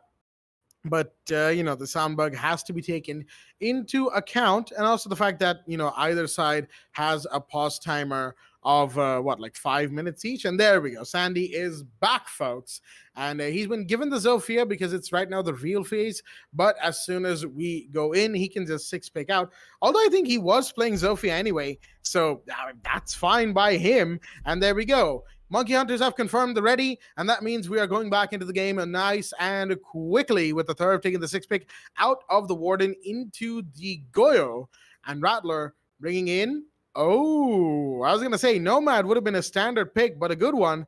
But we've got Lion. Monkey Hunters want to pick up the pace. Is this a sign of things to come? That is the question that we have on our minds right now. Lion comes out to play. We all know the history of the operator, of course, right? We all know what Lion used to be way back in Chimera. But Chimera. oh, those 9 months were something else, I tell you what. But he did get nerfed. He did get changed. He's now been reworked, and he is still just as annoying. But at least he's not downright wall hacking his way through the rest of the, rest of the match. He can't actually see live operator outlines.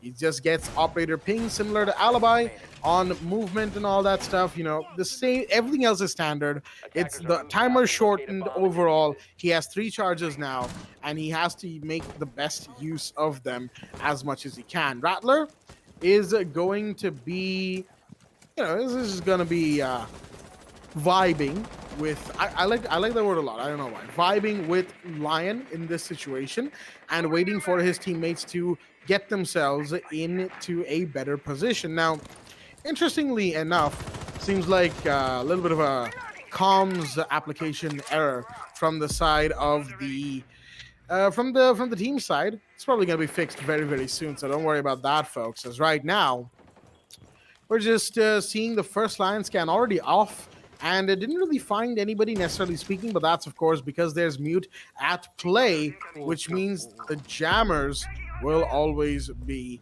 one to watch out for. But Slayer would have been taken down by Sandy, but he wasn't watching for somebody else in the area. The drone came in just a little too late, and they still want him down. But Rattler, he's going to find one. There we go. Slayer's off the board, but is he going to find the other one? The one who took down his teammate Sandy? I don't think so. Not quite yet. Jittery's trying to get in towards the outstation area, but Envy's on the hatch looking for the prowl. You see this man on a hatch, and you know he is planning something crafty right now. A turf on the main stairs as well, as Monkey Hunters once again deal with a situation that they found themselves in that might not be as advantageous as they wanted to. Talk about being advantageous. Rattler, he had to make a sacrifice. Taking down Slayer was the only option, but he's left with so low amount of HP. Jittery with a cook nade. Will it work out? No, it does not, because there is absolutely no one on Game's room. And looks like Monkey Hunters has started to lose a lot of intel. Envy! Oh no! Jittery saw that! Envy goes down. And another cook nade. This might work out though. Is gonna connect. Yes, it does. Rhymes with Bug goes down as well. 3v2. And Jittery. Here comes the pain train. 3 kills for him. A turf goes down. As we will see Death Armor in a 1v3 clutch situation. The plant will come in. So does the post plant from the attackers. And Jittery. Will he win this? Will he eliminate Death Armor, who has already made his position given away? Bush will come in. Shamaru, Aruni trying to figure out a way to get it, but we will see Jittery gets his quad kill on round 3. What just happened to Envy at this point? And also a beautifully cooked nade there from Jittery, eliminating Rhymes with Buck to give Monkey Hunters the lead at 2-1 in round 3. As now we will proceed to round 4. The site for Kira Esports to be defending will be none other than first floor dining room and kitchen. Keep that in mind. C4s will be more of a blind luck for Kira Esports, and they have to conserve it, especially when they're going in for a plant. Interestingly enough, they didn't make a decision to go in for a smoke, because the smoke gas canisters would have been even more helpful, especially when they decide to go in for a a plant, maybe in towards the laundry room. But there you have it. Rhymes with Buck will go in for a 6-pick, switching up from the bandit to the Mozzie. And talking about this side though, with C4s maybe particularly being used to try to eliminate players, it's not going to be that easy. Maybe you could get a C4 kill, especially if Rattler is trying to use his hammer to open up lines of sight. But it is very risky, and losing a lot of C4s at the mid-round is going to cause a lot of problems for the defenders. So Kira Esports really need to keep that in mind. And talking about Slayer though, he will bring in the FO12 shotgun. A very devastating shot, a very devastating weapon in close range, and I believe he will play it nearby towards the site on dining. Actually, not on dining. It's in towards. Yeah, it should be in towards dining. I do apologize again because the kitchen side is nearby towards the China room. I mean, I always get confused on the site sometimes, but once you get the hang of it, it shouldn't be much of a problem. While saying when doing call-outs to talk about it. Slayer, boy, a spawn peek with the pistol. Fortunately, won't be able to find one as of now, and the attackers will slowly make their way towards the windows. Maybe, open up the laundry wall or trying to get the control on Trophy and Statuary room. And with Jittery, who's already in towards the balcony side of study room, is trying to figure out a way on how to get the control on Statue and Trophy. Now, Rattler will slowly make his way. Shouldn't have to worry about any C4s as of now. That's why he's roaming around freely. Unless and until if that lucky C4 did work out well in his favor, it's going to be way much more not likely to work out in his favor. But, Rattler is, free enough to use those hammers to put to good use the vertical lines of sight, and so does the drone works, giving information on Jaeger's positioning. He will cast the drone nonetheless and will fall back, and Slayer... Oh no, can he get it? Yes, it does. Rattler, what were you thinking? Slayer will get the first kill, Rattler goes down, and now Kira Esports will now face the music. Right now, things are not looking too good. Rattler. That certainly was not supposed to happen for him right there. Spark is going to take a ton of damage, but he has forced the castle and the mute out of second floor, which is probably a good thing. Should be a good thing, all things considered. But knowing how these two teams play, it could be either good or bad depending on how the round ends up turning out. As Slayer, you can see him trying to catch somebody. He's going up the red carpet stairs, and he just about evaded Jittery right there, who was on the hallway, the bend of the hallway right in front of him. But unfortunately for Jittery, he had fallen back at just that exact moment. Siege timing at its finest, folks, as we have some breaches coming in from the Hibana. Getting in towards Laundry is very important. Iana with the Gemini replicator, trying to get a bit of information. And can that information work? Oh, wow. All right. That just about caught Envy, as Sandy will take him down and put the side of Monkey Hunters in the lead. But will this lead help? It certainly will now, as Jittery has found Slayer, and now it's all down to Rhymes with Buck and to a Thurv. One of them is prone right now. That seems like it's Rhymes with Buck inside of the library living room. Can he find one? No, Jittery's just too good for him. Triple kill for him again. And Sparker will come in, finish off a Thurv. Oh, Monkey Hunters. Looks like the stamina issue we were talking about probably won't end up being a thing. And looks like Villa might just end up being an attacker-centered map today anyway, because why not? Why not mess with our established logics and brain functions about these maps and how they functioned for us before for the majority of the day? Anyway, this is one day, of course, one of these things happened, and Villa has known to be a little bit more on the attacker side as of recently, especially with certain bans being brought into play and certain playstyles being brought in as well. So all things considered, I think Monkey Hunters 3-1 up isn't really a surprise, as much of a surprise as it would be if Kira Esports were 3-1 up right now going into round 5, but they're not. It's Monkey Hunters, and they are looking quite strong at this moment in time. Very strong in the first half. Monkey Hunters currently gaining the lead 3-1. And now Kira Esports have decided to defend on second floor Trophy and Statuary room. Not a lot of changes in optics as we know of. Just Rattler switching off the operators, especially if the site is on first floor kitchen and dining. He will play as the sledge to open up lines of sight. Other than that, he will bring the Lion to give them important information, or maybe try to force the defenders to stay at a particular place where either Jittery or Sandy will be there to clean the rest of the players up. So it is working out well for Monkey Hunters. The same thing cannot be said to Kira Esports. So they are bringing some changes, except the Mozzie and Mute pick, which is heavily required.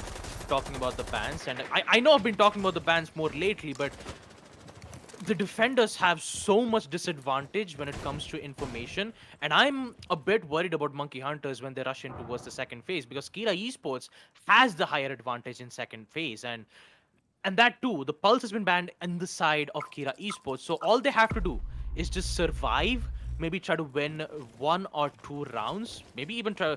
Even if they complete the first half on 4-2, there is high likely a chance that Kira Esports' game is working out well in their favor. That's what I'm thinking right now. This is what Kira Esports has been thinking for quite a long time. If this strategy works out, then we'll be seeing Kira Esports make a ridiculous comeback in the second half. And I'm just hoping that my prediction comes right because Caster's Curse, it's everywhere. I mean, it even includes on me, it even includes on Jack. The Caster's Curse, it's so much to take in. But It's all connected. yeah, it's all connected. Nothing is true. Everything is connected. And talking about this round, it's just silence for Monkey Hunters. And talking about the EE1D scans being used in the hands of Lion, he'll be able to find one of the players and towards the red stairs.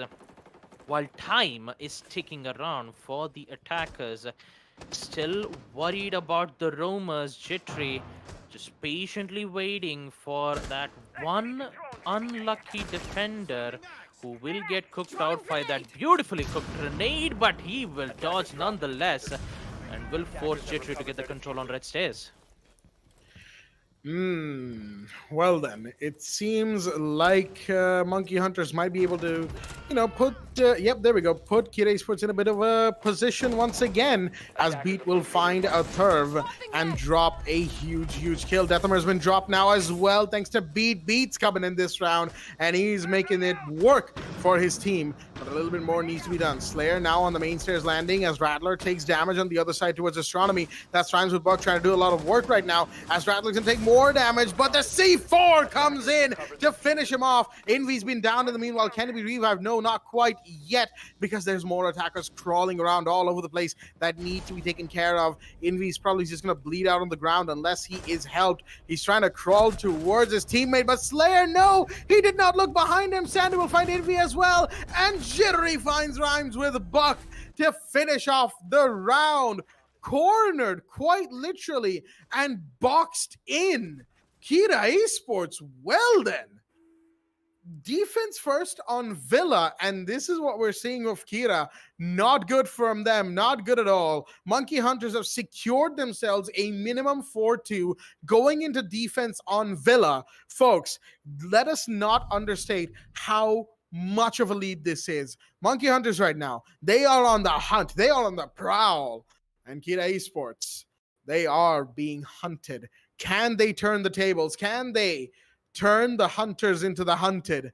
This round is one of those few chances they will get, one of those few crucial rounds, because every round from here is a crucial one. 1-4 down while they're 2-1 up on the map count. If they win this, they win the whole thing, the whole championship.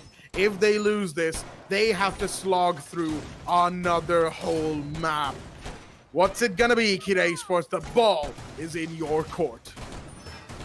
A lot of decisions to be made on this one specific round.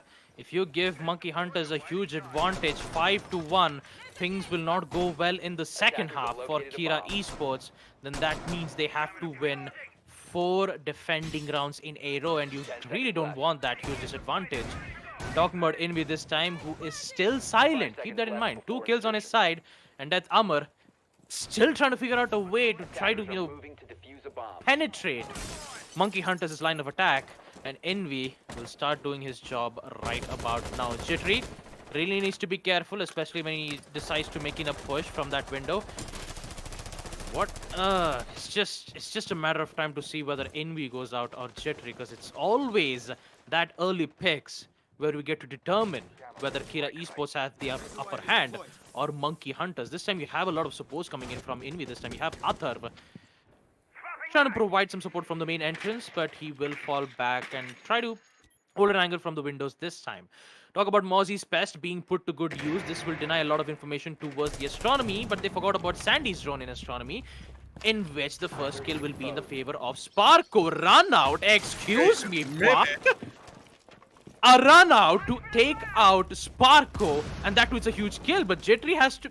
he also decides to turn off. Decides to go very aggressive. Gets two, but no, this has been a turnaround for Kira Esports. 2v4, 2v3 comes in as Beat takes out Slayer. What just happened?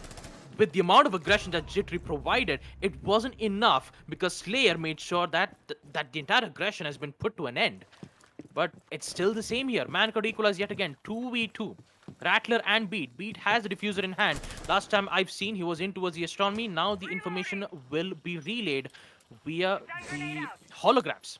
And now the push needs to happen. The defenders very much more prepared, and so does Death Hammer, who pushed so aggressive. He will down one, getting us a second. No, goes in for the punch. But Atar comes in to save the win for Kira Esports. 4-2. As we end round 6. Second half comes in. Monkey Hunters is currently the one facing trouble. I am very concerned about Monkey Hunters right now. I am very more concerned because the way how Kira Esports banned Pulse, I've got a feeling, Jack. This, like, they've been planned this entire match, and I know that this will backfire Monkey Hunters a lot. I mean, we'll just wait and find out as a couple of 6 picks come in. One from Envy out of the Ace into the Sledge, and the other from Sparko out of the Goyo into the Clash. I think they want Jittery to be at, all guns blazing for their defensive side, because they know for a fact that if Jittery is allowed to go off like he normally does, then they will have a good chance of winning this map, pushing for map 5 and pushing for the win. But of course, they still want a clash for first floor. Verticality will be the issue that Sparko has to deal with, of course, and that's probably going to mean he will be up on second floor, probably with either Jittery or Sandy or both, leaving Rattler and Beat down below. Meet Mozzie inside a site. That's probably what we're looking at right now. In fact, Sparko's already above. Jittery's just reinforcing off Astronomy from inside of Trophy over there. And they've got, they've got a little bit of help from what could be Sandy or could be Beat. I feel like Beat might actually be the one on second floor because, I mean, Mozzie, right? Mozzie has a fairly small frame and he's fairly quick as well. 2-speed 2 armor after all. So he can take bullets, give back a lot of damage as well, and along with being just a general beast of an operator. With his gadget, with his kit overall. Oh dear, Slayer. Looks like his drone is going to get caught. A little unfortunate. I don't think he can get that from there as well. He'd have to jump in. Just wait a minute. Is that a peek from the hatch? It was, but Rhymes with Buck takes advantage of Sandy's curiosity. And, well, as they say, curiosity killed the cat. Sandy is off the board. And a very early kill is going to leave the side of Monkey Hunters at an early disadvantage. Mozzie has now been spotted, of course, Atharv giving away his position, which is probably going to mean that Beat is going to come under fire very, very soon. But how soon is what we need to see. Never mind, Atharv goes down, but Deathhammer will find Beat. In the meanwhile, a kill is taken and a kill is traded in return. Much needed stuff from the side of Kira Esports, who are now looking stronger and stronger as the seconds progress. C4 still available for the defenders. Not a good way to be looking down. Envy, 2 kills. Jittery's main mistake is going to give Kira Esports the win on attack. No, it does not. Rattler will take out Envy. But unfortunately, he is the last man alive. Jittery, what? Such an unfortunate timing. It's going to force Kira Esports on a post-plant situation. We will see Death Hammer take out Rattler. Time is ticking for Monkey Hunters as we see Kira Esports slowly gaining up momentum. My goodness, Envy. What a lucky guy. What a lucky guy. He just peaked at the right time. Took out both Jittery and Sparko. Unfortunately, Sparko is the one who was blocking Jittery at that time. 4-3. To be fair, it wasn't really Sparko's fault either. I think it was just a case of bad place at a bad time for Jittery and Sparko. And, well, for Envy, it was just fantastic place at just the right time, right? I mean, nothing beats that at the end of the day. So, yeah, he will take that happily. as we move into round 8. 4-3 is the scoreline, and folks, once again, attackers win a round. Are we going to see another 4-2 attacker half? Some tells me we might just. So prepare your eardrums, folks. We're going to have another overtime, and you know exactly what that means. At least I feel we're going to have another overtime. Things can change, of course, and they can change very quickly indeed. So, and give these teams a few minutes, say like another 30-ish minutes. No, not really that long, but another 20, 25, 30 minutes to really decide whether or not we're going to overtime or not. Because we'll still need 3 rounds from Kira and 2 rounds from Monkey Hunter. So I think that 30-minute estimate was actually probably correct. Close to correct. You never know with these things. I'm not the best at maths, right? But yeah, me too. At least I can still count from a 24-hour clock. I know that that doesn't sound like much, but Virtual high five. But yeah, virtual high five, Baba. But yeah, just I know some people who can actually do that, and I get it. I get it. You don't want to go through the hassle of doing a -12 each time, but it's not really that difficult. Come on, folks. Anyway, Jaeger has been spotted by the Jackal scan. Rhymes with Buck is going to reveal his location for the next few seconds, and they're going to have to try and make good use of that. And Jittery will have to try and get himself in a better position. He was actually running out from bathroom. That's why his footprints were out there, and that's why they're being tracked as heavily as they are. As Beat will lose one of the default cams. That's the one on Astronomy. And yeah, overall, things are looking like they might just become a little bit lopsided for the Monkey Hunters if they are not careful here and now. This map, this round, every round on this map is so crucial for them. Every round lost is another opportunity for a comeback loss. Every round lost is another opportunity for winning this championship gone. And that is what they need to avoid. Same for Kira Esports, mind you. If they lose Villa here, then map 5 will put them quite literally out of the frying pan and into the fire.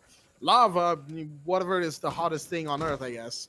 But yeah, is just, again, the fact of the matter is, this is an intense situation to be in already. Not factoring in just the sheer number. Wow, that's a double grenade. But wait, oh, actually, Deathmark's grenade, I think, bounced off of Sledge's shoulder.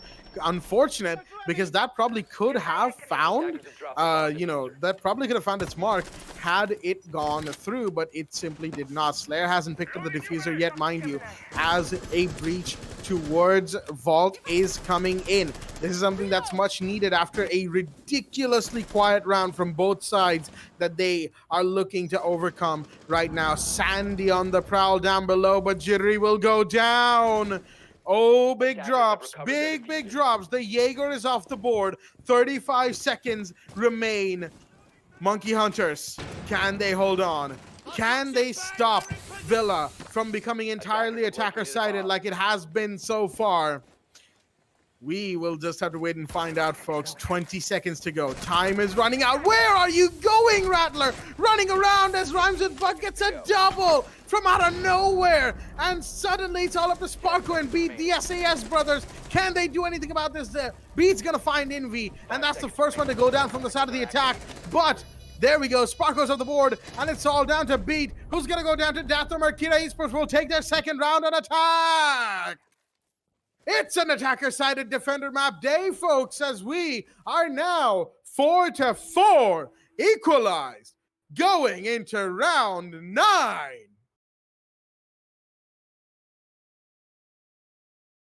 No, Rattler, no.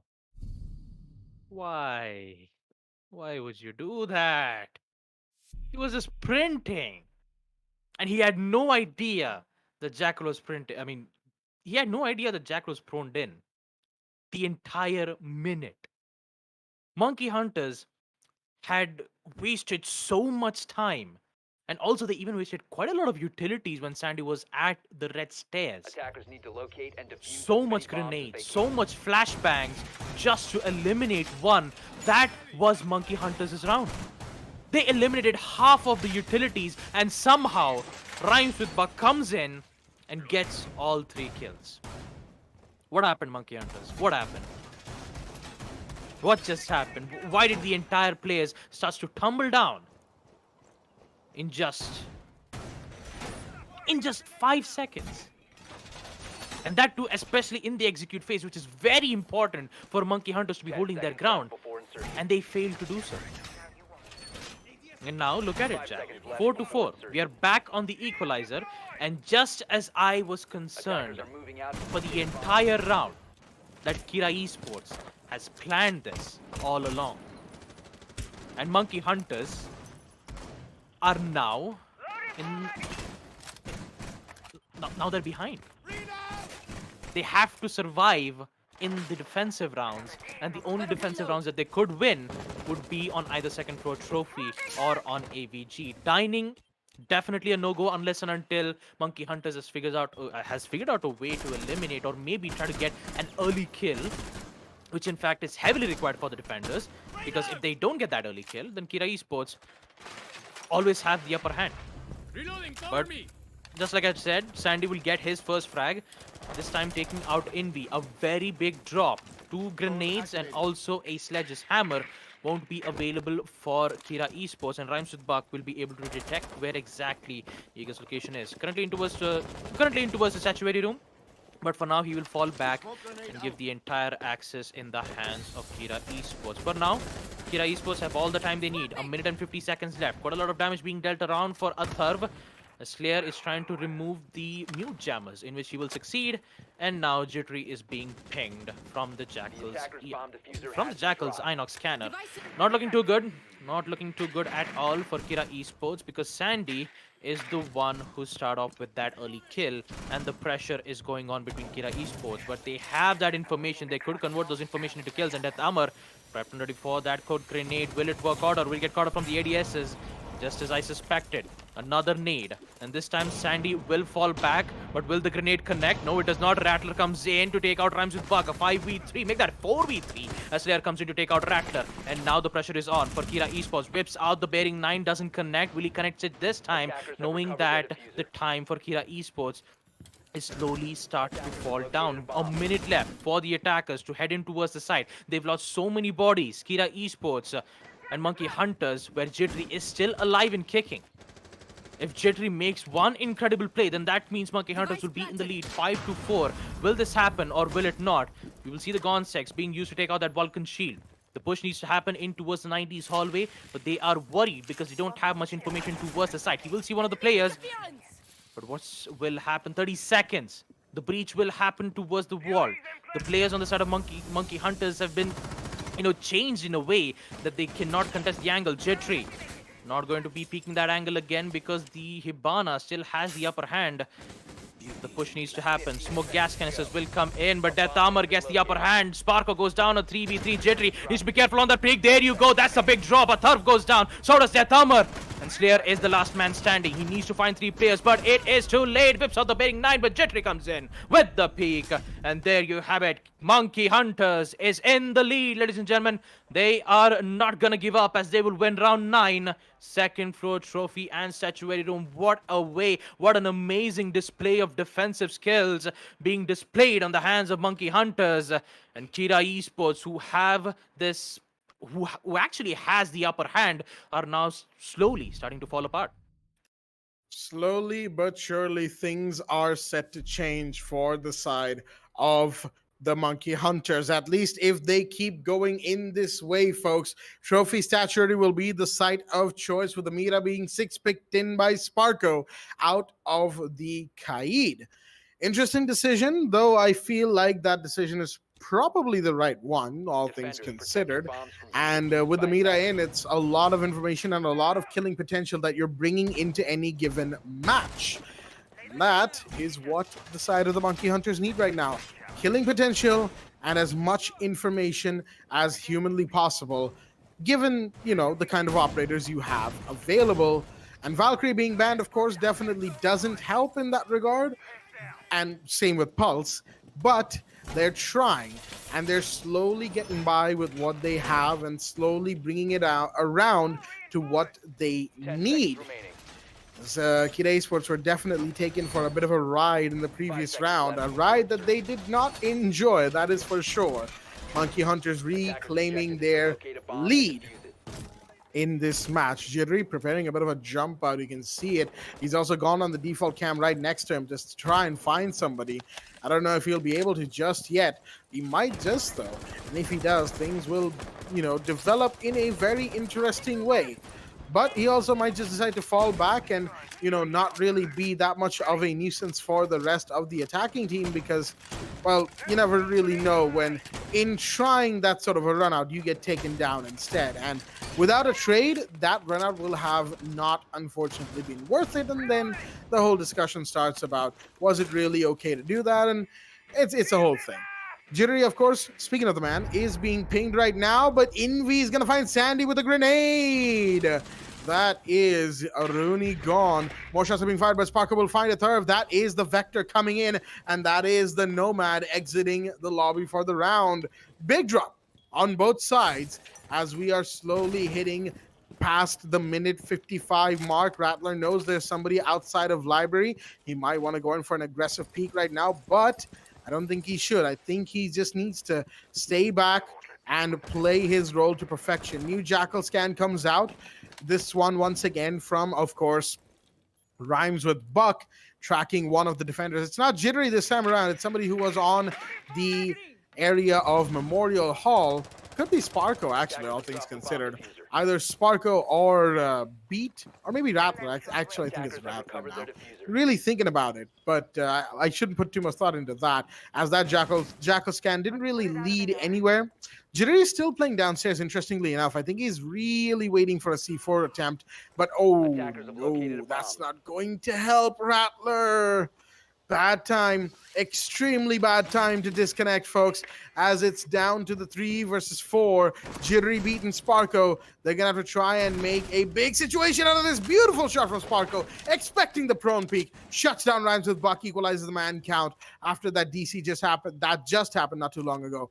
Deathamer, he knows that there's probably somebody who's going to peek from that archway, but Jittery's found Envy and dropped the diffuser. Hold on. He's being red pinged, but it doesn't matter. He's done a big thing there with dropping the diffuser as Deathmark tries to push in. Can he? He needs to find the Mira. Going through the smoke and everything involved. They need to get these kills. They're trying to force Jittery back to site as the Hibana will find one, but Sparkle comes in to find Deathmark instead. Triple kill to the Mira. And now it's all down to Slayer. 1v2. He's got flashbangs at least to avoid the Aruni Surya gates, but no diffuser. 10 seconds on the clock and 2 defenders to find. Can he do this? It's looking less and less likely with each passing second, folks. 3 seconds, 2, 1, and he's also gonna get shot in the face at the last second possible, as that is gonna be Monkey Hunters taking yet another round. It didn't matter the fact that Rattler disconnected, and it didn't matter the fact that they were at a man disadvantage. They are on map point, folks, and potential reversal of the current match point situation that Kid Esports are in. If they win this round, Monkey Hunters could very well go 2-2. Kid Esports, you have a pause.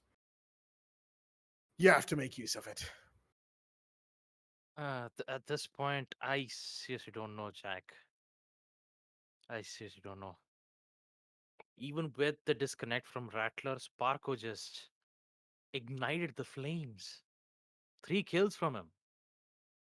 The in-game leader Sparko, in which most of the time you always see him support the team, is now slowly making his way to ensure victory for their team. It's not a it's a huge task for him. And even with Rattler, which was disconnected from the previous round, damn, what a great recovery. And also not to even mention match point for Monkey Hunters 6-4 with the map on Villa. And that too, it's a map picked by Kira Esports. It's quite the opposite day going on, don't you think, Jack? Huh? Yeah. Opposites galore, as they say. Consulate, map picked by Monkey Hunters. Kira Esports wins. Oregon, map picked by Kira Esports. Monkey Hunters wins. Clubhouse, Monkey Hunters pick. Who wins it out? It's Kira Esports. And now we are seeing Monkey Hunters in match point.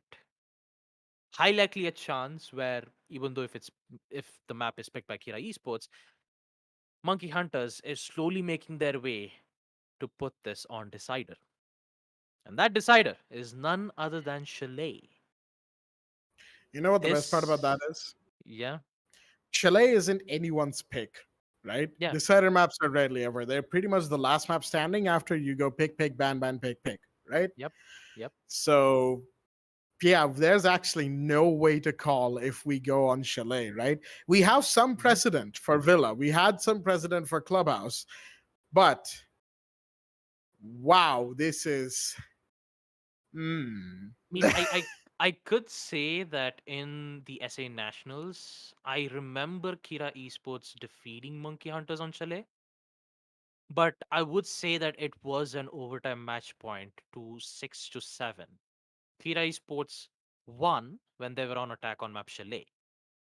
But since this is a different scenario where this is a best of five, and both of these teams have currently exhausted their energy. The same thing can be said to Envy though, because the presence of Envy is a bit less lately, and most you know plays have been either made with from Death Armor or rhymes with Buck. Same thing can be said to Monkey Hunters too. We see some less presence coming in from Sandy, more presence from Jittery and Sparko. This is epic. I just don't know what else to say. This we even though I just keep predicting on saying that Kira Esports have the advantage in the second half, somehow Monkey Hunters proves me wrong. And they proved me wrong twice on Aviator Games and Trophy. And if they win the last site, which is on first floor kitchen and dining, the same site where Kira Esports won that attack round, by not being able to worry about any C4 plays nor any information, it is a huge question mark on my end. We don't know. We have no idea on who is going to win. Will it be a 7-4? No, will it be a 7-4 favoring the side of Monkey Hunters, or will it be yet another overtime from Kira Esports? Only time will tell. Well, not much time, mind you, folks, because they are back. I believe it was who Rattler who disconnected, and he is back right there. So we're just waiting on the ready confirmation from both sides before we head straight into the game. That is going to be one very interesting situation to be in, folks. And it seems like the game itself is going off without an issue. And yes, it is indeed. Here we are in match point once again, with only 30 seconds left until we get to see which side takes this whole thing, this whole map of Villa for themselves. Who's gonna win and put us either into map 5 or finish things off? 10 That is seconds the left question, before insertion. and that is what we are here to answer, ladies and gentlemen. 6-4 is the scoreline as we head into action phase for Attackers are moving out round. to locate a bomb and defuse it. This is round, what is it? 11. Yeah, round 11. Excuse me, right there. Temporarily lost count of things. Yeah, I think it's our endurance is slowly starting to get to us as well. At least it is for me, because it's been a while since I've casted a game this long. I know that I was there for a majority of the maps for the SA Nationals, but even there, we had multiple casters to really give each other a break. But here it's me and Baba all the way. So it's kind of a little unprecedented for myself. So do excuse me if I randomly stop speaking or if I take longer pauses than usual. It's just I need a little bit of time to gather my thoughts, more so than usual because of this. But don't mind me, mind the players, as we have the drones coming in from the side of the attack, and Sandy is being spotted by the Jackal scan. I know that he knows, but he's inside his sight, and I think he's fine for the time being, as the final Jackal scan will go through, reveal his position one last time, and then end off the end off the final tick. And, he's just free to find somebody else. Rhymes with Buck. Going through, finding intel, and there we go. That's going to be somebody above that he has found. And Deatham is going to send his drone that way. That is the Kaid Attackers Rattler, located a bomb. who's been found and is about to be in a spot of bother.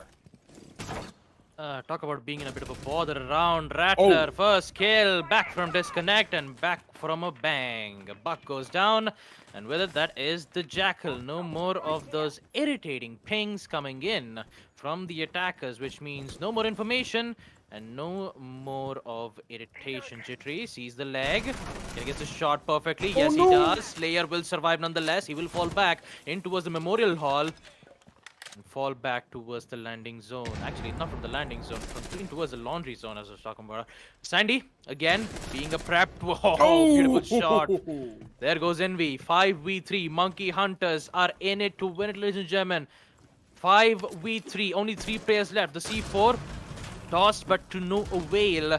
But it still keeps ticking. Rattler takes out a third. Death Hammer and Slayer are the only 2 players left on the side of Kira Esports to make this work. Amid so much disadvantages on the side of the defenders, somehow we see Monkey Hunters make an exceptional comeback. The flashbangs will come in from Slayer, but no, it won't work out. He vaults in. Can he get a shot? No, it does. Actually, he does. Death Hammer takes out Rattler in a 4v2. All players are in full HP. The same thing cannot be said to Slayer, though. Talk about Death Hammer. He doesn't have any information. Sees the Mira. He will get the shot, but doesn't see the player into a statue. Actually, he does not. He falls back from the in towards the laundry room. Was in for an exceptional brief. He will get acceptability. What is happening? Death Hammer is slowly turning this thing around, but not forever. Beat will shut down Slayer. And at the right time, we will see Monkey Hunters claim their map win on Villa 7-4. And ladies and gentlemen, we all know what's going to happen. We are going to decider map Chalet. 2-2 is the map score. And what's going to happen next? We will see it on map Chalet. That we will, folks. And I think, as a famous person once said, we're in the end game now. That we are. Chalet, the decider map, will be going live on your screens in a little while. Not now, of course. It'll be going live after we take a look at the highlights of the match that we just had and talk a little bit more about this match, this beautiful match that we have just seen. And boy, what a game it was indeed. Starting off, just Kira Esports had that first round pretty well, all things considered. But then, of course, Monkey Hunters took round 2, and then they were unstoppable for... Actually, excuse me, it was Monkey Hunters who took round 1, and then Kira Esports took round 2. Monkey Hunters came back with 3 more rounds, and then Kira came back with 3 more rounds. It was a whole thing, right? We were really speculating that Villa might just end up being attacker-sided for the rest of the day, but Monkey Hunters in rounds 9, 10, and 11 ended up taking the wins on the defense when needed, and that is what they absolutely needed, right? 2-1 down on the map count right now, but now with the win on Villa, they are 2-2 up. Well, not up, they're 2-2 equalized, which means things will only get dicier, more intense, and more exciting from here. They'll be closer to the wire. Some very interesting decision making will be made. I hope not to the level of what happened between, Jittery and Sparko right there. But overall, it's been a fantastic Villa map to cast, a fantastic Villa map to really watch as well, as both of these teams are going at it. And you can see they're slowly having to now fall on their reserve energy sources, because things are lengthening more and more. And the longer it takes, the longer both teams start to tire. And the more that happens, one team will eventually tire more than the other, and they will end up not the victor. They will end up not the victor in this match. I want to say it's like a little differently, but it is what it is. As all in all, fantastic game between both sides, as we are, of course, now just one map away from crowning a champion for the Lenovo plus AMD, The Rising, in association with Vijay Sales. But until we do, Chalet remains, folks, and it will be an exciting game indeed. But we'll get to Chalet after a short while. We need a break. The players do too. We'll be right back after the short break. Stay tuned.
Alrighty then, ladies and gentlemen, welcome back to the Lenovo Plus AMD The Rising in association with Vijay Sales. I'm your host, Blackjack. Joining me is my co-host, Baba Gusta, and we are here back again, but for the last time. Why? It is map 5 of this exciting game between Monkey Hunters and Kira Esports for this tournament of Rainbow Six Siege Grand Finals at that too, here at the Esports Club. It is going to be an exciting match indeed, as we now have one map to go. Chalet. One bout of rounds between both teams on what is generally known as an attacker-sided map, but given trends today, it'll probably turn defender-sided for a majority of the day, folks, for a majority of the match itself. But curiously enough, it is neither side's call since it's the decider map, so there's no way to actually say who might win based on the trend of the night. So we'll only have to wait and watch as the match itself goes live on your screens. That is correct. No time being wasted. Let's head right into this final map for all the marbles, all the whole steak, the whole cake, everything. It is here. It is now where it all gets decided as we go in to the ban phase for the map. Map number 5, the final map of today. And that is Chalet. Kira Esports versus Monkey Hunters. Kira Esports, being on defense, have decided to ban the Thatcher to start us off. Monkey Hunters have decided to ban Flores to follow it up. No surprises right there. Thatcher and Flores extremely good at utility clearance and making defenders extremely uncomfortable in positions of otherwise power. And that, of course, is something neither of those two want. While on the other side, Valkyrie will be banned by the side of Monkey Hunters, reducing the amount of intel that Kira Esports can gather off of those 4 black eye cameras. Excuse me, they're out of those black eye cameras, not 4 black eye cameras. And then, of course, we have the Mira ban coming in from the side of Kira Esports. The usual stuff. We all know why Mira is banned as much as she is. One-way black mirrors that give you a ton of intel and a ton of killing potential. Why would you not want those things in your team? And why would you want to go up against them is the question, right? You don't want to, regardless of if you're defense first, because you know that when the half comes, you'll have to put up with it, and teams simply don't want to. So here we are. So for one more time, since we didn't do it for maps 2, 3, and 4, for one more time, let us have a look at both the rosters that are here in the lobby for us today. From the side of Monkey Hunters, we've got Sparko, Jittery, Beat, Rattler, and Sandy. And from the side of Kira Esports, we've got Rhymes with Buck, Athur, Vinvi, Slayer, and Deathhammer. As round 1 loads in on first floor, bar, and games room. And I've kept the man from the mic long enough. Baba Gusta, take it away. Well, Jack, there it is. Attackers have discovered the Chalet, location of a bomb. the final frontier. Both Monkey Hunters and Kira Esports to determine who will be crowned as the winner of this tournament. It's been a long ride. In talking about the best of 5, it's quite a 10 long seconds time. to insertion. We're about to see who will take this crown once and for 5 all. seconds remaining. Talking about the first round though, Envy, bringing in the frost, the Attackers are traps, heading which out is to defuse a bomb. very useful for the attackers if they don't run it out very well. Same thing can be said to the attackers. Talk about their utility wise: 4 frag grenades, 3 flashbangs, and 2 smoke grenades for their cover plant. The problem is that the site being on bar and gaming room is not going to be really easier, as the first kill comes in on the side of Sparko. Envy goes down already, not wasting any time whatsoever, providing so much better cover as you'd expect. But instant refrag will come in from Athar, picking out Sparko, and so does Jittery, who's trying to stay alive, but not for long. Athar and Deathhammer comes in, Beat and Jittery goes down, and with it Rattler is still trying to figure out a way to survive this, but not for long. Athar comes in with a triple kill to eliminate the final player, but here is Sandy patiently waiting for the defuse to come in so that he can start off with the concussions. Just waiting. He just needs to wait at least for a minute or so. Actually, for a Defenders have second. eyes on the diffuser. There we go. Attackers need Just to waiting protect enough. it. Counter defuse will come in Will we see the concussion nades? There we go. That's one. He's been deteriorated. Can we hear a second one?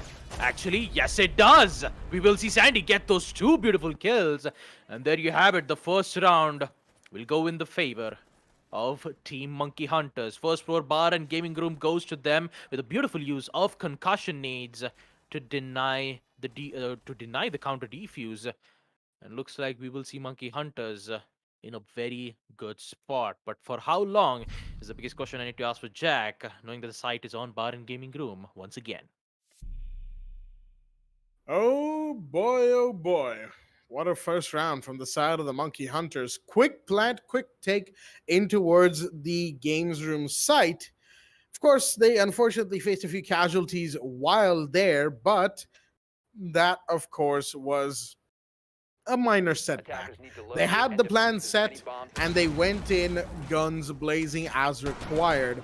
But looks like Kira Esports know that they can still do something about the site that they chose to go to. And they're going to go there again on Bar Gaming for the second round in a row now. Is this the right idea? We'll have to just wait and watch, folks, to find out as to whether or not Kira Esports can really defend this, or if they should probably consider changing up the site. Now, you know, it's quite something for the game to have continued this long and to still be continuing. If this match goes to overtime, then we're looking at least a post 10 p.m. finish, right? And probably even more, probably 10:30, knowing how this game tends to work and how the match so far has tended to work in general. So, you know, estimates aside, we have the action phase coming in as Monkey Hunters will start droning themselves in once again. Jittery is this time on the eastern end of the map, spawning in towards that stairs area. And Rattler's going to go in from the garage. Interesting decision making. They got to watch out for second floor, but Rhymes with Buck is going to find Sandy. Wait a minute. The sledge is already inside, and he's going to find one that's left the board. Beat's going for the plant. What just happened? They're all in there. Rattler's going to find a second. Beat's going to get the plant off, and suddenly it's a post-plant situation. Monkey Hunters, they are the monkeys themselves right now, and they have to now watch vertical against the defenders. The situation has been inverted so well, but Rhymes with Buck will find Jittery in the meanwhile. Big drop as Envy's gonna take so much damage. He goes down to the F90 as Sparker will find him, and Rhymes with Buck finds Rattler in the meanwhile. Beat is gonna come in, find Deathhammer, but Rattler will find Sparker. 1v1 quad kill for Rhymes with Buck. He's up for the ace. Can he find it? Does he know where Beat is? No, Sparko's track stingers will be the ones to take him down. Are you kidding me? That's a double for the track stingers, folks, in round number 2. Monkey Hunters have turned up the heat and turned up some fears right now as they are 2-0 up going into round 3. Chalet, oh, they want a quick game. You can see it in the way they're playing right now. What just happened? That was so close from both of them.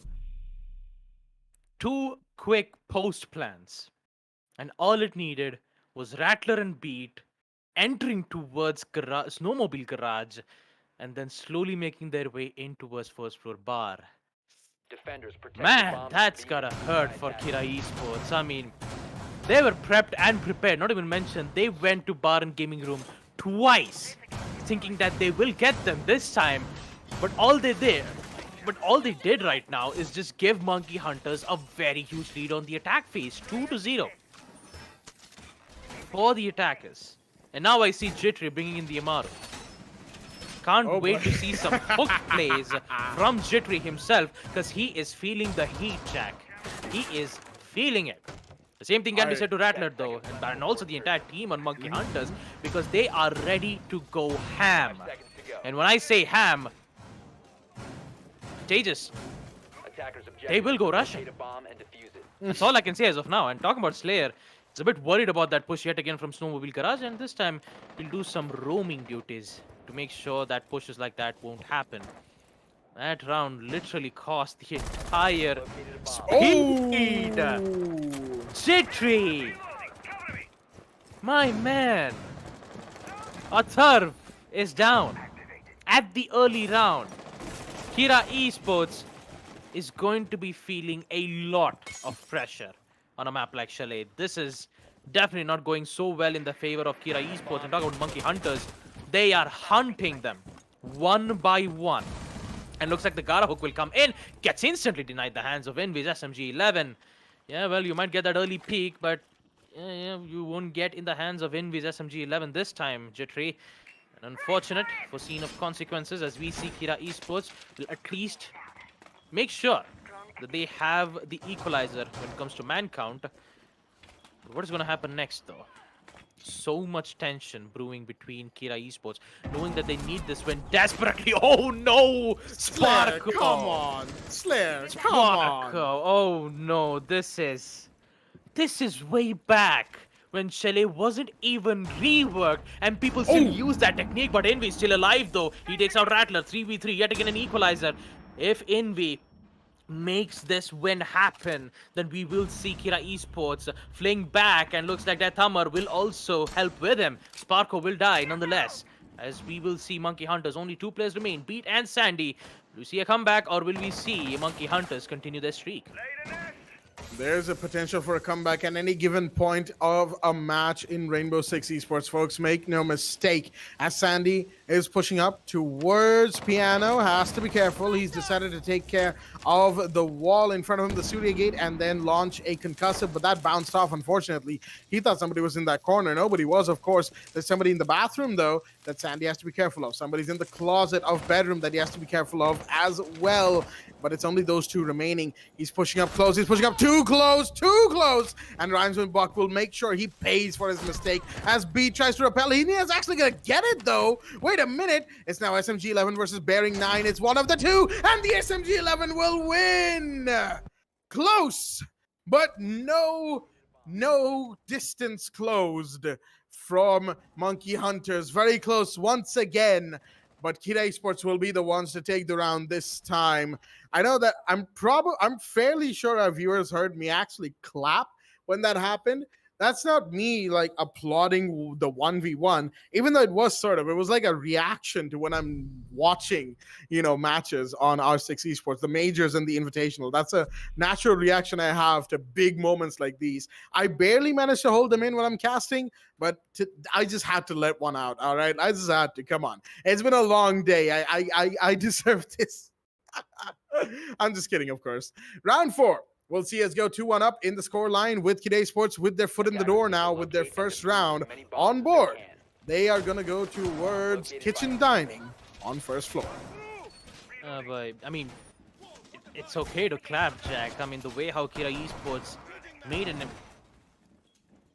amazing defense, even with that early man count advantage in the hands of Monkey Hunters. Jittery, with that early kill, he even decided to use the Gara hook to get an instant control on Master Bedroom, but Envy was there to put a stop to it. Not just one, he got 3 kills, and he made sure that Kira Esports will win this defensive round, and he did it so. But for now, he just needs to, they have to continue, or else Monkey Hunters will slowly get that lead, and it's not going to look too well if Monkey Hunter starts to gain momentum, especially in the attack phase itself of the first half. Now, Sandy, for a moment there, I thought it was going in towards the basement side, but Spark will use the track stingers to make sure that the runouts won't happen. And hopefully this time, Slayer won't get caught off. But wait a minute, an aggressive push from the attackers, but it's not going to work out. Goes in for the peak, but Beat will get taken out. And not to even mention the diffuser has been taken out. Rhymes with Buck. Can he get the third, though? T5 SMG proves so much pressure, and looks like Monkey Hunters have decided to go in very aggressive. 2v4, not favoring the side of Monkey Hunters. Wait a minute, it is! Sparko and Sandy takes out a Thurman Death Armor, and also Rhymes with Buck. And Slayer is the last player standing. He is right at the top of Master Bedroom. I do have to apologize.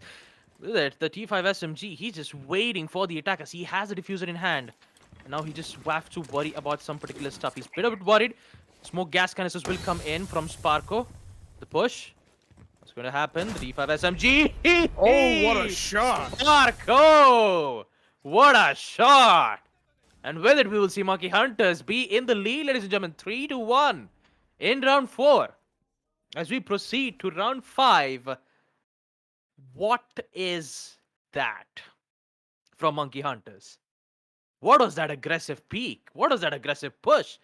What happened to the roamers? Why are they getting caught off guard? They are pressuring them. Monkey Hunters is literally pressuring Kira Esports, and they couldn't handle the pressure. Especially on a first half, Monkey Hunters wants to get more wins on the attack side, because if they do, and in the second half, if they still try to falter around, they'll still somehow meet that amazing recovery if they do. So, and this is a lot to take in. First for Kitchen Dining will be the site in round 5. And what is, what's going to happen next for Kira Esports? Honestly, I don't know. The rounds that Monkey Hunters have won, they have played like they have quite literally unleashed Order 66 on Kira Esports, right? Just going all in, just trying to get rid of them as soon as possible. I mean, I was sitting here half laughing at what that entire push was. Everybody was concentrated into this West Main landing zone so much, right? So many bodies were clumped up there. It was like I was watching. I don't even know what I was watching. I don't really have words to describe it, but it was something else. I tell you what, folks. But of course, that round has since ended with Monkey Hunters making a 2v4 comeback, and a good one at that too. Good shots, good positioning overall, as we have Invi right now probably under a little bit of fire coming in to his general direction. Drone will come in. He's going to shoot that out nice and quickly. Sorry about that. As some shots will come his way as well. Envy, slowly but surely, trying to reposition, trying to get a kill maybe, but no, not quite.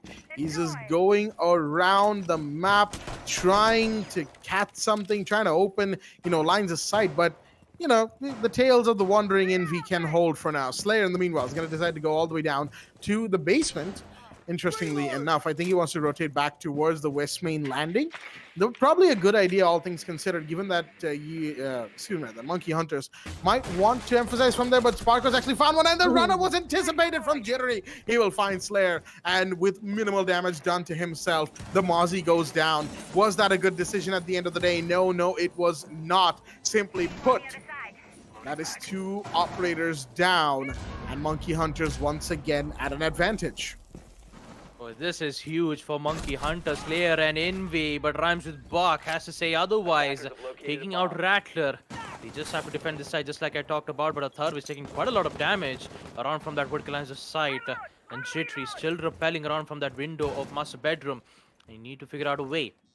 I just keep saying that for Kira Esports, but they're starting to lose control of themselves. Not even mention, the site is still not in their control at all, because Monkey Hunters, they are getting so much good information via Office. One single peek from that window is going to give Jittery another kill. Death Hammer goes down.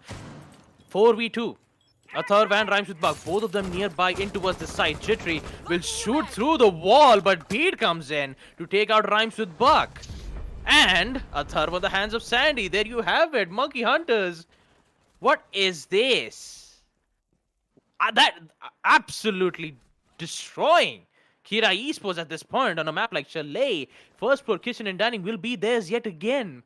And also a huge lead from them. 4-1 as we proceed to round 6. The site being on second floor, master bedroom and office. This is it, Jack.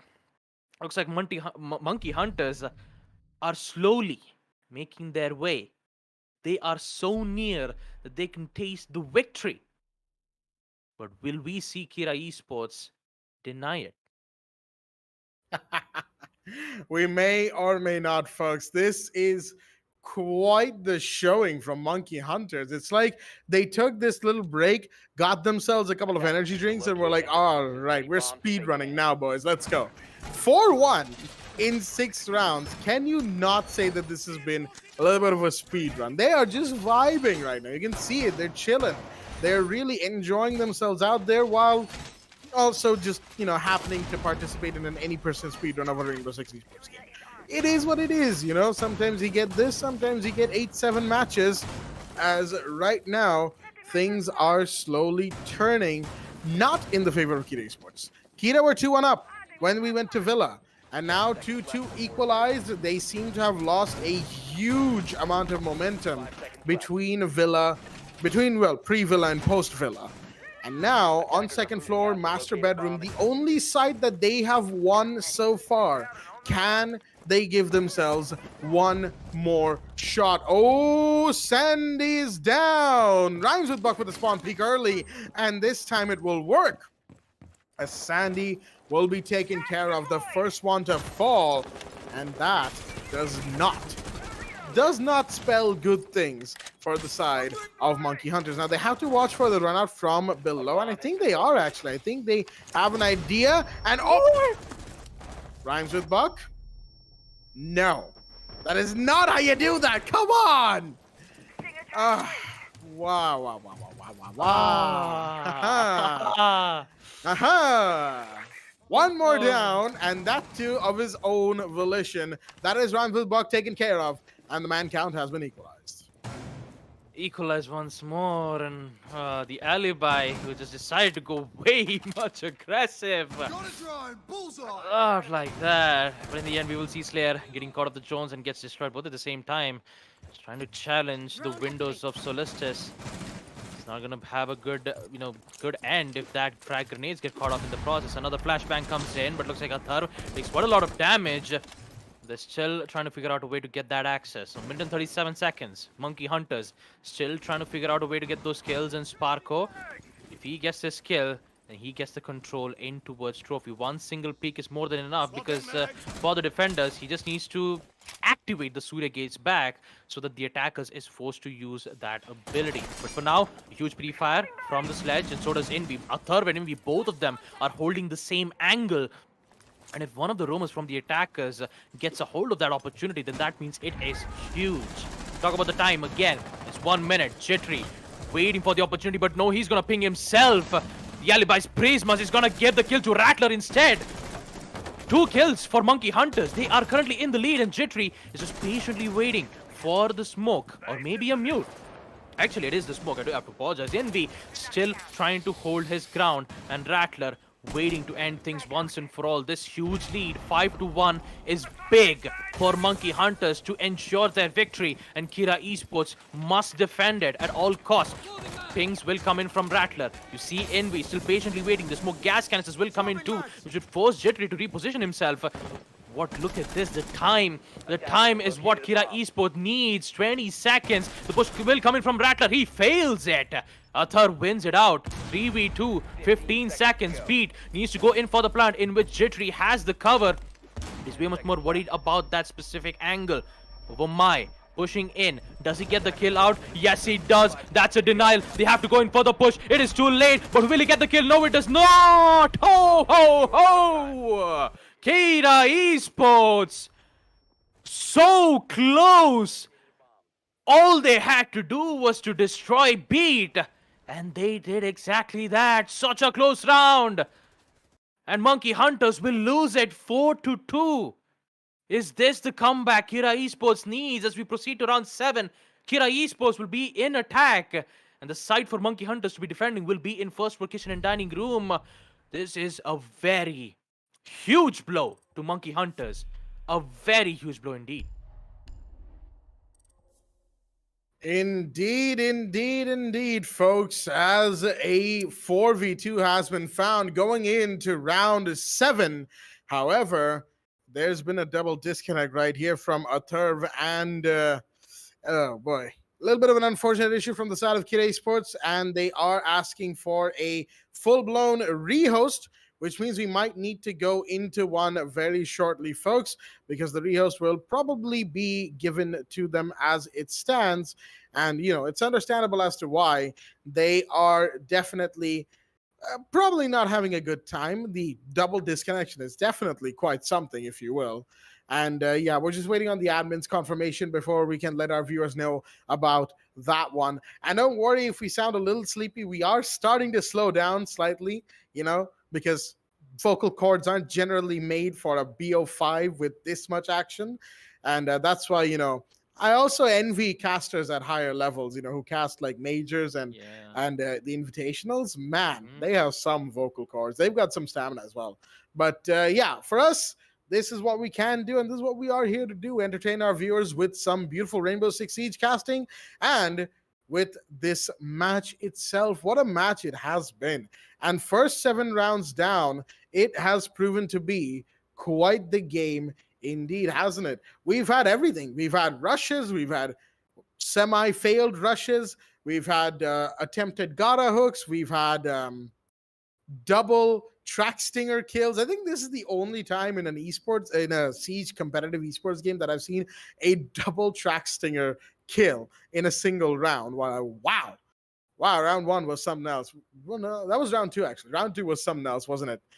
But yeah, overall, this game is insanely fun to watch. Even here now, where you can tell like some of the players are tired from the length of the game alone, it's definitely taken its toll on them, just as it's taking its toll on us slowly but surely.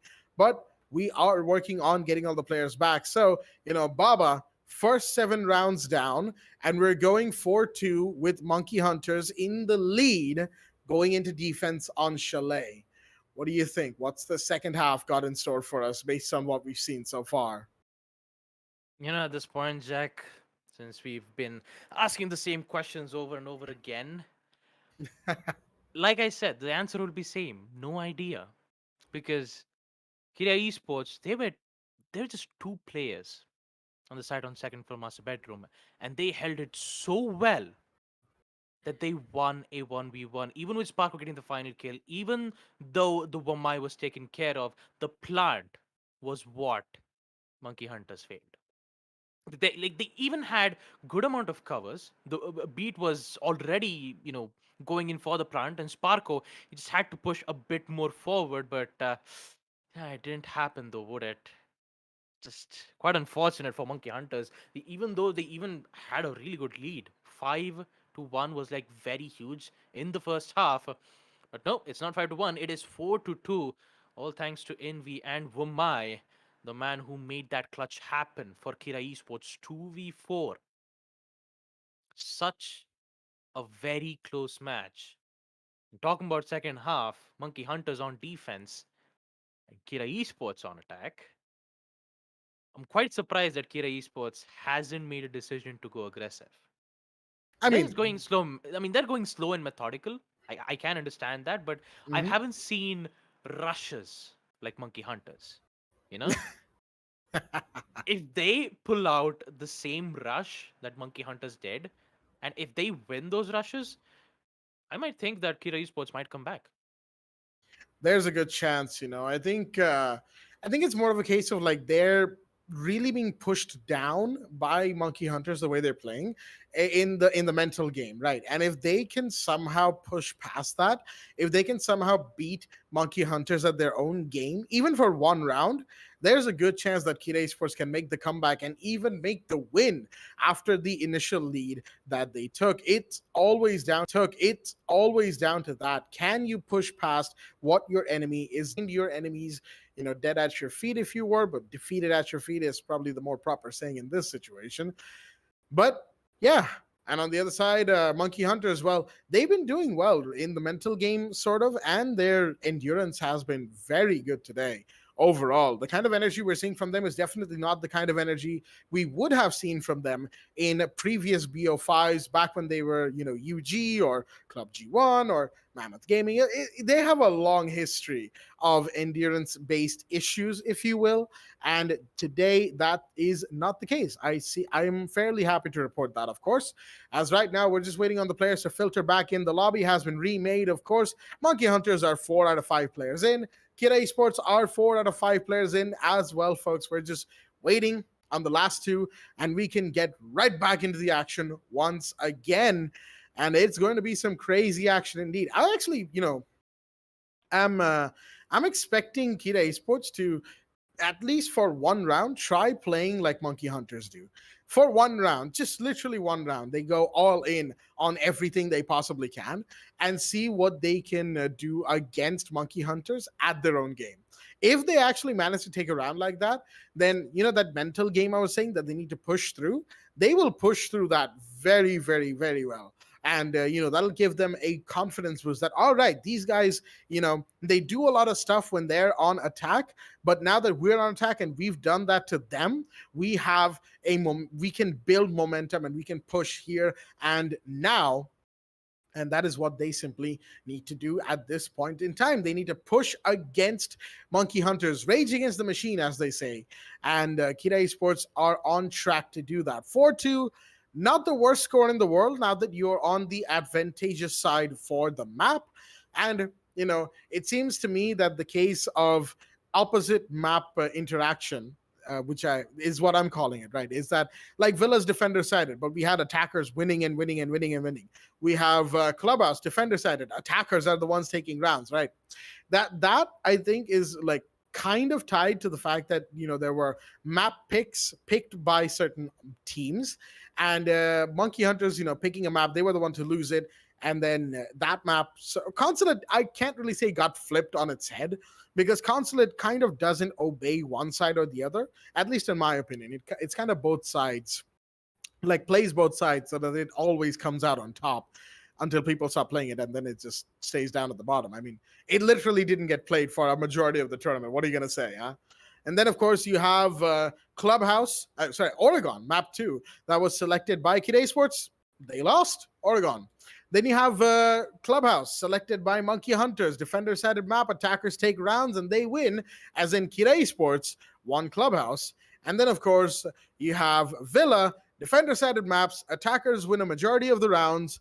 Kid Esports took the map, Monkey Hunters won, and here we are on the decider. No side, of course, was picking this map particularly. It's a decider map, and we can see it's behaving mostly normally, but then again, that could just be down to Monkey Hunters. Well, they're becoming the thing they swore to destroy, you know? Just in general. Yes, references are abound in this stream. I'm sure somebody can go back and make like a reference counter and put it down in like the comments or in the chat somewhere. I'm not sure how that works. But yeah, it's been a day. It's been a day, folks. All right, let me be for just a little bit. We've got both sides in the lobby. Update to all of our viewers, and we're just waiting on the ready confirmation to come in from Monkey Hunters and Kira Esports, and then we can get into the match itself. So not long remaining, folks. So one more time, Baba, right? I know I asked you the question already, so I'm not going to say that again. But, like how I mentioned, Kira Esports could potentially do the thing that UG did to them, right? Mm-hmm. Two people just rushing into side randomly from nowhere. Yep. Do you think Kid Esports is actually privy to do that? Like, would they actually do that from what you've seen of them today so far? I mean, if Monkey Hunters pick first floor bar and gaming room, there is high likely a chance that Kira Esports might do it. But other than that, I really don't think that Kira Esports would go that aggressive on kitchen, dining, and master bedroom and office. Not even mention snowmobile garage is still available for the defenders, and yet they would prefer picking up the first floor and second floor sites instead. So the only first floor site which has the higher chances to go in for an aggressive push would be on bar and gaming room. So I mostly think that Kira Esports will just be more strategic this time, roamers, clearing out roamers, opening up walls, pushing towards the side, and then going in for a default plant. It's much more safer, more reliant, and also has the higher chances of success. Hmm. Whereas the rush is more of like a gamble. I mean, it's similar to a gamble for including on defenders too. If they're going for a very early spawn peak, in which they get to witness from Rhymes with Buck, the alibi with the 1.5 mx, the 1.5x magnification scope, did get the first early kill, and I believe he just got I believe he fat fingered, I guess. He used the impact nades to accidentally down himself. That wasn't his Uh, intentions. He was just trying to, get through it faster and try to eliminate the players who were rappelling in from the windows of Solistus. Unfortunately, it did not happen, but hey, in the end, we will see Kirai Sports win at least 2 defensive rounds. This gets to see how difficult the defender side is. And now Monkey Hunters are in the same position yet again. They've proved me wrong in the previous match. They even showed that even without the information game, banning both Valkyrie and Pulse, they still get the job done. So there is hope that Monkey Hunters might be able to win it in the second half. But who knows? But I'll tell you one fact which I know about right now. We are back, ladies and gentlemen. The rehost is Oh finally yeah. done. Second half will proceed, ladies and gentlemen. So without further ado, let's just jump into the match. Monkey Hunters on defense, Kira Esports on attack. Round 7 will proceed, and the site will be on first floor kitchen slash dining room. Winner will be crowned as the champions of this lovely, amazing tournament. Loser, unfortunately, has to try their luck in. Unfortunately, they won't go empty-handed. They will be, in second place. But yeah, it's just it's a lot to take in, Jack. It's a lot to take in. I mean, that it is. We've been casting for Defenders, what protect your is bombs from about being to be defused by 6 hours at 10 p.m., I think. So, there's been so much action and so many unforgettable moments. It is definitely a lot to take in of what could happen, just the sheer number of possibilities going forward from here, and what we could see from either side.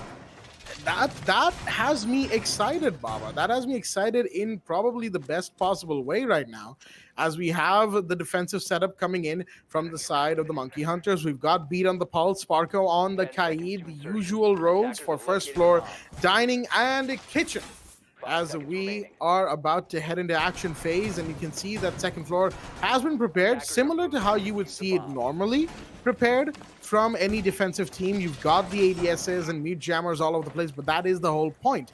Holding from above, because the site itself is actually sort of dangerous to stay inside of, at least have too many people anchoring inside of sight, so to speak.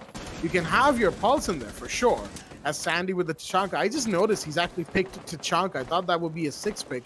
That's why I didn't bring any emphasis to it, right? But clearly I was wrong.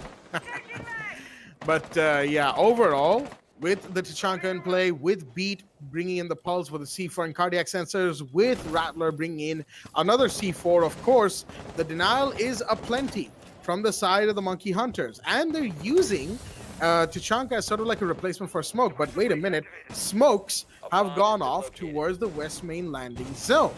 Is this a potential quick take? Could be, but Rattler is going to find Slayer on the Solarium Repel and finish him off. The first kill and a big kill. The Ianas of the board at the minute 55 mark. Well, what I'm waiting right now is Envy using his Gara hook to get like an instant access towards trophy window. Because I've seen Envy doing that multiple number of times, and Sandy really needs to be careful on that window yet again, because there is one specific attacker, I believe, still holding the angle, and so does Jittery. He needs to worry about the inverted repel. Oh no, the flashbangs will come in, which will force Jittery to fall back, but he will survive nonetheless. But this one huge drop, Slayer being eliminated, this will cost quite a lot for Kira Esports, but not for long though. Rhymes with Buck will catch Jittery this time in towards Solarium. That's a very big drop there coming in from Kira. 4v4, and the time starts to take around a minute and 10 seconds. The main worry is about Tachanka in towards the master bedroom, and looks like Athar will find one. Rattler goes down 3v4. Not looking too good now for Monkey Hunters. Talk about Kira, rhymes with Buck, still holding that specific angle. He's a bit worried as Athar starts to do his dirty works, eliminating one enemy, gets the other, taking out Sparko, and looks like the last player would be beat yet again in a 1v3. He will get the down though. The diffuser has been dropped, but now he has to worry about the side. That's exactly where Envy is. Smokes will come in. Rhymes with Buck, slowly making his way. He still has one ping. He could use it to detect where exactly Beat's location is. But now it's just silence. They're just waiting. But for what is the biggest question? Because Buck will be able to find the leg. Oh no, not gonna look good for Beat, because he'll get tagged around. He needs to push. He needs to get the pick. But Envy will come in to get the final kill to take out Beat. And looks like Kira Esports will win round 7. First floor kitchen and dining. There we go. Attackers taking attack rounds. It looks like things are slowly returning to normal. The universe is restoring its balance. But for how long? Monkey Hunters 4-3 up, but that lead is shrinking very quickly, folks. Kid Esports 3-4 down, and that deficit is being filled in slowly but surely. And now with Bar Gaming Room coming out from the side of the Monkey Hunters, it will be a very interesting fight to see who gets ahead here. Do we see an equalizer from Kira Esports, or do we see Monkey Hunters pull ahead once again? They have the Frost, they have the Aruni, they've got the Jaeger Wamai combo and Melusi. So when it comes to utility and denial, they've got it all. But the question is, will it save them from a fall? Kira Esports will need to make sure that they, get their heads together and, get Monkey Hunters off their feet and down on the ground as soon as they can, because that will help them bring themselves into this match more, put up a bigger fight, push for overtime. That is a discussion that, myself and Baba were having before the fifth map began. Baba was telling me, if this map is a one-sided affair, it's not going to be too good for the entire game. But then again, I wouldn't have been surprised, but I am pleasantly pleased. Does that make sense? Pleasantly pleased? That's the same word, just in two different... Okay, anyway. I'm very pleased to, the fact that the match has gone on for as long as it has, all right? That's basically what I meant to say there. As we have the drones coming in, the Aruni has been spotted on second floor. Sandy's position given away towards the bathroom side of things from the looks of it. And that will mean that we have the Gemini Replicator and we have Rhymes with Buck going in with the Jackal's Inox scanner. We've got somebody on Library who's being hunted as well. And Monkey Hunters will need to preserve all of those bodies that are being spotted. As the Jackal scan goes out, Jittery takes a bit of damage, but he's still alive. And that's what matters right now. He wants a gunfight towards that mezzanine window, but he also needs to be conservative slightly. We know he's very good on attacking when it comes to these positions, when it comes to being aggressive as a defender on Chalet, as we saw, of course, but he will need to rein himself in just a little bit.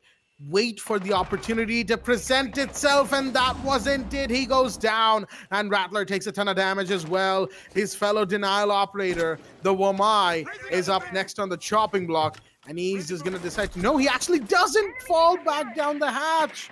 Oh no, Slayer's gonna take him down, and it's a 3v5. Big mistake right there from Rattler. I think he may have mistimed his buttons or something. Beat's gonna go down in the meanwhile to a Thurv, and Sandy is now up to raise resistance. He's gonna fight to a Thurv and Rhymes with Buck off the board. 2v3 now. Sparko might just find one more. No, not quite. It's through the wall inside of Dining, but Sparko, of course, is aware of the fact that somebody might be in there. There's always somebody there when it comes to the first floor, second floor push that is done for first floor bar gaming. So things will need to be, tightened up by the side of Kira Esports. They're all slightly scattered right now, of course, between the IQ, the Iana, and of course the Ace. But Sandy's actually going to fall back towards site and wait it out. He kind of needs to as well. The more time they waste, the more the chances of them winning. But Sparko is just slipping and sliding all over the place, somehow surviving at that too. As again, more time is taken away from the side of the attack. Kira Esports low on the timer. Will he find him? Yes, he does, but the magnet caught the grenade right off of Deathermer's hands. Sandy pushes out, but not a good decision. Envy was waiting. He probably saw him going out, finds him, finishes him off, and that will be Kira Esports equalizing, folks. 4-4 on the score count is going to see us go into round 9, equalized between both sides. 4-4. Kira Esports back in action. Same thing cannot be said to Monkey Hunters, though. Jittery, not a good way to be going out, especially on that early kills like that.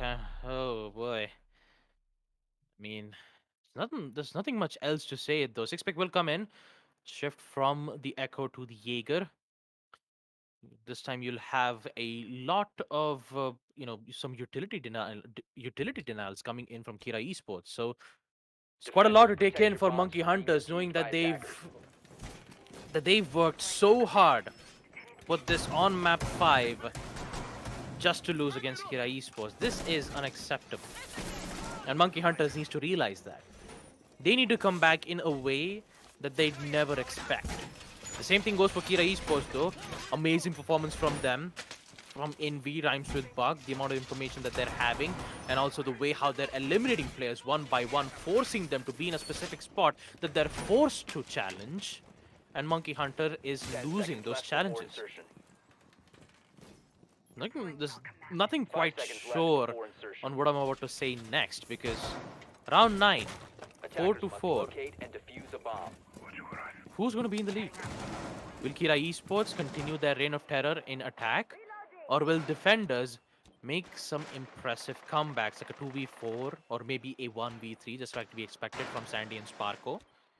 And Jittery is in the same spot again. This time, hopefully, with some necessary utilities to, that can catch some of the utilities in hand. There's nothing. There's not much else to say at this point, but Jittery, he just needs to survive. He shouldn't get picked out just like he did from the previous round. Sparko gets pinged, so he will force to fall back from the side, which is the safest way to do so. Already, yet again, we see Kira Esports doing their work. Drone works to give information, and they will find Rattler. Not in a good position to be in, because he is currently in a corner by himself. One single nade will give the confirmation, but with the Womice magnets, it's not going to be an easy task to do so. Envy already in towards first floor dining, waiting for an opportunity or maybe an early frag. And talk about frag, I will say that we might get a frag in at least a minute or so. Because for now, all Kira Esports is doing is trying to understand on what positionings, on what kind of utilities that Monkey Hunters have been placed. Not even mention the frost mat, the frost mats, the deployable shields, a huge cover for Sandy, and looks like they will continue for now. The grenades being thrown out gets caught up from the ADS as Sandy decides to go in for that refire, hoping that he might be able to find one, but he is worried about Jittery, who is so determined on holding that angle. It's not an easy job to do so, because if Jittery loses that, then that means Sandy will be forced to fall back from first floor bar, and this is definitely not a good sign for Monkey Hunters. And Jittery still in the fight. We haven't seen a single kill being brought up from any of this. Swapping mags. I seriously have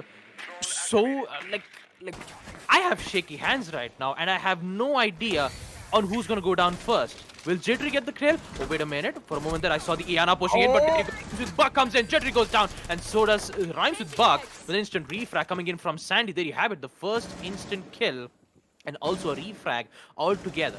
30 seconds left. Monkey Hunters has the advantage when it comes to time, but not on Kira Esports. They are still struggling with the stairs hold, in which Sandy is holding on all his dear life. The push needs to happen. Rattler is still alive. The grenade, no. Oh, survives, but not for long. A Tharvan Deathhammer comes in. Sandy Rattler goes down. 2v4. Monkey Hunters in trouble yet again, but the time is still of their essence. They just have to destroy Slayer, in which it's not going to work out. Deathhammer gets one, Sparko gets the other, but the plant is going in. Can he get it? No, it does not. He knifes it instead. Sparko's one final hope to put this match back on track, but no. Envy will deny it. And we will see Kira Esports in the lead 4-5. Oh, folks, I think we can safely say that Kira Esports is back on a track right now. 5-4 is the scoreline. Monkey Hunters are definitely getting themselves beaten down ever so slightly. And you can see that they are still trying. They've still got energy, but something seems to have clicked within Kira, that they are just shutting down Monkey Hunters time and time again.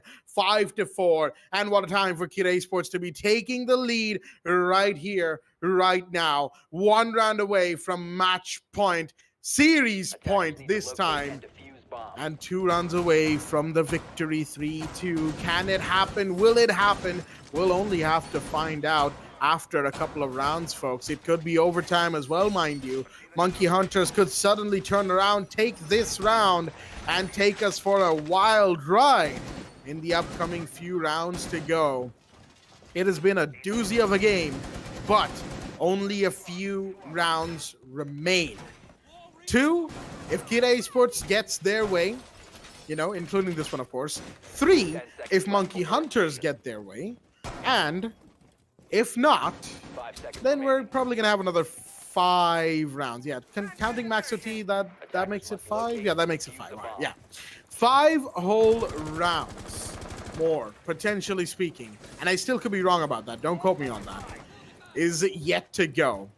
But compared to the amount of time that both teams have spent besting each other today, that time feels so small, infinitesimally small, or whatever the word is. I tried to get fancy right there. Forgive me for that. But yeah, like I said, compared to the amount of time both teams have spent at each other's throats today, that time feels small, quite small. Yet it can be so long. Really just depends on the length of these individual rounds. Jaeger has been identified by the scanners, and that is Sparko this time around, as Jittery has gone into, he has gone into the alibi for this round. A couple of angles being opened up by the sledge right there. A Thurv doing his due with the sledgehammer, as Rattler holds down a very long angle here from inside of the closet all the way towards, I believe that's piano window. That's, of course, a good stuff that's, of course, a good angle to have, just to cover the player inside a piano. But that can be countered as well. I believe that's the IQ actually standing there right now, as Jittery is down below waiting for some sort of vertical play, somebody to come below to take care of the pulse. That's what he's here for, to get rid of anyone who would come in the way of the pulse. Rattler's been tagged up. In the meanwhile, shots are fired towards him, but he's still alive. That's what matters.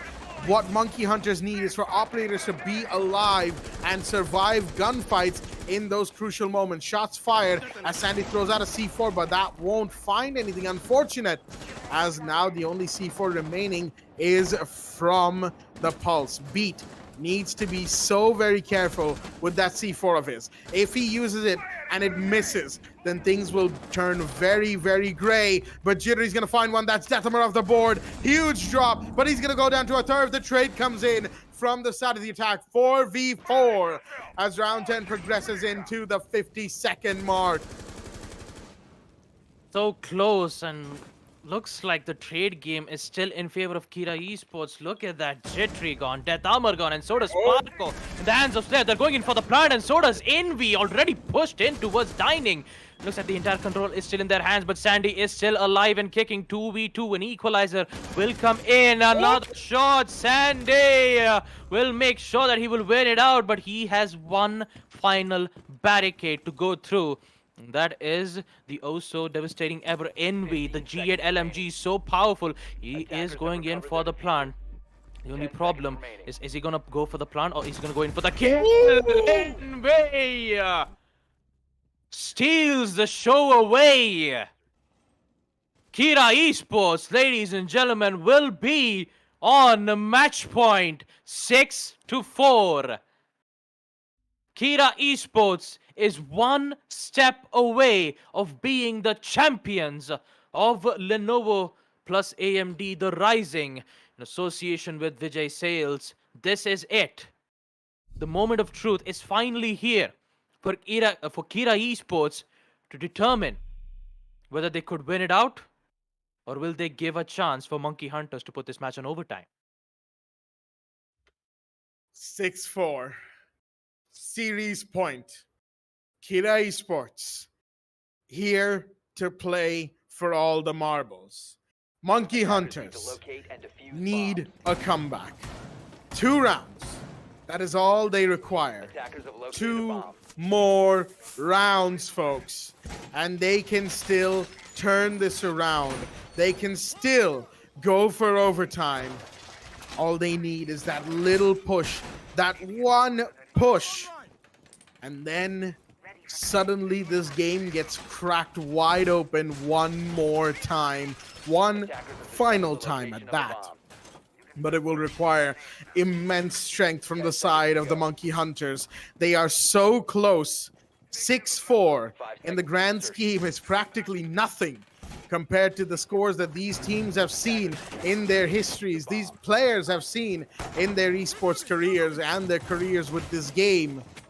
But everything hinges on this. The tournament winnings, the championship, it all hinges here. They've been on a long journey, and this is where it comes to a head. this map, this round, sort of. If they manage to continue from here, then of course it will continue to go to the final point, the last possible round. But will it actually get there? Will we hit overtime? Will Monkey Hunters fight back that hard? Rattlers, a grenade came his way. So low on health, and he is still standing valiantly in that region. Okay. Got distracted right there by Beat watching himself for some reason, but Sandy is going to find Death on a big drop right there. That is the Iana of the board, and now it is all up to the rest of the 4 members of the side of Kira to try and find themselves in a good position for this play. Just a little bit more for Monkey Hunters to make the turnaround, but no grenades remain, and the Iana gone means there's almost no way to get this Wamai out of library unless they do some sort of double push, but they have to be careful of the frost mat. There's so many things, angles from below being made.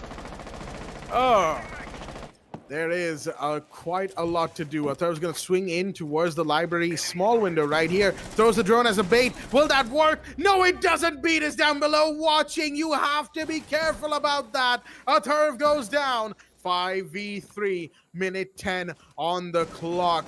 This is getting closer and closer with each passing second. Jittery is still out on the mezzanine area, mind you, the balcony area, and he is trying to get a kill or two for himself. Envy's approaching from below, mind you. He's right next to sight. Will he find Jittery or will Jittery find him? I don't think Jittery knows. Envy's coming up. He's shooting, and he's going to get one. That's a big one. Rhymes with Buck finds Sparko in the meanwhile. Where's the Wamai? Is he going to get taken down? No, not quite yet. Rattler is still alive, and he finds Envy. He's getting away with too much, but he will actually be shut down by the Jackal. 2v2. Rhymes with Buck and Slayer versus Beat and Sandy. Shots are being fired by Slayer, but he cannot find what he's looking for, probably. Frost mats all over the place, being taken care of by the Jackal. Nice and quickly to clear entry into sight. They know roughly where the frost is, thanks to the footprints that Rhymes with Buck has detected. But Sandy's here. He's found one. He's taken damage. Can he find the Jackal? Pushes up, and Sandy will find him.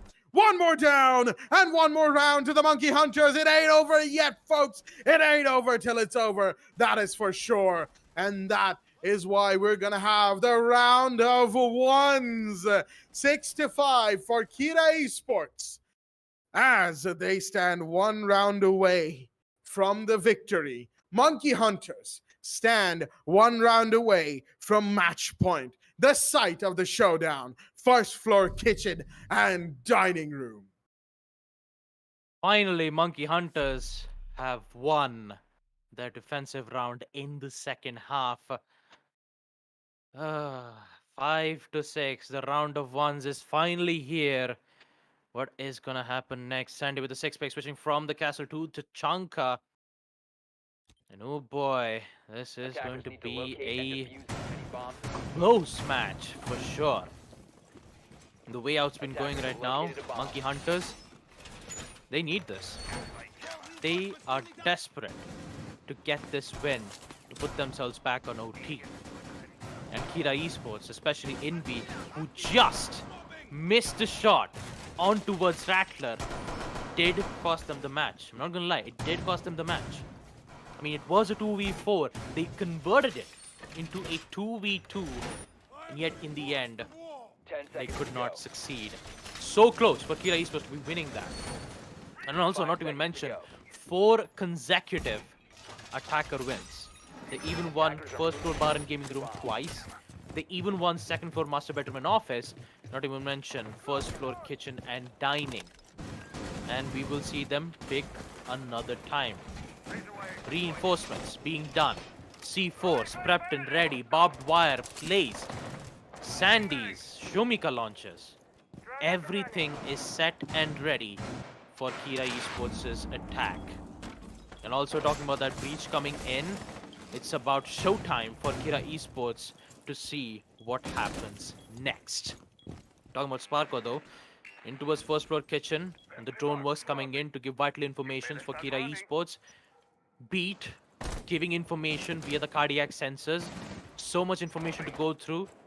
The only difference is, can they carry away I mean, can they carry away or even convert those information into kills, knowing that Envy is slowly making his way from that window? If Envy gets his first kill or Envy gets picked out, we're about to see on who is going to get this trophy. No more time though, not much.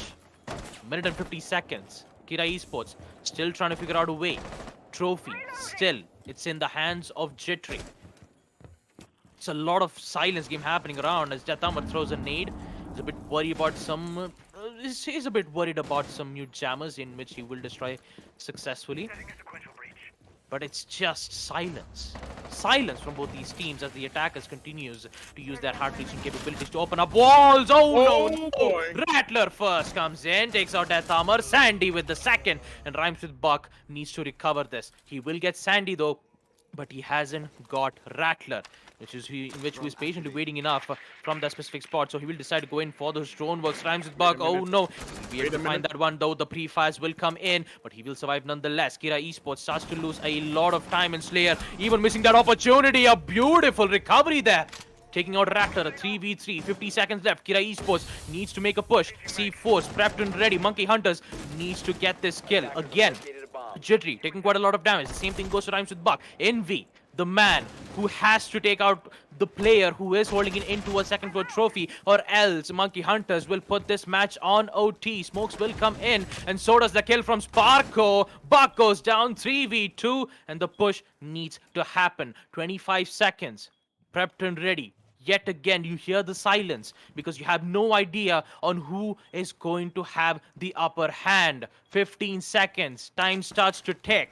And so does Slayer, who is slowly making his way in towards the side. But there you have it. Envy, the G8, takes out Jittery. He needs to find two more, and so does the pre-fire. He rushes in towards the kitchen. Can he find one? No, he does not. Still trying to figure out a way to get it. But no, he gets denied at the hands of Beat. And with the last player is not going to be available, ladies and gentlemen. Monkey Hunters will win round 12, first floor kitchen and dining, and we all know what's going to happen next. Jack, we all know what time it is. Ladies and gentlemen, are you ready to rumble?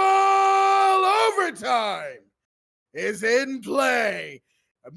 This is the biggest overtime right here, right now, as Kira Esports, Monkey Hunters find themselves in round 13 between each other in this 2-2 map score situation. Slowly but surely inching towards one of these two teams winning, as Monkey Hunters finally found their defensive mojo and took the two most crucial rounds that they possibly could have. Now, on overtime. Now, looking strong, stronger than ever, potentially speaking. But they're on defense first, once again on OT. Kira Esports are on the attack. Chalet, generally considered an attacker-sided map, thanks to most players' experiences and statistics from pro games and high-level games on this map. But 4-2 on both attacker halves.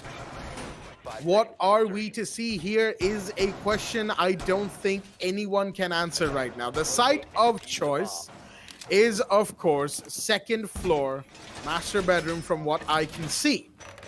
And that, of course, means that defending it will require a lot of verticality. A reminder for all of our viewers, the last time we came to master bedroom, it was lost by Monkey Hunters on round 10.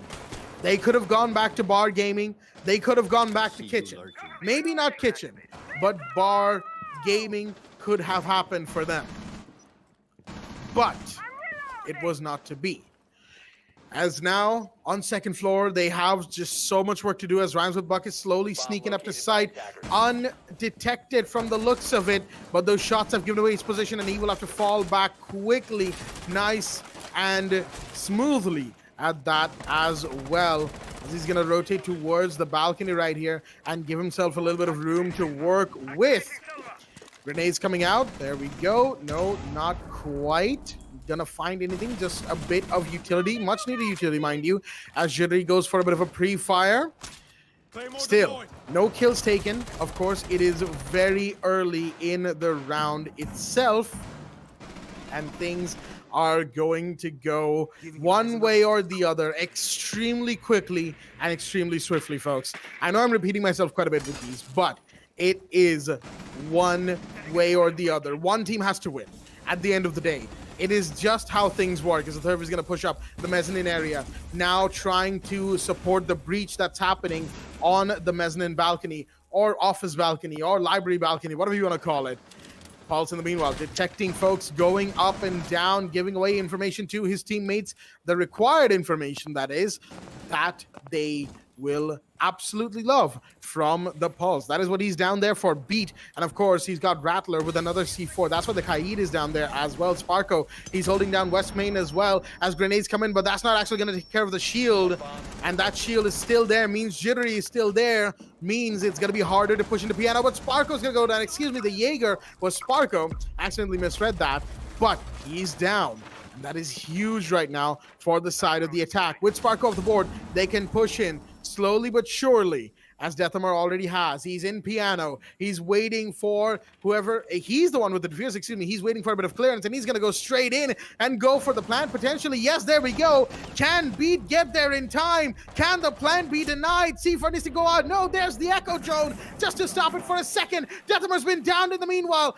He needs to be brought back up, but Beat will go down to Rhymes with Buck in the meanwhile. As Rhymes with Buck himself comes back towards site, C4 will need to come in. Is it still available? No, it is not. The Pulse is down. Rattler is, of course, no longer with the C4, but Rhymes with Buck is down. Deathamar gets one in the meanwhile. Sandy, and that's Rattler coming in with two, gets the diffuser, and takes away time!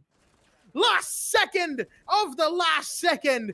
It was this close from being around for either side, folks, and it was kind of hard to keep a track of everything, I'll be honest with you. But Monkey Hunters will have series point for themselves in the overtime match point here. 7-6 going into round 14. Kira Esports, the ball's in your court. One final push for Monkey Hunters and two final steps for Kira Esports to win. And what better site could it be? To be on second floor master bedroom / office. See the 6 pick coming in from Invi, switching from the Jaeger to a specific operator, and that would be the Mute. A very powerful operator which would block most of the utilities. Even, I mean, if I have to take Defenders, protect your bombs from being defused a by lot of attackers. utility names, I would say that Iana's holograms, Hibana's Excaros pellets. I mean, it even includes claymores of the attackers. That's how powerful Mute is. And Envy, last time I remember from that previous round, I believe it was on second floor master bedroom and office in when they were on defense. Round 3, all Envy did was that he stayed on second floor master bedroom and he won a 1v1 with just 0 seconds remaining. It's so close, yet so far, and I believe that Monkey Hunter still has a chance. I mean, the same thing can be said to Kira Esports too, because this will definitely be a one final round for Monkey Hunters if they win it out, or 2 final rounds for Kira Esports. We're about to find out in the action phase as Jittery slowly making his way with the pre-fires. He will get detected by the Alibi's Prismas. Talking about Prismas though, Buck is actually thinking of going in for a spawn peek, and having an early kill is a viable thing to do, but especially on an overtime match point like these, you will not expect aggressive plays from the defender's side. And talk about the attackers, the pressure is on to them. By attackers. Still, we will be seeing Monkey Hunters trying to figure out a way here for, to at least eliminate 1 or 2 players on the side of Kira Esports. The drone works, giving them so much of information, and Monkey Hunters, the time has finally come to just take out the curse, man. I mean, I'm not gonna lie. Talk about the Iana's holograms. She'll be able to give such vital information into Solistis and even on Trophy, but not on towards Kitchen. Slayer will immediately take it out, but for how long is my biggest question. The Claymores will be placed from Sandy. The LMG, which does so much damage, and that kill is gonna give them a huge morale boost for Monkey Hunters, and so does Kira Esports as the MX4 Storm claims Sandy. 4v4. a minute and 30 seconds. It all comes down to this as Envy goes so aggressive. He will survive, but at what cost? And that grenade, if that costs, no, it does not. The Mice Magnets will catch off that grenade and will make sure that Envy will be safer this time. The bounce will not happen. That's 2 grenades gone. Kira Esports, they are somehow they're surviving. And that Amar already prepped and ready with the C4. He's just waiting for the attackers to push in towards second floor master bedroom. And Jittery has no idea that Envy is in. What's going to happen next? Why is the time, and I would say the waiting is it's the anticipation is literally killing me, Jack, because this push will immediately determine whether Monkey Hunters will win it out or will Kira Esports has one final chance. The pings will come in. They have information. They are ready to go in for the push, and so does Rattler with the SMG-11. But that mute jammer is not letting them go inside the building. He's going to put Kira Esports in a very big tough spot. Oh, there you have it, Envy with the first. Jittery gets the second. Atharv goes down. And looks like Jittery gets the double hands. Envy and Atharv goes down a 3v2.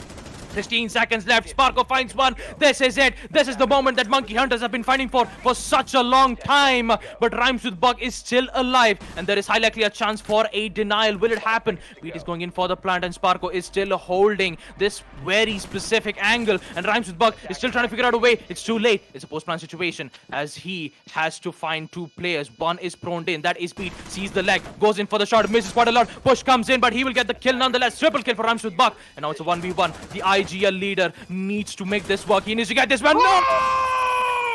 Denied, ladies and gentlemen. Quad kill from Rhymes with Buck. And the match is not over yet, ladies and gentlemen. One final round for Kira Esports as Monkey Hunters has just given them the opportunity. Talk about opportunity, ladies and gentlemen. This is it. This is everything on the line. This whole series, all of these 5 maps, it boils down to this one round. Maximum overtime on round 15. 7-7 is the scoreline. Monkey Hunters, they are 1 round away from it. Kira Esports, they are 1 round away from it. We are 1 round away from crowning a champion here at the Lenovo Plus AMD The Rising in association with Vijay Sales, as first floor bar and gaming room will be the site of the final showdown. This is it.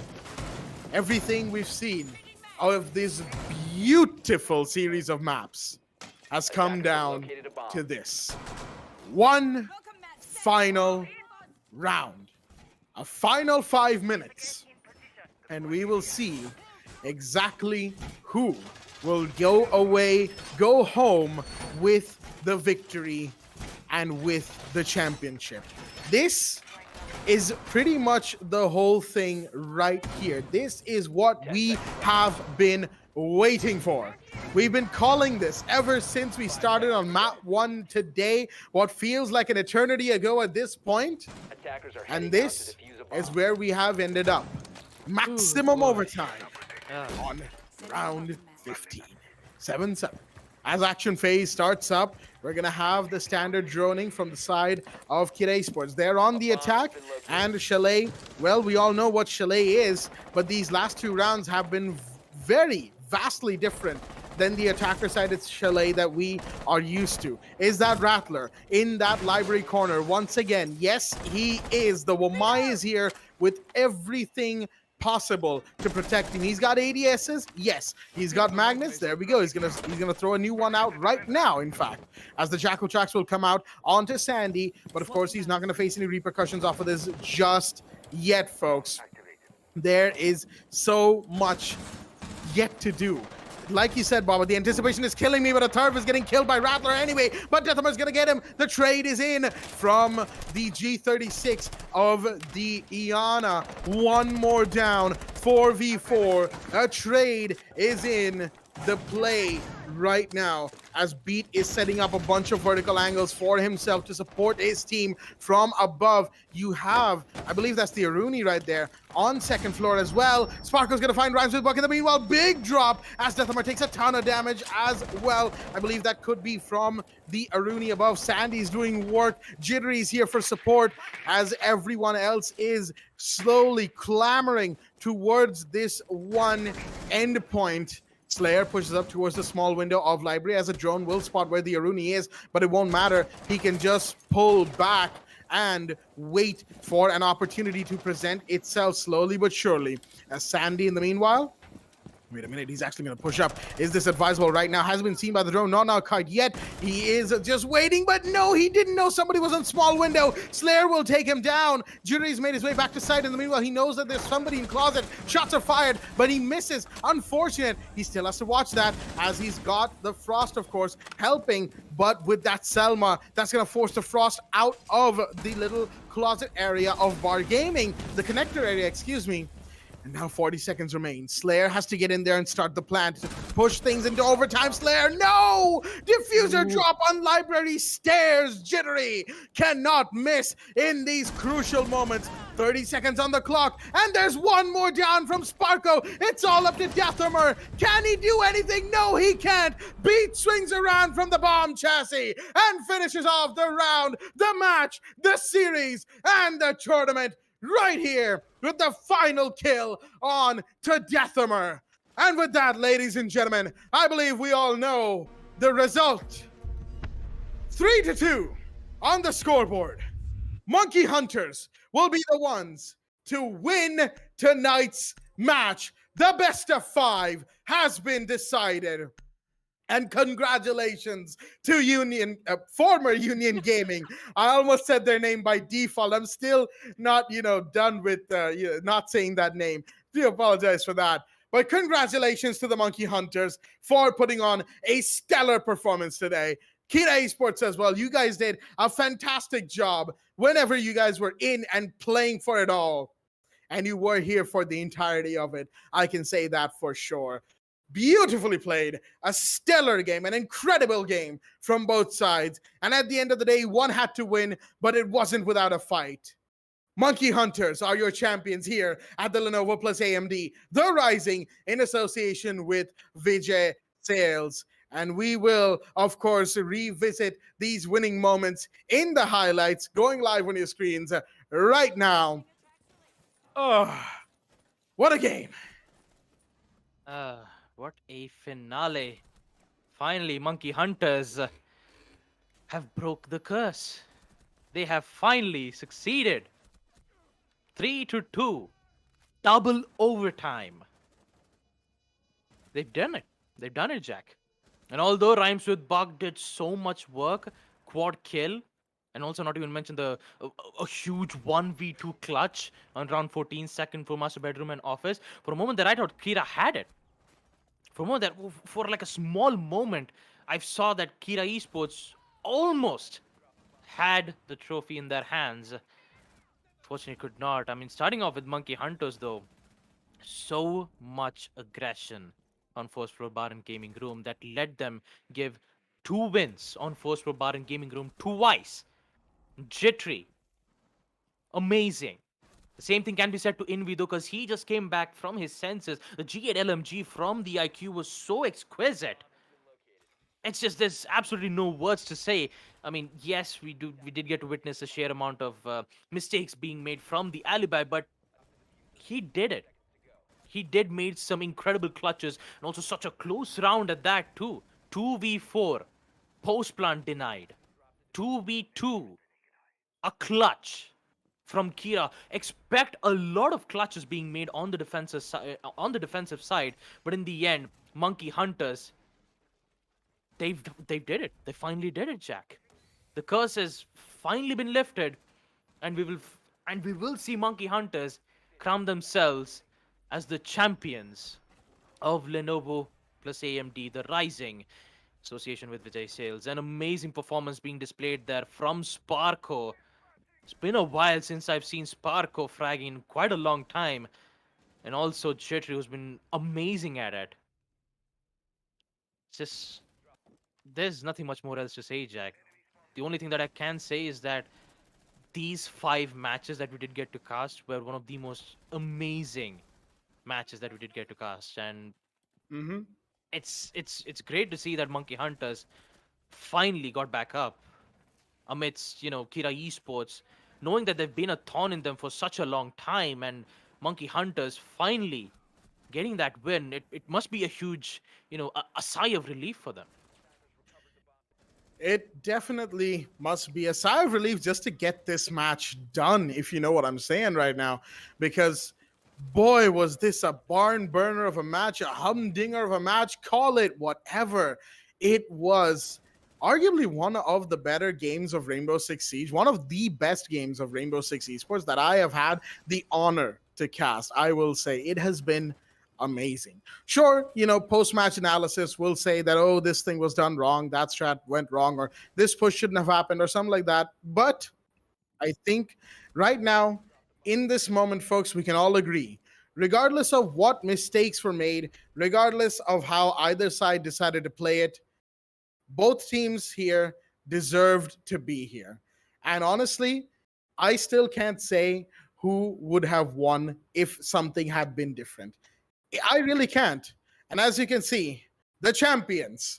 Give it up for Monkey Hunters LFO. Your winners here at Lenovo plus AMD, The Rising, in association with Vijay Sales. Take a bow, all of you at the Monkey Hunters group. You all deserve this victory from the bottom of our hearts. A hearty congratulations.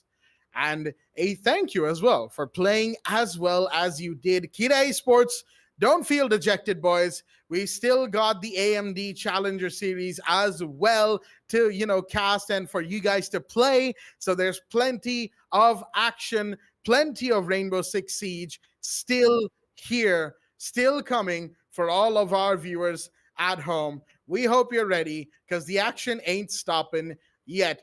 The Rising here at the Esports Club may have ended, but the AMD Challenger Series, as far as I'm seeing, starts probably tomorrow itself. So we'll see you here.